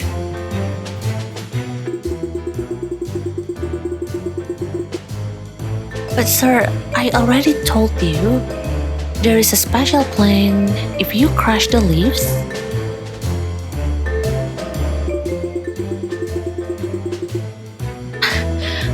Fanny, I have had enough of the flowers and all your mumbo jumbo. You forgot Dumbo though. Dumbo is a Disney elephant. You forgot to put that. Mumbo jumbo jumbo.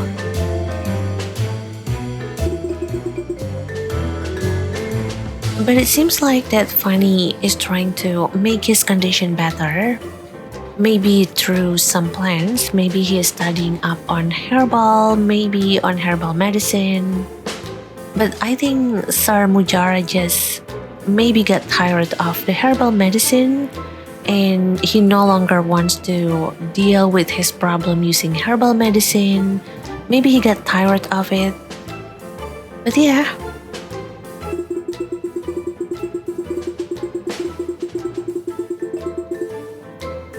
And you too, watch very carefully. On a night like this, especially when everyone's drinking like a fish, anything can happen.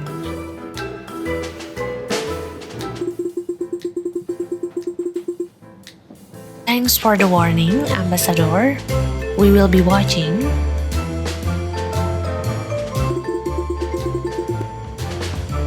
Right. Now, leave me alone.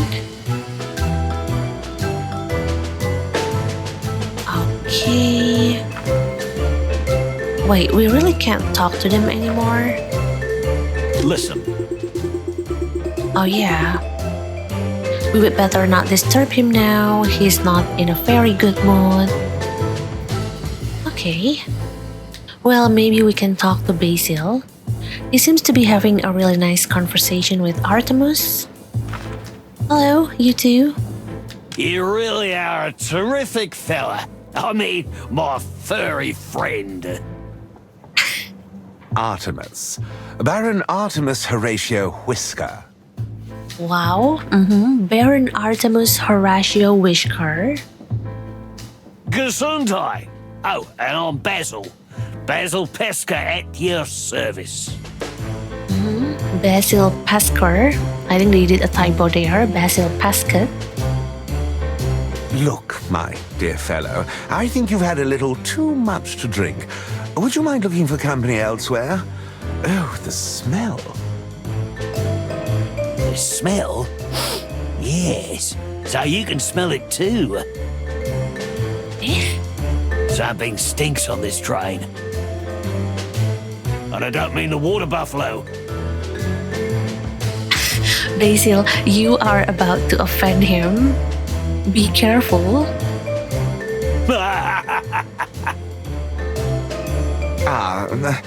But please, leave us alone.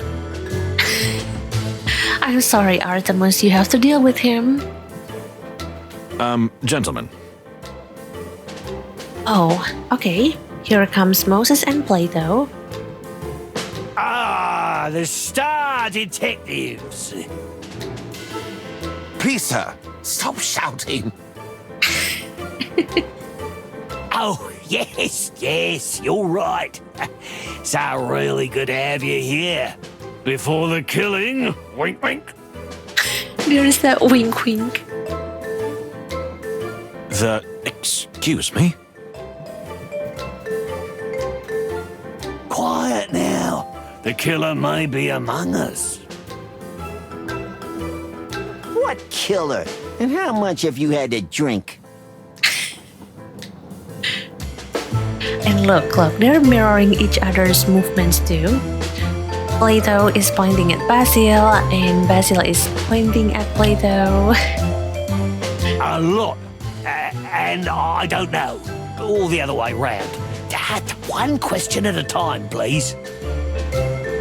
So, about that killer, who might it be? I'm not a detective. Or am I? Well, in that case, thank you for the warning. Yeah, don't drink so much. We may have to call a doctor on you. Is there even a doctor on board? Oh, good question. And I think my question has been answered. If they are sick, they're going to go to a doctor. But do they have veterinarian here? And if there is, what do they do? What if I'm a doctor? Okay. Oh, so what's your diagnosis? My diagnosis is that I'm severely dehydrated. Where can I get a drink around here? Where's my spider buddy? Pierre? Okay. Oh, Basil, thank you for cheering up the situation. Thank you for cheering up the mood. And maybe Cassandra is the last person that we can talk to for now. Okay, let me talk to her. Calm down, darling. No one is killing anyone. Oh, Easy for you to say, Cassidy, but I can feel it in my bones that there's going to be trouble. You always feel that way, darling. And we always get in trouble. Well, there's some truth in that, but still. Why doesn't anybody ever believe me? Am I cursed? Madam? Sir? Ah, the good detectives couldn't have come at a better time. How's that? Please reassure Cassandra that nothing bad will happen on our trip. Well, we'll do our best to make sure it doesn't, but promises are hard to make. Come on, Moses. It's just a few days' ride. It'll be fine. I'm so glad you said that. We'll be on watch, Miss Faye.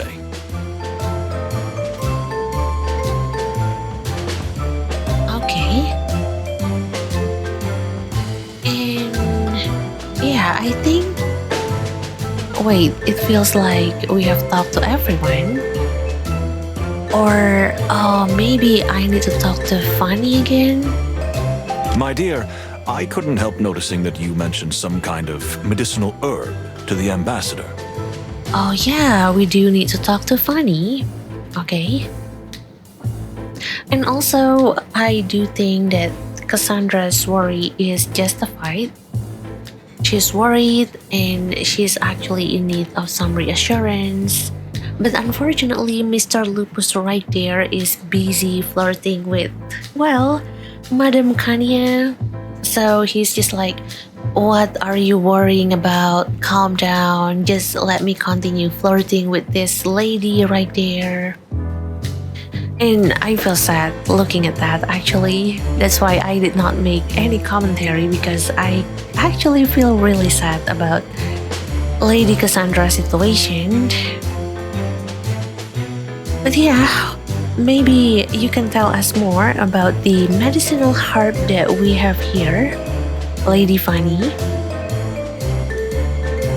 Oh, yes. It's a hobby of mine. I love strange plants and I've been making medicines from them since I was a little girl. Mostly in the form of teas. Oh, herbal teas. Okay. That is very exciting. I'm a big plant enthusiast myself. I often say I get on better with plants than with animals. Oh, I forgot. He loves plants. She loves plants. Okay, and then they go on to talk about plants together. Let's get out of here, Plato. Oh, really? How delightful. Okay. Plato, you sure you don't want to run away? I think so myself. For all that's furry and shaggy, I think I'm gonna throw up. Plato. Oh, you're not feeling sick, are you? You know, there's an amazing flower that's only found in the Averian Highlands. Oh? I believe that we will be stopping in Averian just now. I believe that we will stop at Nautica and then after that at Averian. I think Pierre mentioned that. No, I'm fine. But thank you. Dear Fanny, could you tell me about the strange plant you and the ambassador brought with you? You know, the one kept under the glass. Oh, of course. You mean the Mulvaki hippoconia, also known as... If they say the name of the plant together, like also known as, and then they say the other name for this plant together, I actually tempted to say I will Alt F4, but I love this game way too much, so we're not going to do that. But yeah, oh my god, that's way too sweet. I might need to make some coffee, really, because I need to combat this sweetness. But let's see. Golden dew, or the chameleon flower. Okay. Oh, yes, indeed. Oh, you really are an expert on flowers. I'm glad that they ended up not saying that name together. But still, it becomes, well, still sweet, so I still need coffee. Indeed I am. You know, dear Mr. Moses, this flower has certain properties that even the textbooks don't reveal. Really? don't make me tingle. Please, tell me more. If you don't mind me asking, maybe I could show you more? Wow, okay. You mean in your compartment? This feels wrong. This feels way too private to be shown on screen.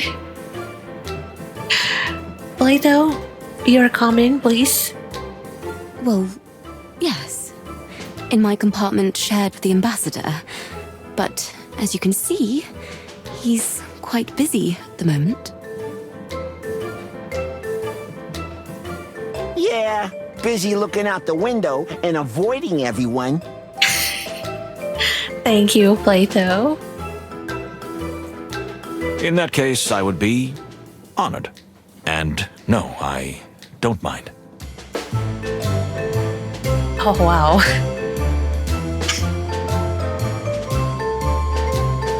I have no comment on this one. I am way too speechless. I am delighted, dear Mr. Moses. Likewise, my dear. For the love of the great wild ones. Literally what I'm thinking too, Plato. Please, Mr. Palladius, come join us.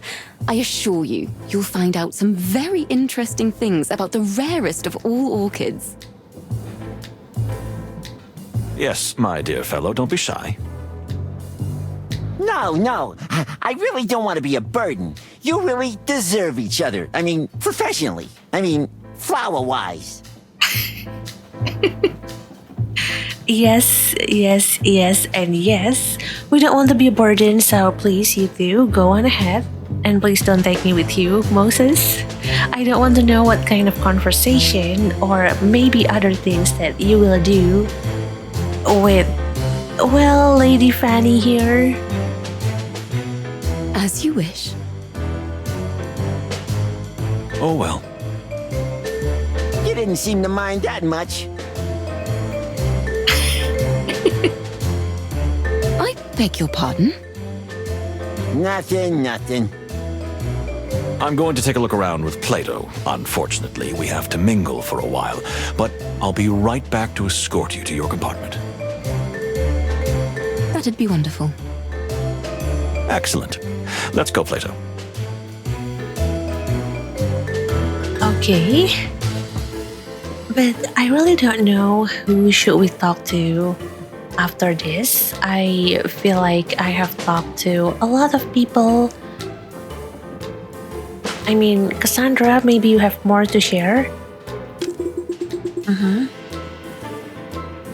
I'm not going there. You should at least say hello, sweetie. Who? Oh, wait, they're still talking, actually. That animal is an animal? Oh, wait, who are they talking about? All right, but can I go say hello? Oh, they're talking about Madame Kania.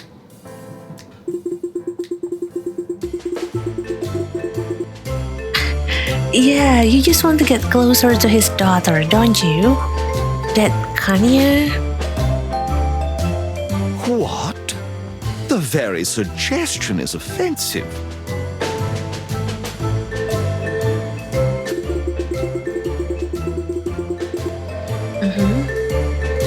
And I think this part actually might be voiced, but I don't think they have done the recording for Cassandra part. So that's why Lupus is actually talking and being voiced, but for Cassandra, we actually have to read the text for now. And yes, come on, Cassidy, I saw you staring at her again. Oh, here we go again. You're driving me crazy. Ah, detectives. You're still here. What a relief. We weren't eavesdropping.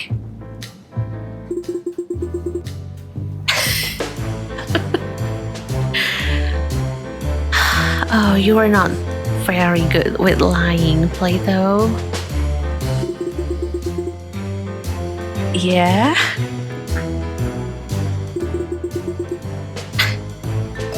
Awkward. Very, very awkward.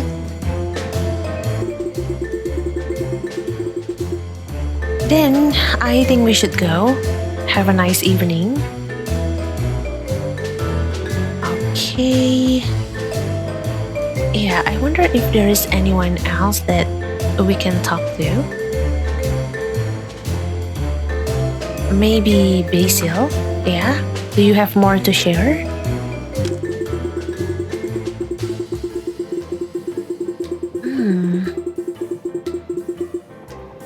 You know, I haven't had a drink in years.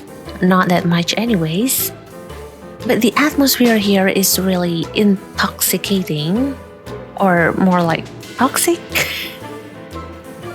That's a good roast. I have to say that is a really, really good roast.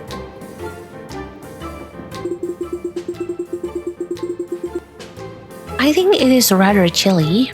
Or more like terribly tense.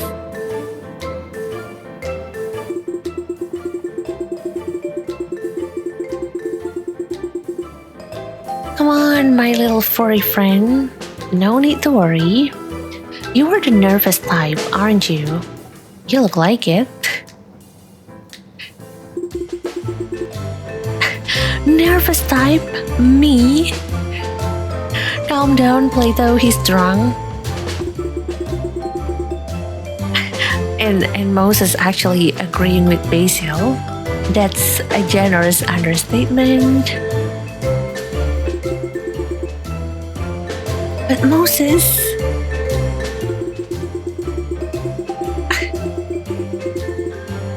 You two are quite a match. Good cop, bad cop, chill cop, crazy cop.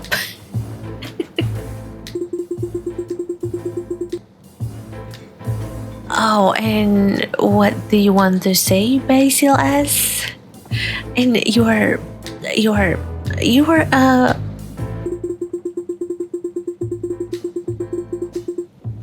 Oh, watch out or you will give yourself a heart attack.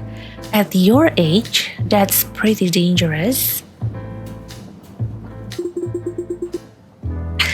At my what? Plato is this close to losing it. Okay. Or maybe talk with Fanny again. Okay, so see you soon.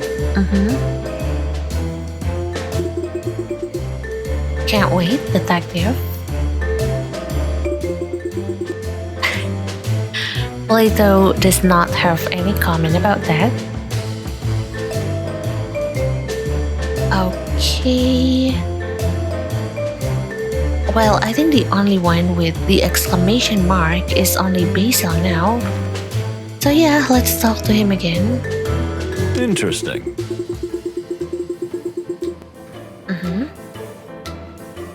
This Basil figure, try as I might, I don't know where to put him yet. Yeah. But wait, I think we already talked to everyone. I'm not sure who else that we should talk to. Yeah? Oh wait, maybe I do need to go to the bar so I can talk to Kanya and Pierre. Okay, yeah. Let's talk to maybe Kanya first. Yep. Let's see what she thinks about this whole situation. Madam, if you don't mind me asking, how come you're just by yourself? With whom else do you think I might mingle here?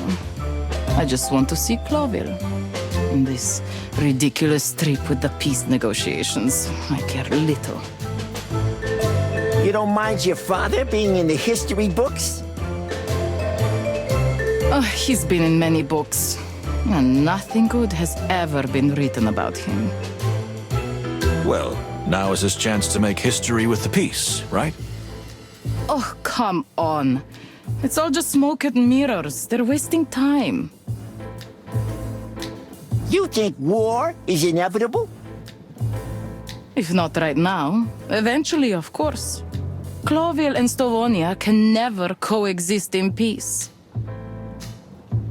Then why do you want to go to Clawville so badly? If war breaks out, I want to be on the right side. Oh. Well, actually, that's pretty good move from her. She wants to learn about both sides and she wants to choose for herself, like, according to her, which one is the right side. That's nice. Even if you lose all your inheritance? Money's one thing, but the freedom you people have is a far greater treasure. Interesting. I've never thought about it like that. Just spend a few weeks in our country. You will understand. Anything else?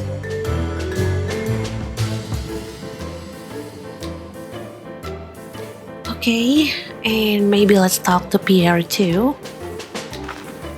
Okay, here we go. Are you service staff too? You really are a man of many facets. Yeah, he is. You know, I have my hands in a lot of things. Okay. That's a joke. That's a pun, Moses. I find it strange that he doesn't understand Mr. Pierre's joke when he actually makes the same type of joke as him. Because you're a spider, right? Exactly. 2 legs, 6 hands, this much they can do. I'll bet. Good for you. Moses with 6 hands would just take on even more unsolvable cases. Okay. Unsolvable. No such thing as an unsolvable case, my dear friend. Here we go. Okay. And yeah, maybe let's talk to Madame Kanya again. I feel like I finally got a sight of her, of the other side that we don't really see from her. And I would like to see more of that.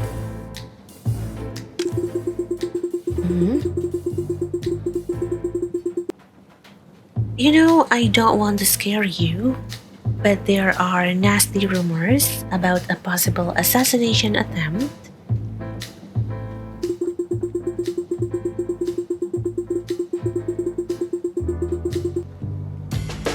Don't worry about me. If you knew how many times they tried to kill my father, unfortunately, they never succeeded.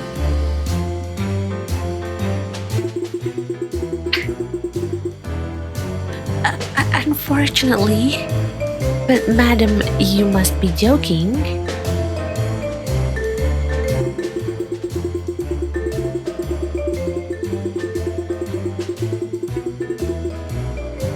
Am I? Perhaps. I'm not sure how serious I am myself. But either way, I am not surprised. This peace mission is madness anyway.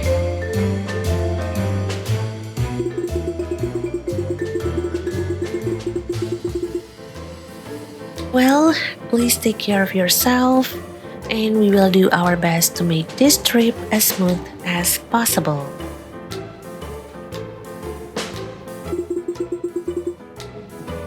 Whatever will be, will be. Alright. And yeah, Pierre, do you have more to share? Maybe more fun jokes to share with us?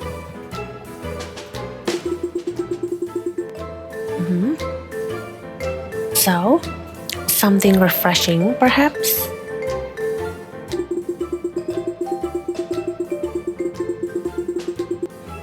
Sure. What's under the counter? Give me something with a punch, not just some liquor.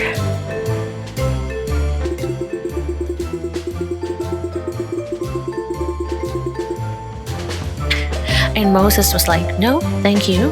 We could use a clear head, don't we, Plato? After all, we're not on holiday.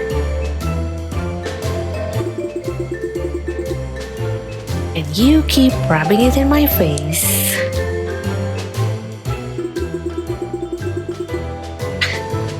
If you change your mind, Pierre is at your service. Okay. And yeah, I think So, that's... what do you think? Is this gonna be a peaceful journey? Oh, okay. Yeah, I think we finished talking to everyone. I'm worried about rumors of a possible assassination, but it was expected. Yeah. Relations between the two countries is still fragile. That's an understatement. But I think there's no cause for concern at the moment. So then, can we finally enjoy the evening? Make it so, my dear Plato. And I will keep my promise and escort Miss Fanny to her compartment. Jaela. Okay, escort Miss Fanny to her compartment. I'm sorry. To visit her flower, huh? Mm-hmm. Whatever you're implying, it is not even worthy of a reply.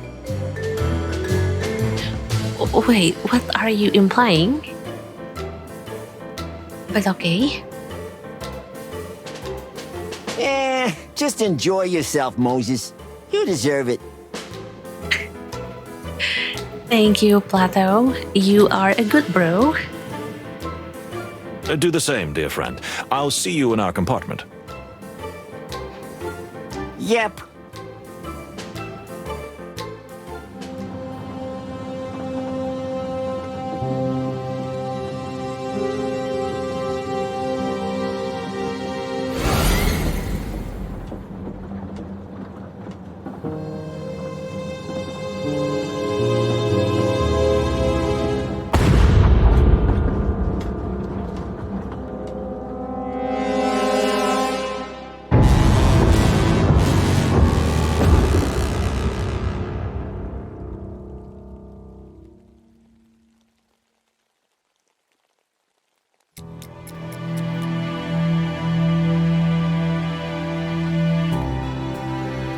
So that's what transpires before we finally wake up and found ourselves in this room. And yes, key even reach. Okay. Moses, listen. It couldn't be you. That's madness. Mm-hmm. So we are back from where we started. Alright. We cannot rule out the possibility.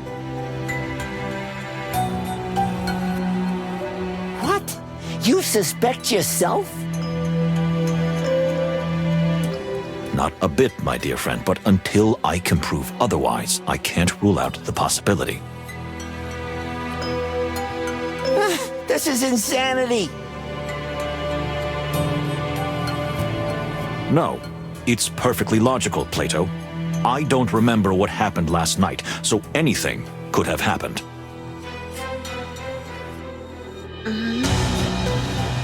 You must remember something. So, what the fluffy hell happened? Can you remember something, Moses? After I left Miss Fanny's room, I went to the corridor to clear my head. Okay. I saw Lupus and Cunha talking, then they disappeared. The Baron was there too. Alright. I stayed in the hallway to catch my breath when a shadow fell over me. I felt strangely dizzy. And before I could turn around, everything went dark. Oh, poor Moses. Do you think somebody knocked you down? Or maybe there is a chemical involved? Maybe he's taking a sniff of something, no? I don't know. The truth is, I'm still a little dizzy. But I don't feel hurt. Strange. So what now? We need to talk to all the passengers on the train while the experience is still fresh. If someone has manipulated the scene, or me, we must act quickly. Because if we don't finish in time... And the train arrives at Clawville Station. Oh yeah, this is why time is very important. It is a race against the clock. Then the peace talks are ruined. Yeah. And if it turns out that 2 Clawville police officers are the prime suspects... War could break out. That's a very heavy responsibility. Okay. Could. It surely would. And we can't let that happen. Then what are we waiting for? The game is afoot, dear Plato. I have a feeling that this day has some interesting surprises in store.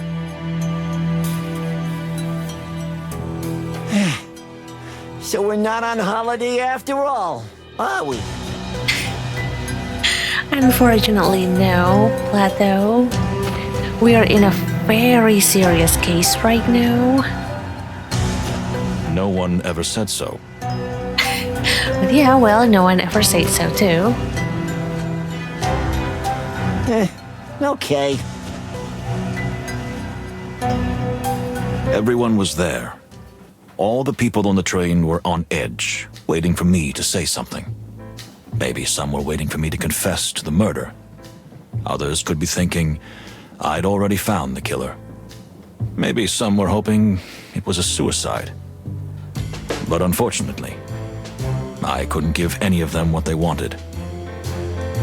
I was terrified. Not because of the possibility that I am the culprit, unfortunately. There was a good chance of that.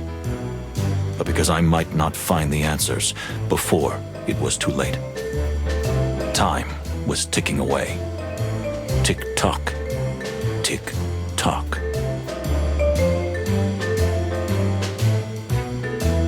Oh, wow. Okay. Yeah, it is definitely a race against time. Wow. Ladies and gentlemen. Well, any progress? The ambassador. Is he really dead?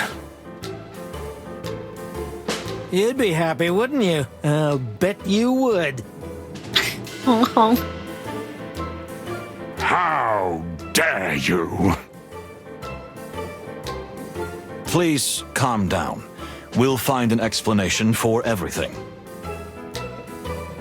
So you haven't found anything yet, have you? Well, there's still a lot of questions. So the investigation is progressing. Of course. So you don't know anything. We do know that the culprit is here with us right now.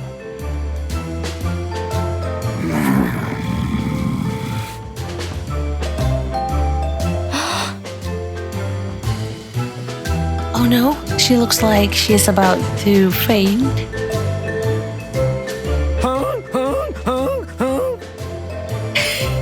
What is sound.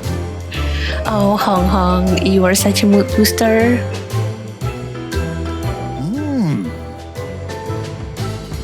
Everybody, please, listen to me. Did I do it? Perhaps. Unfortunately, I have no memory of it. But I can assure you that whether I did it or not, I will catch the culprit with my loyal partner Plato. You have my word of honor. You may think, why should we let the prime suspect roam free? And you'd be right. Okay. But from my observation so far, almost everyone on this train would have had some motive to commit this hideous act. I was at the scene, but so far, that doesn't prove anything. And since no one on this train can get to the bottom of a case like this except me and my partner, there is no logical choice but to let us pursue this investigation. We only have a few days before the train reaches Clawville. If we don't find out what happened by then, the peace will never be made. And war may break out. The severity of this situation, it is really worrying.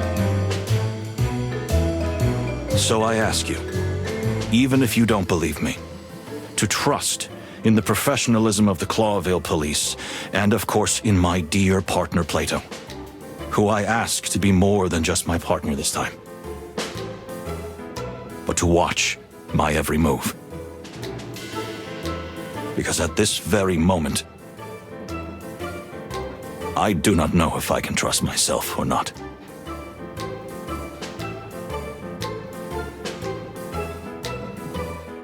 But let's not get ahead of ourselves. We haven't even started this journey. And we might just be in for the adventure of a lifetime, huh? Oh, but every day is an adventure with you, Plato. Come on, Chief. Let's get dressed up, have a drink or two, and go to the little rat hole in the back of the train for a good sleep.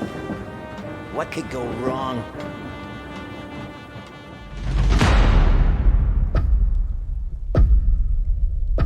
Famous last words, eh?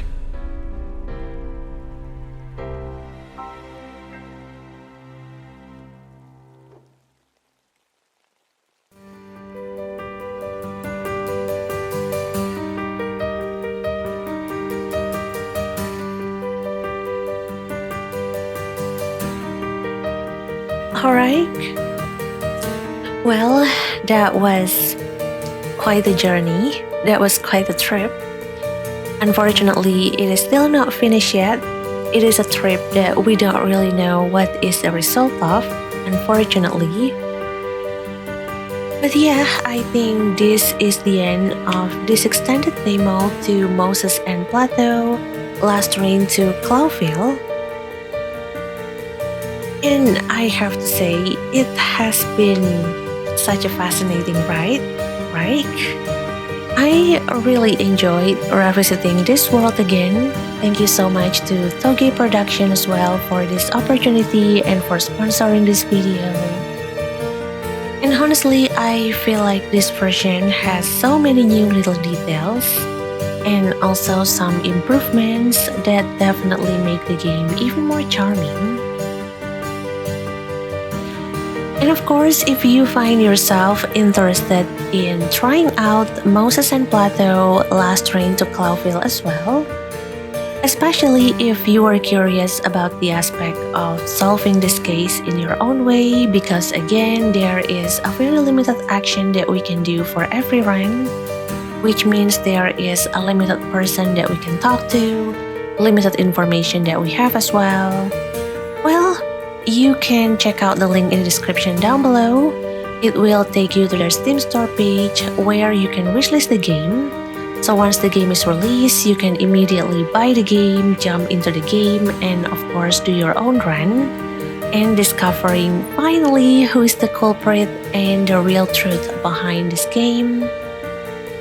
Or if maybe waiting for that is a little bit too long, and you are curious as well about the minigame that I unfortunately had skipped, Well, you can also play the demo through the link that I have in the description down below. Basically, in the Steam store page, you can wishlist the game, you can play out the demo yourself. So yeah, feel free to go do that. And I am so sorry that I have to omit the minigame from this playthrough.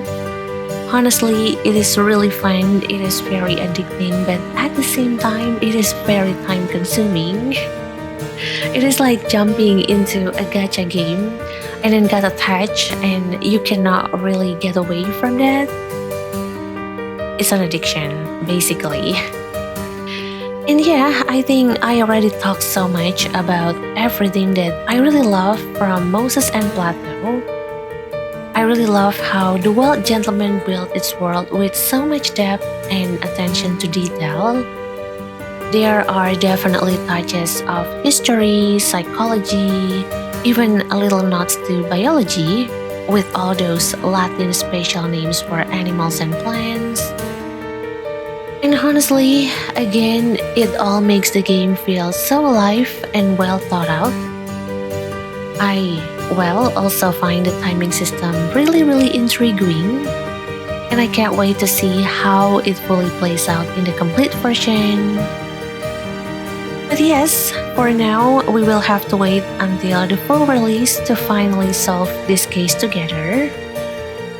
And if you would like to see more of this world, of this universe, I believe it is called the World of Wilderness.